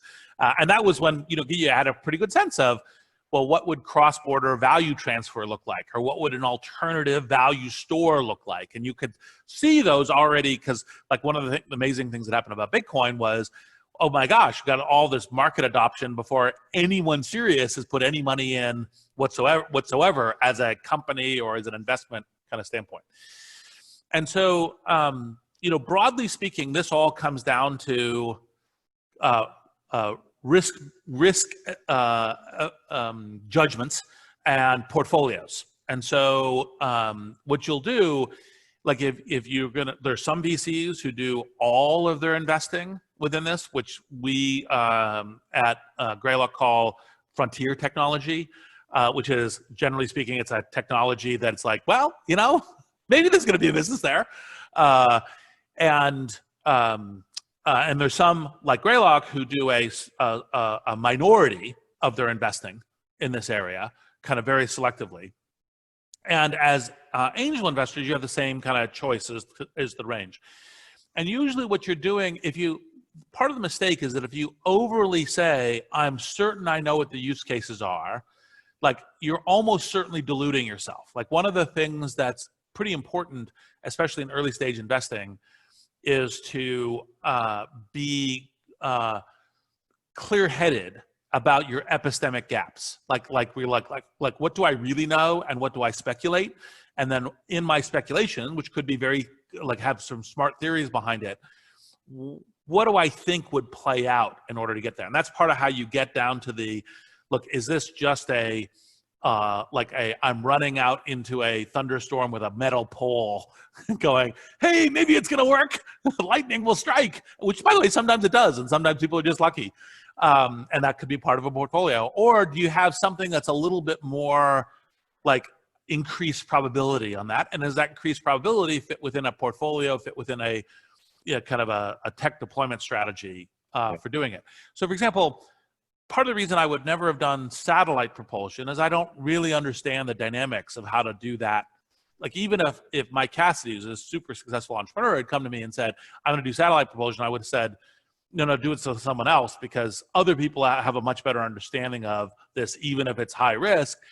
Whereas I knew that in fusion, like everybody was throwing darts, right? Like there isn't professional fusion investing, right? And so it's like, look, my dart is smart because there's a unique play that Mike and his co-founder Ben have figured out, and Mike's super good. And we're going to take this as an early stage shot where when I do this kind of investing, I simply write it all to zero in my book, right? And to see where it plays out versus the broadness. So those are the kinds of ways that you look at it, and thinking about what the possible future use cases and the possible transformation of the technology are. Like, you know, the whole theory on the blockchain side for Blockstream was, well, here is something that becomes a new platform. That it could be a platform kind of maybe on the blockchain itself, on parallel with the internet, for creating a new kinds of unforeseen number of generative use cases. Now, Bitcoin itself needs to get a little bit more established in order for that to really happen. So that's still a TBD question. But I was like, look, if there's a new platform here, I want to play in the new platform. That was essentially the judgment. But there was like literally no use cases, no go-to-market strategy, no business model. Who knows? Anyway, and that was kind of like new platform, super important, could be as generative in the value side as the internet. Okay, fine, I'll play. Right. Great. Shall we go to Charles? Because you've had your hand up for a while, so thanks for your patience.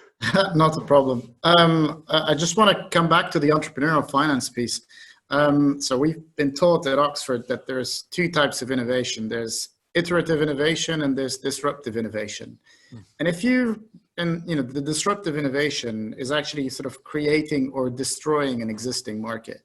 But you don't really know how big that market is. You don't know how it looks. You have like literally no idea, such that like Airbnb is a good example, because people would never rent out their homes over the weekend and nobody thought that was even possible. How do you, on the valuation or the investment side, how do you say, okay, this looks like I get the idea, but how do you put a number on it? I'll give them 100, I'll give them 200. You know, they're asking me, you know, they want this much. I think it's valued this much. That thing doesn't exist. How do you put a number on it? So the short answer is the numbers on this stuff is all kind of a combination of art and what your market pressures are, right? So like, what are other people possibly going to do? So there is something in the negotiation I had with Airbnb, there were a number of players who were willing to up to double my valuation. For the valuation I was offering them. And so the way that kind of played out to, and this is frequently how my kind of valuation decisions work, is look, how well am I working out a good relationship with the founder, that we value each other, that we understand what the risks on the road ahead are, that we're valuing the kind of contributions that each of us can bring. And because when you're making the valuation decision, most of what I love about kind of investing, especially technology investing, is call it non-zero sum games, that you're growing the whole pie, that if you win, like everyone wins. The one part of the game that's zero sum is I get X% for Y dollars, right? Because it's only out of 100% pool. So it's kind of like what do you do? But that challenge also becomes an opportunity about how well you work well together. And so in discussing with Brian and Nate and Joe, you know, the Airbnb co-founders, this whole thing, part of my whole thing was, look, I'm not going to match those other valuation offers.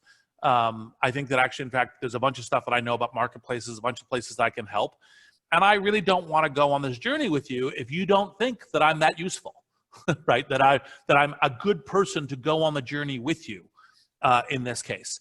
And so, you know, part of the discussion, and so I was like, look, let's have working sessions. You can come to your own judgment. You can figure it out. And so that was essentially a negotiation of the numbers. And so we, I think we did Airbnb at a 60 million post, was the valuation that we invested at. And, you know, part of that was to say, and I think there was an offer at 120 pre actually, so it was even a little bit more than 2x. But part of that was to say, look, there's a bunch of things we can do to help you with this, right, to do that. And that it's not as much of a science as much as an art. And so you get some of the science based on what prices, what financings and capital is available, because one of the weirdness about money is that the ultimate, what's the ultimate commodity? It's a dollar, it's a pound sterling. It's like, that's like, unlike rice and everything else, it's like, no, that the value of a dollar, it's a dollar, right? And so what's the differential of your dollar versus the other dollar? Well, that's the other things that you bring into the investment, which is obviously can be the resources that your firm has built up, and recruiting and customer generation and all, all the rest of this kind of stuff. And that's what it gets to. And so, so it isn't, there's nothing that says, well, it should be 60 versus 70 or 70 versus 80 or 60 versus 100 or 120, because that's all theories about like where it plays out, what later financings will look like, and how that will jump. But part of the discussion is a way that you kind of link arms and see if you value each other with the entrepreneur. And that's, I think, part of how that plays out. Great, thanks, Reed. Steve, do you want to go next? And then we've got a couple of others I want to fit in as well, if we can. Sure, thanks, Tim. Hey, Reed. My question is about, so I want to pick your brain as a VC and angel investor. And I'm about to launch a new startup that's going to be the next Headspace, but without all the stuff about mindfulness. And I've got 3 options on where to do this. I can either do this in the United States, maybe not Silicon Valley, but somewhere in the United States. My wife's American. I can do it in Oxford, or I can do it here in the Cayman Islands. Do you care? And am I handicapping my business by not being in the Valley? Actually, this is a good general question, not just for you. Investors care a lot. And the reason they care a lot is because they care about, ultimately it comes to prediction for successful exits. So part of the reason why a lot of investors will give a lot more credence and take more risk and have a broader risk portfolio and higher valuations and everything else within the Valley versus the rest of the English-speaking world, China obviously has its own thing, is because they see more successful exits. They see more Airbnbs and they see more Ubers and they see more, and they go, okay, that can play out of that network. And network is partially a collective belief or delusion on investors. It's a talent. It's a network and understanding about like how to build the technology, how to go to market, et cetera. And then, that then kind of slopes off it. So it isn't only Silicon Valley, but Silicon Valley is the place that has the highest belief in the English-speaking world. But then you begin to go to, well, okay, so what do companies from location X look like? What do they look like from Oxford or London? Or what do they look like from Cayman Islands? So you go, look, we're going to do it in the Cayman Islands. And a lot of your investors go, well, shit, I haven't seen anything that's really worked from the Cayman Islands. So that would be taking an additional really big risk, because like we don't know exactly which things go in, like for example, later investors, talent working in it, et cetera, et cetera. But you go, well, okay, there's a whole bunch of unknown risk factors that go into it. And so that's part of the why it's useful to have as location. And by the way, just speaking on UK Silicon Valley, I know one angel investor whose entire mode of operations is, I invest in the UK when the valuation's lower, and then I try to get the company to move to Silicon Valley to get an increase in the valuation from the fact that it just moved to Silicon Valley as a way of doing it. Because that's this angel investor's entire theory of the game of how to get a 2x across the portfolio, because roughly speaking, his experience has been that once I do it and I simply move to Silicon Valley, I get a 2x just because of increased belief there. And I'm not advocating that, I'm just articulating kind of strategies. So that, I think it's actually super important to make those decisions, because it'll play into talent, it'll play into investor confidence and a bunch of other things. So yeah. Delaware, you're saying? Well, Delaware as a corporate location, Delaware as a company location, it might look very similar to the Cayman Islands. Yeah. Now on this issue, it's a sort of derivative issue. I was going to go to Nick actually, because you had a question about geographical arbitrage, but I don't think it was the same issue, right? It's not quite the same, but it's sort of, it follows on, I suppose, a little bit. I mean, we were meant to be in Palo Alto for all the reasons of the kind of the connected ecosystem that I guess you're just describing. The slight context on this is like, I have a company that's part of the Foundry in Oxford, and so what I'm interested in is that, as you say, there's the potential arbitrage opportunity between the two places, and I wonder, like now in the whole COVID situation, whether the connectedness of the valley and the kind of presence that you describe as being the kind of confidence is changing or is going to change. We should probably say, Reid, that you're you were a founding donor for the Foundry. So right, I know. Yes. Your name's in lights on the Foundry door. So Nick, you've already benefited from Reid's largesse. Well, and by the way, the more places we have that are like Silicon Valley, I actually do a bunch of different places, philanthropy and action. It's everything from the Foundry, also in the UK, Entrepreneurs First. There's a stack of things, and then other places as well. To make this happen. I think that it creates a bit of a window of an opportunity, because I do think that more capital is taking meetings at a broader location. So I think that there's a higher percentage of Silicon Valley VCs that are doing Series A's, a higher percentage of their portfolio are Series A's in places other than the Valley. So I think it's running the experiment. Now the question is, it's not just Series A's, it's the whole way through, kind of like, because once you're doing a growth investment and deploying X 100 million or X, $50+ million of capital, then all of a sudden a hole or a bad result makes a much bigger impact on the overall portfolio. And so that experiment's going to play the whole way. But I think the experiment, which I think is very good for the entrepreneurial ecosystem, is a broader diffusion of essentially Series A's. How much it will play through and what will happen, I think, is still TBD. So I was going to go to Zhu Ming as well at this stage. So you've got your question. Yeah. Earlier when you mentioned integration of the system as a key factor that you're looking for, I'm just curious, what do you mean by system specifically? Is it the customer, technology, economy, industry? Like, what do you specifically mean by that? And what are the measures that you look for indication of successful integration to the system? Well, part of what goes on here is that it's mostly a set of theories about what kinds of things have generally speaking worked, which are applied more rigorously when there's more capital involved. And so mostly the system I was specifically talking about was a kind of a question of judgments by investors about where they fit in the capital chain of successful technology exits and what kinds of additional investment needs to come. So for example, my advice that I fundamentally give angel investors, when someone comes to me and say, hey, I want to angel invest for the first time and you are a really good angel investor, like, what's the one thing that I should do? And the answer is, figure out how you make your investments in a way that VCs will then later want to follow you after your investment.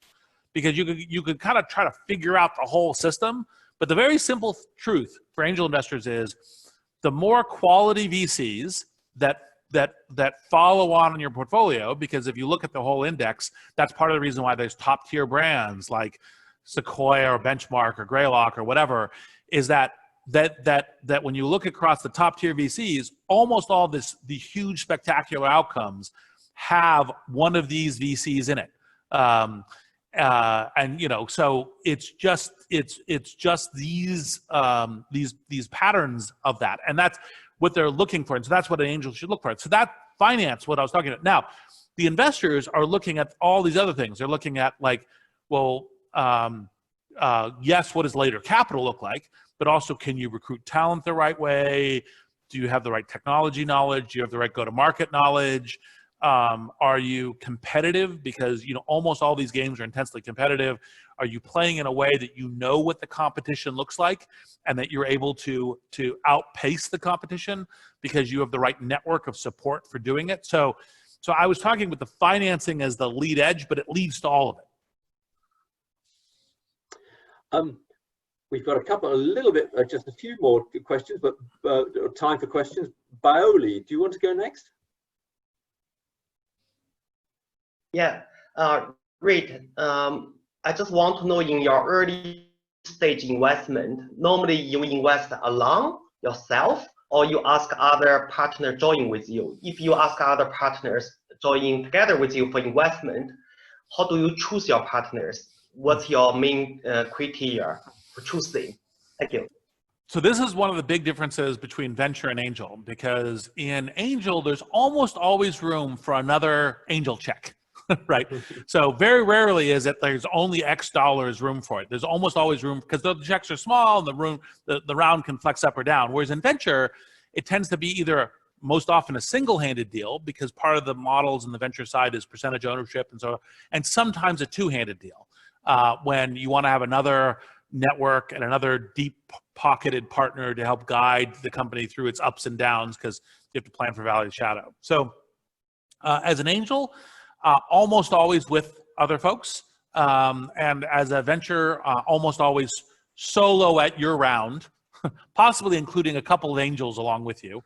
And then the calculus for how you include is who adds real value to the company. Like, it isn't, very rarely is it just capital. Sometimes it is, but very rarely. Usually it's what's your theory about how this person, and by the way, it's good to have those explicit conversations. Like, okay, you're gonna spend time on the go-to-market strategy. You're going to be the doorway of connectivity to the traditional industries in the following way. You're gonna help recruit. You're going to help them sort out the modeling of their business model. You know, you're going to create, you're going to do, you know, and there could be multiple people in each of these categories, but you're going to help with the connectivity to VCs and when we get to the VC round, you're going to help guide the company to the VCs that you're closer to. And so, like, for example, very frequently, back when I was doing angel investing as my gig, as opposed to venture investing, which is my primary gig now,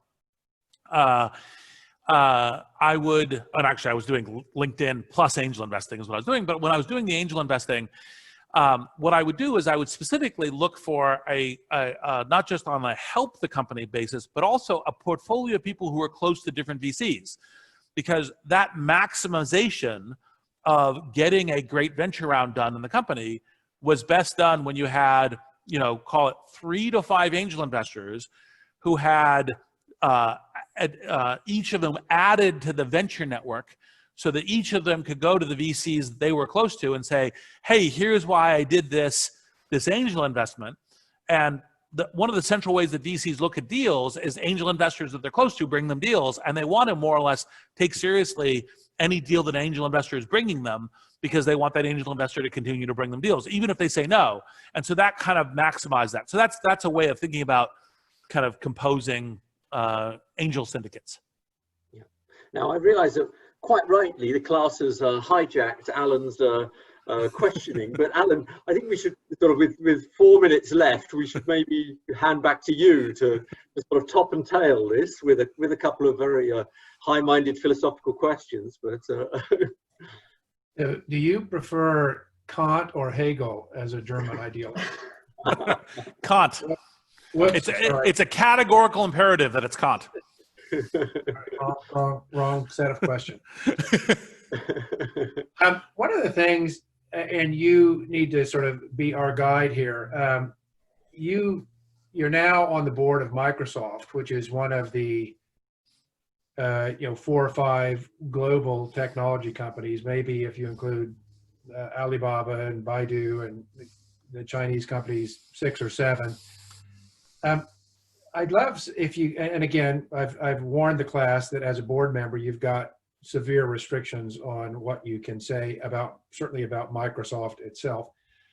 But I'd love to get your observations, because you and I met 23 years ago in Menlo Park, and now you're on a board which has a truly global sort of business, and increasingly global.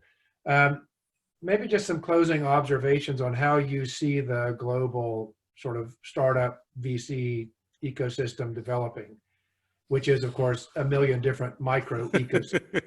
but some general observation I think would be quite useful, because this group is, of course, from around the world. Yep, in 2 minutes or less, because I go to a board meeting after this. speaking with, not a Microsoft board meeting, one of my portfolio companies. So look, I think that the short answer is the technology industry is going to be accelerating.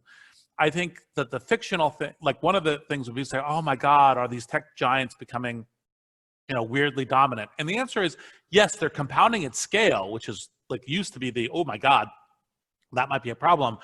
But actually, in fact, I think there's so much of the entire tech industry is growing that as opposed to having, call it, 5 US tech giants that are going to 3, I think we have 5 going to 10. And the fact that there's creating more, and I think we're seeing more Chinese tech companies that are not just becoming dominant within China, but growing. ByteDance is a good example. We see obviously TikTok playing out in various ways. And so what I think is happening is the future is tech. And so so that tech side is importantly growing everywhere. And I actually think whether you're an entrepreneur, whether you're a local region, whether you're a university, the short answer is we should be trying to create as many of these tech innovation hub and entrepreneurial ecosystems as we can. That's part of the reason why I did do my philanthropy some of my philanthropy the way I do. That's part of the reason why I helped stand up the Foundry. Part of the reason why I help with this class, in addition to loving Saeed and you guys and all the rest. And so I think actually, in fact, we are on a massive trend in all that direction. And to some degree, some places it's a tsunami, right? And some places it's a river, right? But all of that stuff is, I think, important to kind of accelerate. I think it's happening everywhere, and it's part of the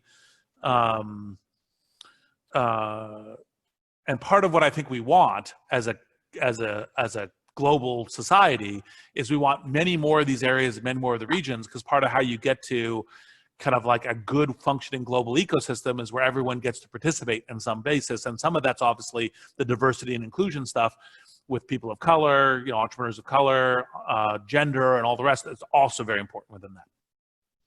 Super. Tim, I think we're at our time. Yeah, Reed, we are.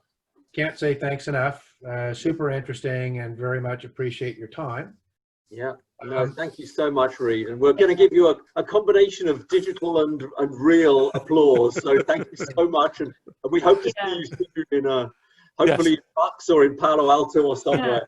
Yeah. Well, we're hopefully in March. If everyone's traveling, we're going to be there in March. So perhaps it's Bucks in March. Okay. Great. All right. Be well. Thank you. Thanks. Thanks, Reed.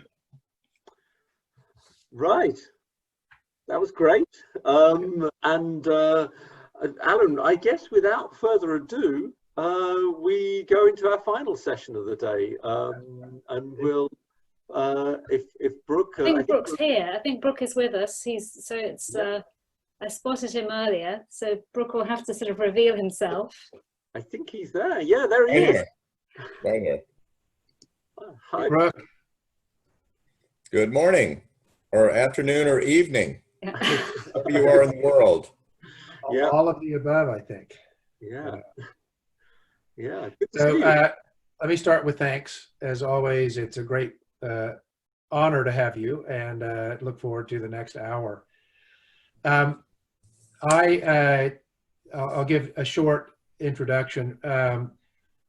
Brooke, it's hard to not use superlatives. Brooke is a sort of a hyperactive venture capitalist who's been hyperactive for 40 years in the venture capital space, and has spent not his entire career, but Brooke, I'm going to guess 96.2% at Kleiner Perkins, Caulfield and Byers. And Brooke, among other things, more or less invented the biotech and medical investing venture capital practice, which I'm going to ask him about a little bit more in a bit. But Brooke, what would be terrific, and I see we have some audience, Tom Byers. I said I wouldn't call him out, but Tom is Brooke's brother, who's a professor at Stanford Business and Engineering School, and is that Marty, and then Marty, his wife. And we may have some other lurkers from the Byers clan on as well. But Brooke, 40 hyperactive years. Can you give us a little sense of what the business, the venture capital business was like when you started? How many firms, how many people, what was the size of a fund, how deals were sourced and evaluated? I think it'd be wonderful to take a quick look back to the beginnings of the industry. Sure. I want to start out by thanking everybody at the Oxford program for inviting me back. I've done this for a couple of years now, and I'm always surprised that Alan wants me back, because during the next hour or so, you'll see that he and I don't always agree. So that's the measure of a good intellect on his part. You're all very fortunate to have Alan do this. He's very dedicated. And if you look at the background of his video there, that is not a screenshot. That's actually his home library. And I've been in it. And he's read all those books. Just an astonishing thing. Next, now that he's finished those, he's going to go on over to the Oxford University Library and start in on that. Yes, we have some family members of mine on board. My brother, Tom Byers, I'm going to talk about him in a little while, and his book, which I'm going to recommend. And also his wife, Marty Byers, who is a 2005 graduate of the on-campus Oxford MBA program. And I'm so impressed looking through the list of participants in this from all over the world. And as I was studying all your pictures and your resumes and where you're located and what you do, it was inspirational. And it hit me that, you know, COVID has caused us all to focus more locally and even shelter. And but this session reminds me of how big the world is and how we're all tied together in so many different ways, in a positive way. And what I can't wait to do when this is over is start traveling again. My family has been to the following countries, which all of you represent where you're living right now. I'm sorry we didn't meet you while we were there for your local libation. Switzerland, France, Luxembourg, Netherlands, Kenya, Mexico, UK, UAE, Singapore, China, Canada, Greece, Belgium, and Ireland. We've been to all of those. Maybe we'll go back and get a chance to meet you. The other thing about Oxford is my sister-in-law explained to me the subfusk. Is that how I say it? Subfusk. Yeah. So are they going to ship that to all of you for your graduation? They have their own. They all own one. They have their own version of that. I did see a picture of our dean in Subfusk. I think he was presiding over a virtual graduation ceremony, and he was dressed up in the Subfusk. Yeah, we're going to be doing that.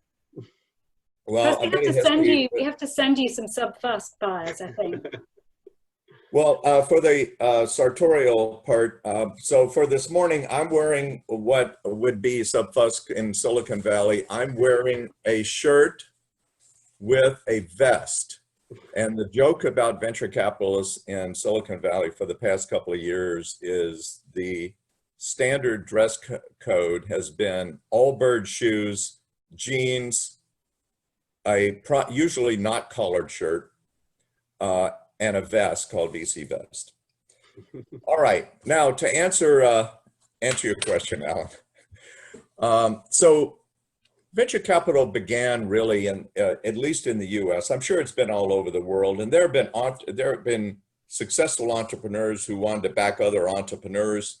There have been wealthy families who backed the guilds. We can think of the Medicis in Renaissance Florence would back other entrepreneurs, Leonardo da Vinci, Donatello, so on. But in the US in the 1950s, there were certain large families that began operations. It was the Bessemer family, Rockefeller, and so on. And organized venture capital began really in the late 60s, early 70s with the formation of venture capital partnerships. And I was fortunate coming out of grad school at Stanford to get after working for a few years in the semiconductor industry, which was about the only tech industry around at the time, other than computers, to get in early in venture capital. Most firms in the 70s that formed were sized around $10 to $20 million in total capital, wrote checks of about $500,000, and there were club deals. There were only about 100 venture capitalists in the US at the time, so to fund any kind of startup, we would have to get 5 or 6 of us together and go in at the same time.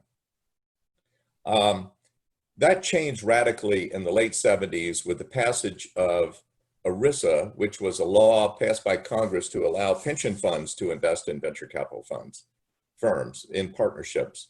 And that exploded the size. So our firm went from a fund size at Kleiner Perkins. Our first fund was 15 million, the next was 55, the next was 150, and the next was 450.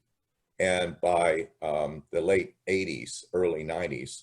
And that shows the flow of capital in from endowments, foundations, pension funds, and so on. And that's kind of where it is today. The average venture capital firm in the US, and they're of the large organized ones, and there are about 1,000 of those now in the US and probably another 1,000 around the world, that the greater supply of venture capital, the better for the entrepreneurs. And then there are sized ones that are a few billion in size. And then most of them are smaller. And as we'll get into it, the trend that started 10 years ago for seed funds and seed investing. And really, you don't need a license to be a venture capital investor. Thank goodness. Anyone can do it. So that's the benefit of the entrepreneurs who want capital and expertise. I want to sort of build on that for a second. You were sort of present at the creation and helped create the whole biotech, medical tech investing sort of space.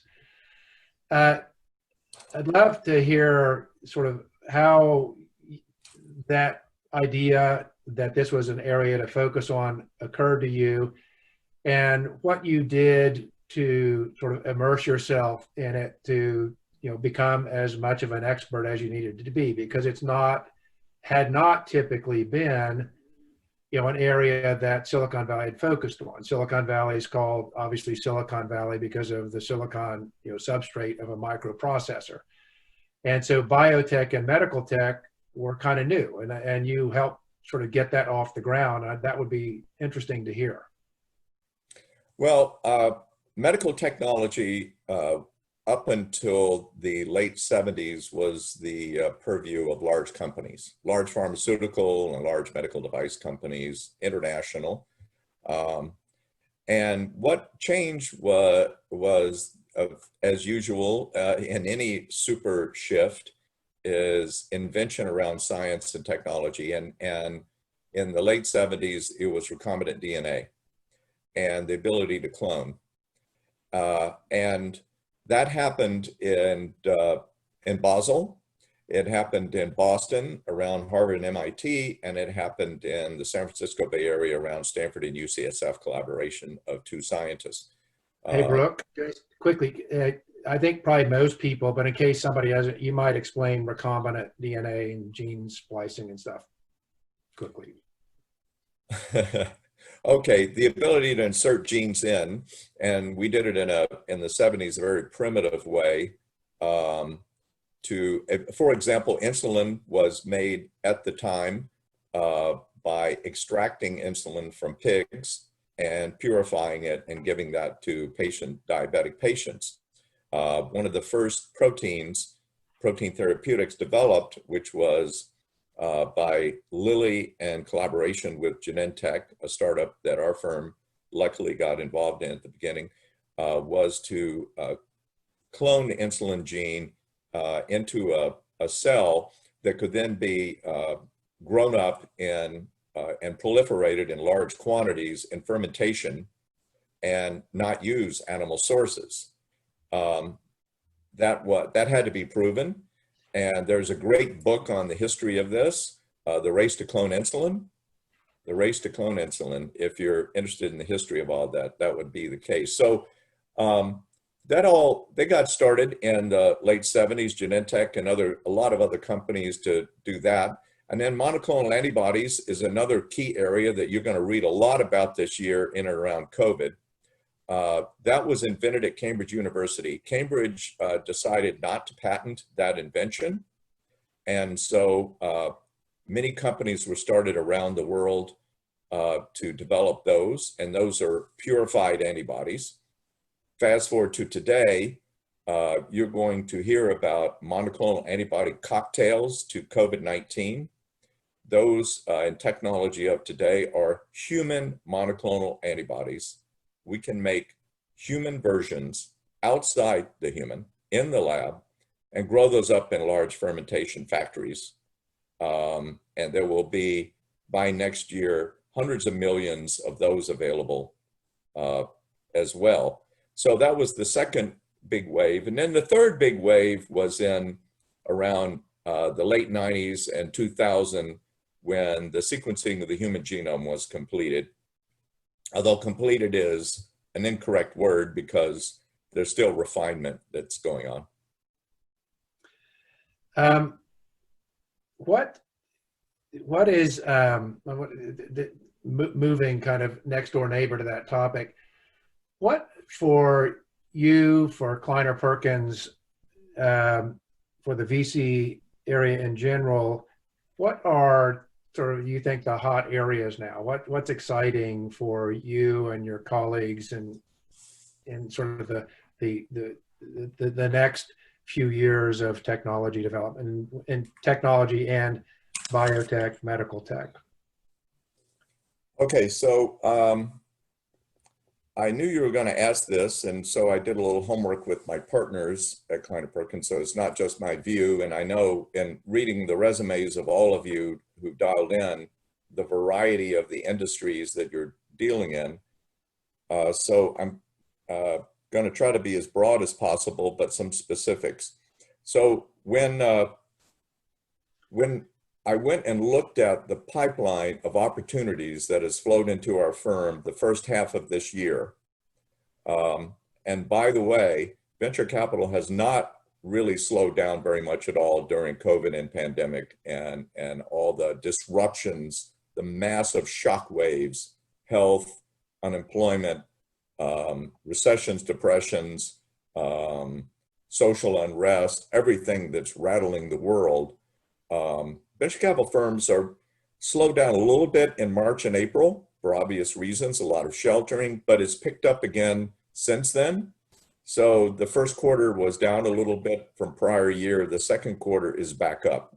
And the breakdown of industry sectors by what we're seeing from entrepreneurs, and keep in mind, venture capitalists don't start companies, except rarely we might incubate one.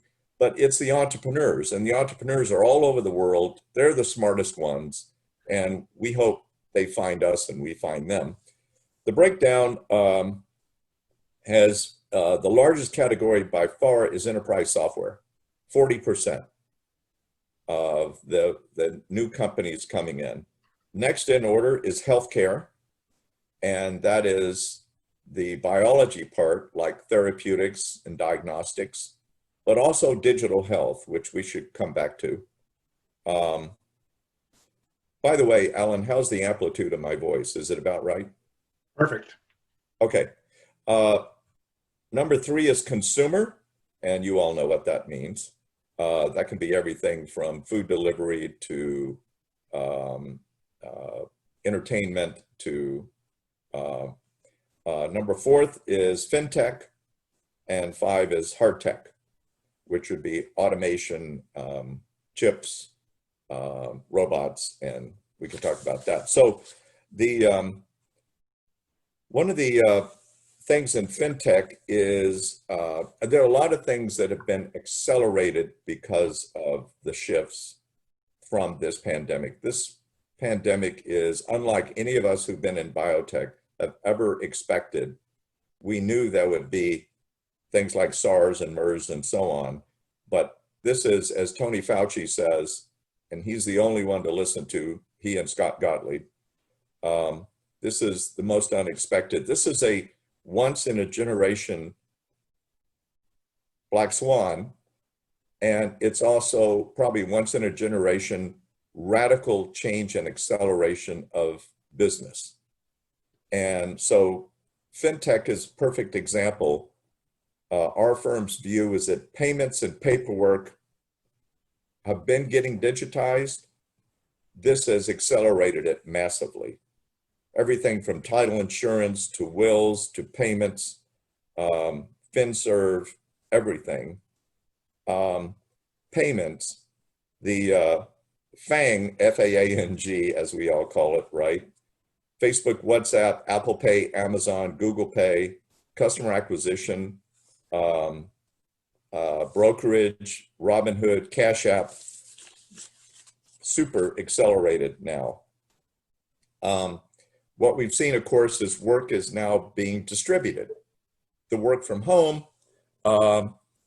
phenomenon has shown that we don't all have to go to be in an aggregate building to get our jobs done. And so none of us are smart enough to know where this is all going to settle out.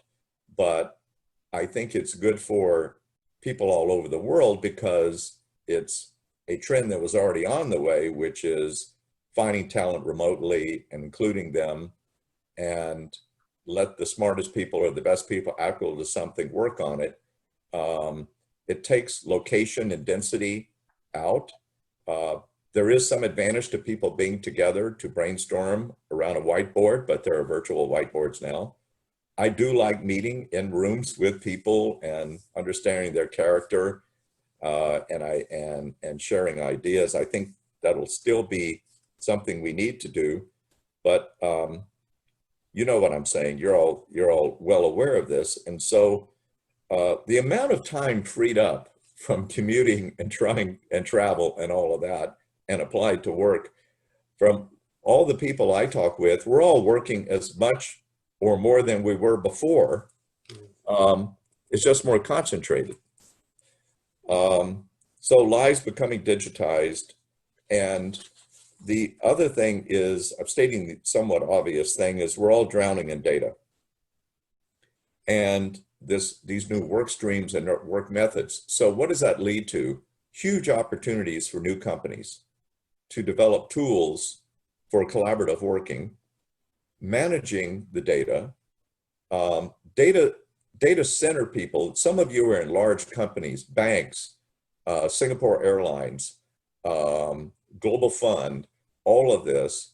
And you've had a lot of your data and data centers moving sort of toward the cloud. Well, now a lot of your data center people can't go to the data centers. And so the acceleration to the cloud is a big trend, and that's got to happen with software and new tools that can be developed for collaboration. But also it opens up the whole risk of cybersecurity, because now we're all accessing all of our data with devices that are not particularly secure, personal devices. And because we've grown up, many of you have grown up, and we all are so dependent on personal devices, we're used to consumer-facing ease of use in our personal devices, consumer applications, but we don't have those in our work. Why is that? Well, because they were programmed by people who didn't have much UI or design in mind. So that's a huge shift as well. You want me to keep going, Alan? Well, I have I'm often interested most in areas I know the least about. And one of the things that you're spending a lot of time on that's fascinating to me, that goes back to the fact that the sequencing the human genome now of individual people is so cheap. The future of sort of personalized, or what you're seeing going on now, and how you see it developing, the future of personalized medicine. That is why I was telling Brooke the other day, who knows my wife, who it weighs about 100 pounds, and I weigh, let's just say, over 200 pounds, but each of us is given the same, 2 aspirin dose for a headache, which makes 0 sense. So I'd love to hear sort of what you're seeing, what you're thinking, how you see it developing in the personalized medicine, because I'm personally fascinated by that. Right. So personalized medicine as a term began about only 15 years ago.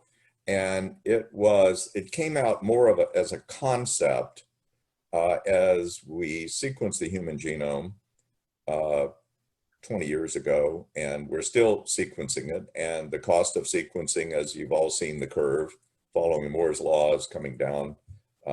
It's possible to get a sample from a patient and do a sequence for well less than $500 now. And depending if you're doing targeted sequencing, we're down to around $100 if you're looking for certain mutations or certain parts of the genome of 20+ thousand genes in a human. But the idea was, now we realize that everybody is very different. We're 99% the same. By the way, we're about 98% the same as monkeys. But the variety in us across the humans is interesting. There are 3,000 genetic diseases that humans get or have or possess or are at risk for because there are flaws in our genomes. They can be randomized, they could be inherited, they could be caused by outside environmental factors or whatever. What this means is that we all respond to a disease outbreak in our bodies, or syndrome, or reaction to an outside factor, a pathogen or whatever. Or as we age, we have different mutations and different changes. And so to assume we're all the same is folly. Now, why has that been the case in medicine? Well, it's because of the way clinical trials are run. So you're all reading about the vaccine trials with great interest, I bet. So there's news this morning that Moderna, a Cambridge, Massachusetts company, it looks like their phase 1 and 2 data look really good. And so they're going to accelerate their phase 3. Pfizer had a good announcement yesterday, of an optimistic announcement about their phase 3 trial beginning this month. And for each of those, they're going to test their vaccines in around 30 to 40,000 people. And let's say, I'm going to pick a number, I don't know, 10 countries. They want to get diversity of ethnic background, therefore genome diversity, and through different age groups and so on. So they'll run those trials for safety and efficacy. And they'll come up with statistics and a p-value. And if it's a tight band of safety and efficacy, they'll get approved and distributed. The reaction or the response of any one person getting that vaccine will be very different than the next person getting it. And that's because our immune systems are all idiosyncratic to us based on what we've seen and how our biology has developed and how we've treated ourselves and all of that. So, and that's the same for cardiovascular drugs, arthritis drugs, drugs for multiple sclerosis and other neurological diseases, and so on. And so what have we in the industry, and I count myself in that because as a venture capitalist, I think of myself as a partner to the entrepreneurs. Reed did a great job explaining that an investor has to be a partner with the entrepreneurs, and that's really the relationship that's most important. So what are we doing about it? Well, starting about 12 years ago, we in the industry and the entrepreneurs started developing molecular diagnostics, very advanced diagnostics, and so that we can, for each patient, predict their response to different modalities of therapeutics. And so grew out something called companion diagnostics that now is true with a lot of therapeutic drugs.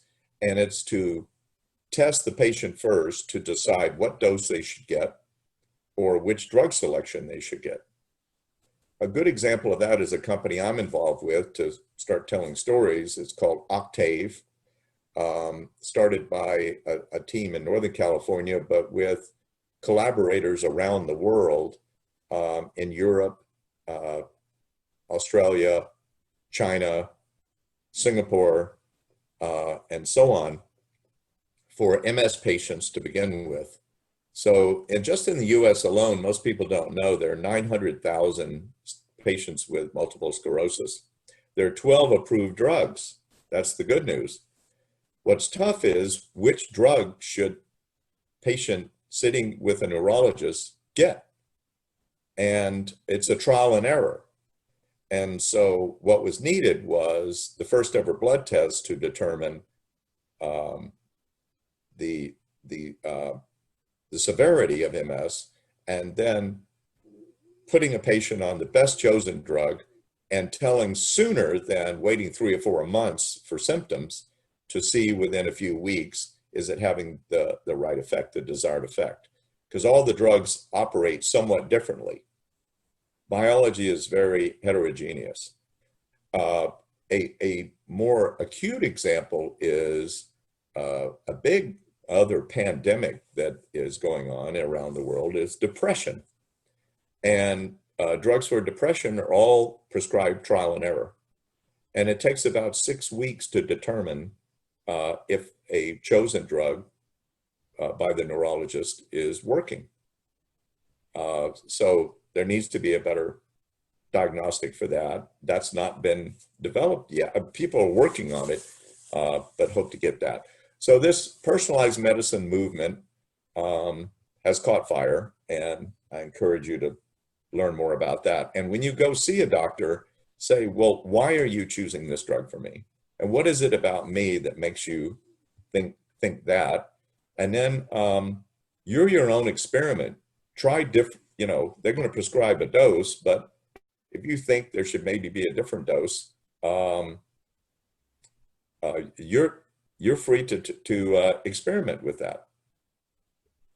Alan, I think we should probably go to some of the questions from the class. I was just going to say, I've got 10 more hours of questions from exactly. Why don't we get some from the class? Yeah. Can I just ask one segue question as we go, Brooke? Because in terms of, you know, a lot of the things you invest in have potentially very long routes to exit, right? It might take, I don't know, 10, 15 years or the like. And yet there's other parts of, you know, what things that Kleiner do, which are much quicker, I guess, you know, a lot of the tech things, or, you know, apps or things like that, consumer could be a lot quicker. How does that play out in terms of the fund, you know, in terms of, you know, is it just that the fund is a portfolio of some long plays and some short plays, or do you deliberately mix it up so as to give your investors some money along the route and some long-term options? But I'd be interested to see how you think about that. Yeah, that's right. Look, as I said, you know, there are thousands and thousands of venture capitalists around the world now, and they can be in any country and anywhere, and there are families in every country that are acting as venture capitalists. People do what they want to do. What is their intellectual interest? What industry sectors interest them, and where do they have connections to see, you know, great startups? For us, what we choose just in our firm as an N of one is a simple way to think about it is 5 sectors: enterprise software, consumer, the ones I talked about, fintech, hard tech, and life sciences, and about 20% allocated to each one. We just raised our 19th fund of the history of our firm, $600 million, and roughly 20% will go into each of those categories. And then we have partners who specialize in those categories, because we need to have the domain knowledge to be able to do what we do in our business, which is see the best ones, win the hearts and minds of the entrepreneur, and be allowed to invest and win that, and then help build the company. So it's that diversity. Yeah. Now, you asked about timelines. Well, yes and no. Time to IPO, even for digital companies, has stretched out. because there's so much more availability of growth capital in the past 5 to 10 years. And so you see companies like even that Reed talked about and that he backed 8-10 years ago, Airbnb, still not public. These companies that are growing super rapidly would rather grow and postpone their IPOs. So, and in biotech, ironically, they require a lot of capital, yes, and long timelines, but their access to capital right now is the greatest it's ever been in my career. These are the golden age of biotech for science reasons, but also funds flows.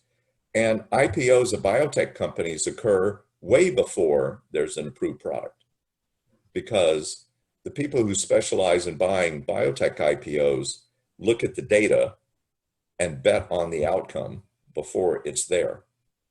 So the timelines are becoming almost the same in terms of, of investment. Yeah, interesting. One follow-on, if I may. You've got your latest fund fund 19 is 600 million. A lot of these guys have taken a private equity course a month or two ago, where they would have heard about, the successful firms there, and clearly you're one of the most successful firms. But they grow up and now they get $20 billion funds. Give us a sense as to how much you could have raised if you'd actually just opened the doors to all the investors that wanted to get in, and I'm just sort of curious as to why you've managed to be so disciplined about it and not raise more capital as well. Well, about 10 years ago, we raised $1 billion venture funds. And what we found is that, look, when we raise a fund, we have to give the money back. And the number of winners it takes to return $1 billion is very different than 600 million, obviously almost a factor of 2. And our models and timing to liquidity and flow and all of that is that we would like to raise a new fund every 2.5 to 3 years. We would like to see results on that. And our modeling kind of optimizes around 500, 600 million. Yes, we could have raised 2 or 3x that, but that's a huge responsibility. And we wanted to be more flexible and nimble than have the weight of all of that. And also our investors like the fact that they get to re-up choice every 2.5 to 3 years. Right. As well. And that's part of the relationship. Yeah, I see. So it's a quicker investment cycle in a sense that you fundraise more regularly than the big buyout shops who raise $20 billion, I guess. And look, yeah, we for a $600 million fund, we'll invest that in about 40 companies. Right. So our checks are much smaller. It's the art of what we like to do. We're more of a craft, cottage industry than the big private equity firms. Yeah. Right. Let's take some questions. Charles, you're first up. Yeah, so I guess what I'm interested in knowing is that, so I've worked for startups before, and often there's a specific trend of investment. So venture capitals are investing in a specific trend. So often the entrepreneurs will rush to reformat their business plan to kind of chase a trend and get the money in the investment. So, I mean, that's not what I'm interested in. I'm interested in your opinion on how trends start and how do sort of, people pile into that trend and then like everybody's doing it. Well, they start with the entrepreneurs. So yes, there are a lot of venture capitalists that write blogs and give speeches and love being quoted. I think some of them are very creative and original. I think one of the nice things about being a venture capital investor and in this profession is that we meet a lot of entrepreneurs and we can synthesize a lot of those ideas and maybe see a trend. So if you hear a venture capitalist talking about trends, they probably picked it up and saw something moving in a direction. So I think that's it. And I think it's important to pay attention to it. And Reed did a great job of talking about things that are not obvious. And one of you asked a great question, you know, how did he know to invest in Airbnb when the idea of going into a stranger's house and staying in their spare bedroom was... That was me. That was you. Yeah. Great question. Great question. And I didn't see it either. And Sean and I have two sons who are now in the venture capital business, found their paths on their own. And they thought it was a great idea. And I just didn't see it, but I think it was a generational thing. And that's why it's really good to be young in venture capital, or at least have young partners who think differently. And 10 years ago, there was a big shift going on around privacy, less concern about that. Obviously, everyone on Facebook let that go, and posting and mobility and shared economy, all of which we take for granted, that began then. So trends, one of the things I've done before in this class is suggest readings. And I was thinking this morning maybe to share two of the things I read every morning that help me maybe see some trends and follow what's going on in venture. One is... I heard Tom Byers had a book. Yeah, I'll get to books in a minute. They're a little more fixed than these. This is I read something called The Term Sheet. The Term Sheet. It's published by Fortune, and the website is fortune@newsletters.fortune.com. So that's fortune@newsletters.fortune.com. And I read the Term Sheet every morning, and it has 2 or 3 articles about what's some big story of a big new startup being funded, or an interview with an entrepreneur or something like that. And then it does a roundup of financings that have happened in the past 24 to 48 hours. So that's a good one. And then another one that I read every morning is written by a reporter who used to be at Fortune and started his own. His name is Dan Primack. Oh, yeah. Yeah, I read him as well. Primak. And what I got off at this morning is Dan at Axios, AXIOS.com. Dan at Axios.com. His newsletter is called Pro Rata. And he had a fascinating article this morning. Charles, you were asking about a trend. I think a big trend is micro funds. So we've gone from big venture funds, then to, you know, seed funds, and other micro funds. And here's a newish concept started by David Morin. It's an article this morning, it broke this morning, starting a new firm called Offline Ventures with a $50 million target. What makes it different? Instead of going around hat in hand like people like I do to large institutional investors and family offices to raise our fund, it's called a rolling fund structure. And where the investors, so-called limited partners, commit to invest quarterly.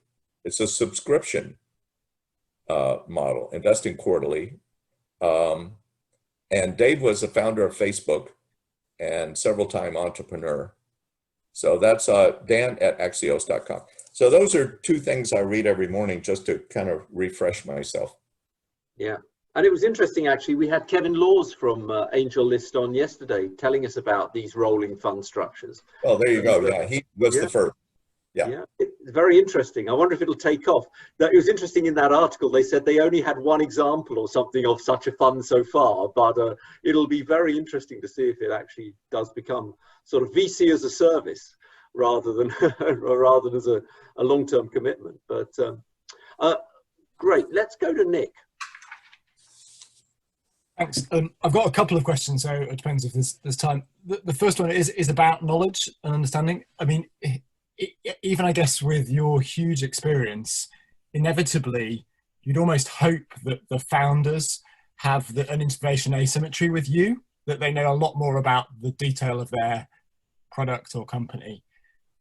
So I was wondering what heuristics maybe you rely on to make the judgment. I mean, I guess particularly as you get later stage when it becomes more about the company and the product than the founder specifically themselves. Okay, so that would be pattern matching. So after doing this for a while and a long time, there is a pattern matching set, multi-dimensional database in my mind about characteristics in people. Now that can cause me to miss things because, but the expertise required when an entrepreneur comes in, and if it's a good entrepreneur with a great new idea, it's new. And so what we try to do is have a network of friends and acquaintances and people we've worked with before who we can go tap. And so usually, like Reed says, before he meets with an entrepreneur, he tries to do some reference checking or some homework or something like that. I do that. I'll fire off 5 emails to people and say, hey, what do you know about this idea, whatever, something like that. I won't divulge, of course, anything proprietary, but it's, you know, I'll ask about the person. And then I will ask the entrepreneur, may I ask these 3 people who I know well about your idea? I will ask permission first, and usually they'll give it, or I'll say, would you speak to this CEO I'm on the board of? I would like his opinion. And it could be very helpful to you in reverse. So that's one. That's on the expertise of the idea and the industry side. I do want to get to kind of horizontal framework as well, but we can come back to that. Do you have another question? Yeah, so my other question was then maybe thinking of given the asymmetry of returns, do you expect maybe your junior partners to fail? And how much do you expect them to fail? Because they want to be challenging in interspaces where there is an uncertainty, because potentially that's where there is opportunity. So like, do you set them targets to fail, or? That's a really good question. Hey, Brooke, before you answer, I want to give my answer to that question because it's a quote from you. So when I stopped practicing law and became a partner at Mayfield, Brooke and I were talking, and he said, you know, when I started, we used to say it took about $1 million to $2 million to train a venture capitalist, meaning you had to lose $1 to $2 million to learn enough to be good. And he said, now I think it's more like $20 million. So you had to lose $20 million before. So that was in 2000. No, that was in 1998. So what's the cost today, Brooke? Well, more, but that was probably a quip at a cocktail party. But I have a partner, John Doerr, who used to say that training a new partner is they'll be like crashing an F-20, F-15. But it's a shared responsibility, though.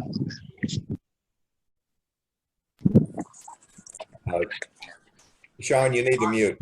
Sean is hijacking your screen and wrestling something in the background. Yeah, happy to have my wife on. So it's an interesting question the way you asked it, but it is a high-risk thing for a young person to go into an established venture capital firm, because there is a momentum and they're experienced, more senior partners. But it's important that a young partner coming in as an associate or principal have opinions, develop opinions, and take risks and stick their neck out, because that's the only way they're going to prove themselves. And most firms, I think, have kind of a program of 3 or 4 years for a new person. And then if they don't have a lot of operating experience, have them go out and work in a company and then maybe come back later when they have that operating experience. Because what I like to say is that an investor earns the right to advise an entrepreneur. Just because we have money doesn't mean the entrepreneur should or has to listen to us. They're only going to listen to our advice, shoulder to shoulder building the company, is if we provide value. like Reed said, what he was able to do on go to market or help recruit the team or open up relationships with large corporate partners or all those things. So yeah, it's risky for the junior partner. Before we lose too much time, I'd like to recommend my favorite books. Is that okay? Oh, absolutely. Is that all right? Yeah. Okay. Please. So for all of you, there was a book written by my partner, John Doerr, which is a New York Times bestseller, and it's called Measure What Matters. Measure What Matters. How Google, Bono, and Gates Foundation rocked the world with OKRs, Objectives and Key Results. And it's a very readable book by John Doerr, D-O-E-R-R, because it tells stories of what he learned from Andy Grove, one of the founders of Intel, about OKRs as a way of managing businesses. And you can use it to manage your business, a nonprofit, a hospital, a foundation, your own family, everything, setting goals and doing that. Measure What Matters. A second book is the best book I've ever read on building culture and making decisions, called The $1 Trillion Coach, the leadership playbook of Silicon Valley's Bill Campbell. Bill Campbell has passed now, but he was a legendary coach and mentor to everyone from the Google founders, Sergey and Larry, to Steve Jobs, another 50 companies. And Eric Schmidt, the former CEO and executive chairman of Google, wrote this book with two other authors called The $1 Trillion Coach. I listened to it on Audible and found it entertaining to listen to. But although I did need a pen and paper every once in a while to write down gems. A third book is Biodesign, The Process of Innovating Medical Technologies by Paul Yock, Paul Y-O-C-K, Yock. This is about biomedical, but it also, I think, is the process of how to think about starting a company. Is what they did is they have a process they explain in there of needs finding first, and then work backwards to what is the use case solution for that need, then backwards to what would the product look like, and then back to what is the correct team to put together in order to develop that product, and then turn around and then go forward. So the biodesign process. And then the final one is a book by Tom Byers, my brother, called Technology Ventures, From Idea to Enterprise. Technology Ventures from Idea to Enterprise by Tom Byers. And that tells a lot of stories and process about entrepreneurship as well. By the way, Tom has a great website at Stanford where he's taught for 20 years entrepreneurship, stanford.edu/Thomas-Byers. stanford.edu/Thomas-Byers. He has, I think, 80 or 100 interviews with entrepreneurial leaders in there. And one of the resources, one of the links called the ETL, which would be great as well. Look, and I have one more book. I have one more book because Reed Dennis, Reed Hastings mentioned that he and I, a couple of years ago, ran into each other at a Grateful Dead concert. Yes, I am a Deadhead, as is he. And this is a book called Marketing Lessons from the Grateful Dead. It is out of print, but so I'll give you the synopsis right now. They, 40 years ago, pioneered viral marketing. What they did is they collected names and addresses of everyone, because there was no internet then, of everyone who attended every one of their concerts. And every year they would mail out to all of them their concert schedule that they were going to do. And they didn't rely on local promoters to promote the concert at a local stadium or soccer venue or whatever. They sent it out to everybody where they would be. And they encouraged all their their consumers to go to every one of them, which they did. Many of them did. And that became the tribe, the cohort group that they developed. But another thing is they pioneered the freemium model, is security came to them, and the drummer, Mickey Hart, is one of my good friends, so I know this is true story. Security came to them and said, look, we have a problem. There are people sneaking recording devices into the concerts, and we're having a heck of a time trying to pat people down and keep that from happening, and it's a big hassle and disrupts the show as we go around and bust these people. So the Grateful Dead decided, okay, let them record. Go ahead. Let everybody record whatever they want, and because they're going to then replicate with tapes, which was all available back then, and distribute those, and it'll just broaden the size of our market.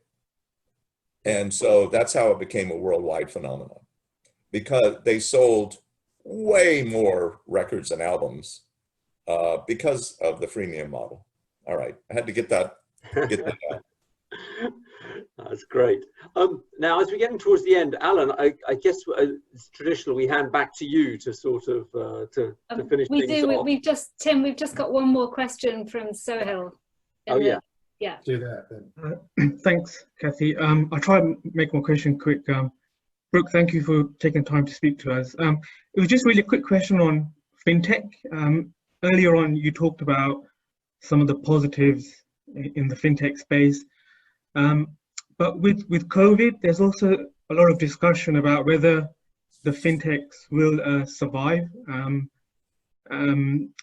There's discussion that many will fail and others will get purchased by either technology companies or other kind of banks or financial services providers. So it would be good to just get your views on a post-COVID world with fintechs, and how do you see new fintechs surviving if they do survive? Well, this is not my area of expertise. I wish I could give you a good answer. So stating the obvious, one of the things that's shocking here is that historically low interest rates and what effect that will have on, savings, on how all of that works. So as a financial institution, I'm not smart enough to know how to deal with all of that, the traditional income sources. Transaction volumes, though, however, will be up because more and more people are going to be transacting probably through non-cash, non-physical cash, until we have herd immunity around the world because of vaccination or people recovering. Who wants to handle cash, right? So getting into that business would be good, and dealing with travel and restaurants. There will be probably challenger banks. That's a term in Silicon Valley now. What are new forms of banks? Bank being a broader word now. Robinhood, for example, started just only 4 or 5 years ago. Sousa Ventures, family member of ours, a son, invested in it at the beginning. And I'm old school, and I went, why is that a good idea? Because, no brokerage fees, how are they going to make money? Well, they just did a new financing at $8 billion valuation on the company. So I think out of all of this, there are going to be opportunities by entrepreneurs who figure out a way to maneuver around where the large institutions and banks are not clever enough.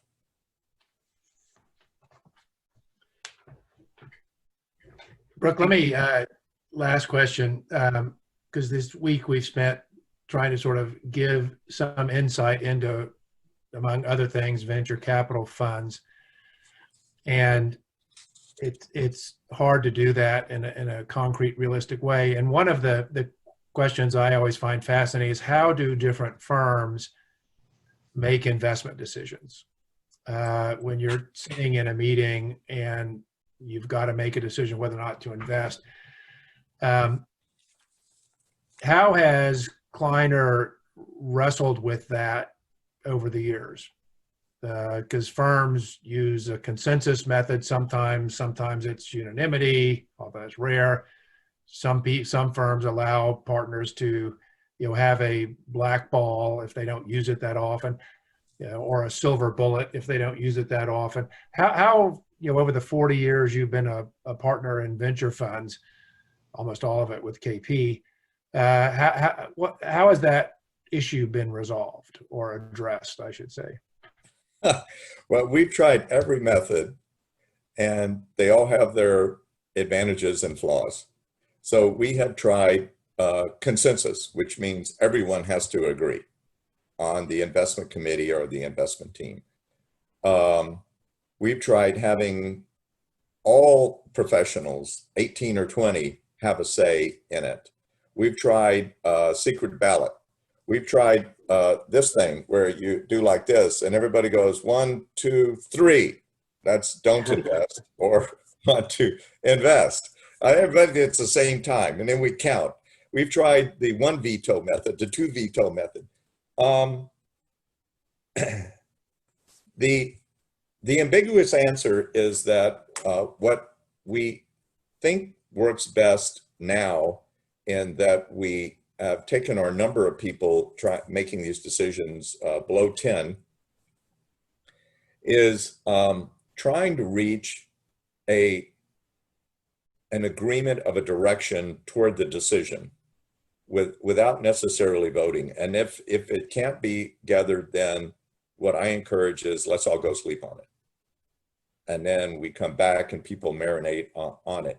Now, that requires something really important in that group decision, which I think is true of all teams, and it gets me into the topic of teams, and that is psychological safety.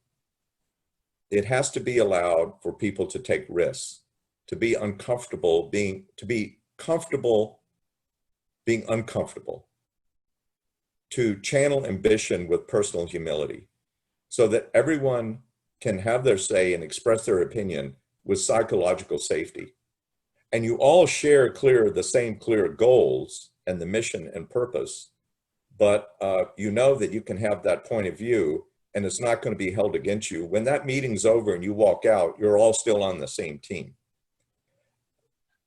At the end of the day, though, in all teams, in all the businesses you're in, and you're in everything from footwear to airlines to banks to businesses in Africa to all of this, is for every team or decision-making group, sometimes someone has to make the decision, and that's where you have to have an agreement on who that person can be.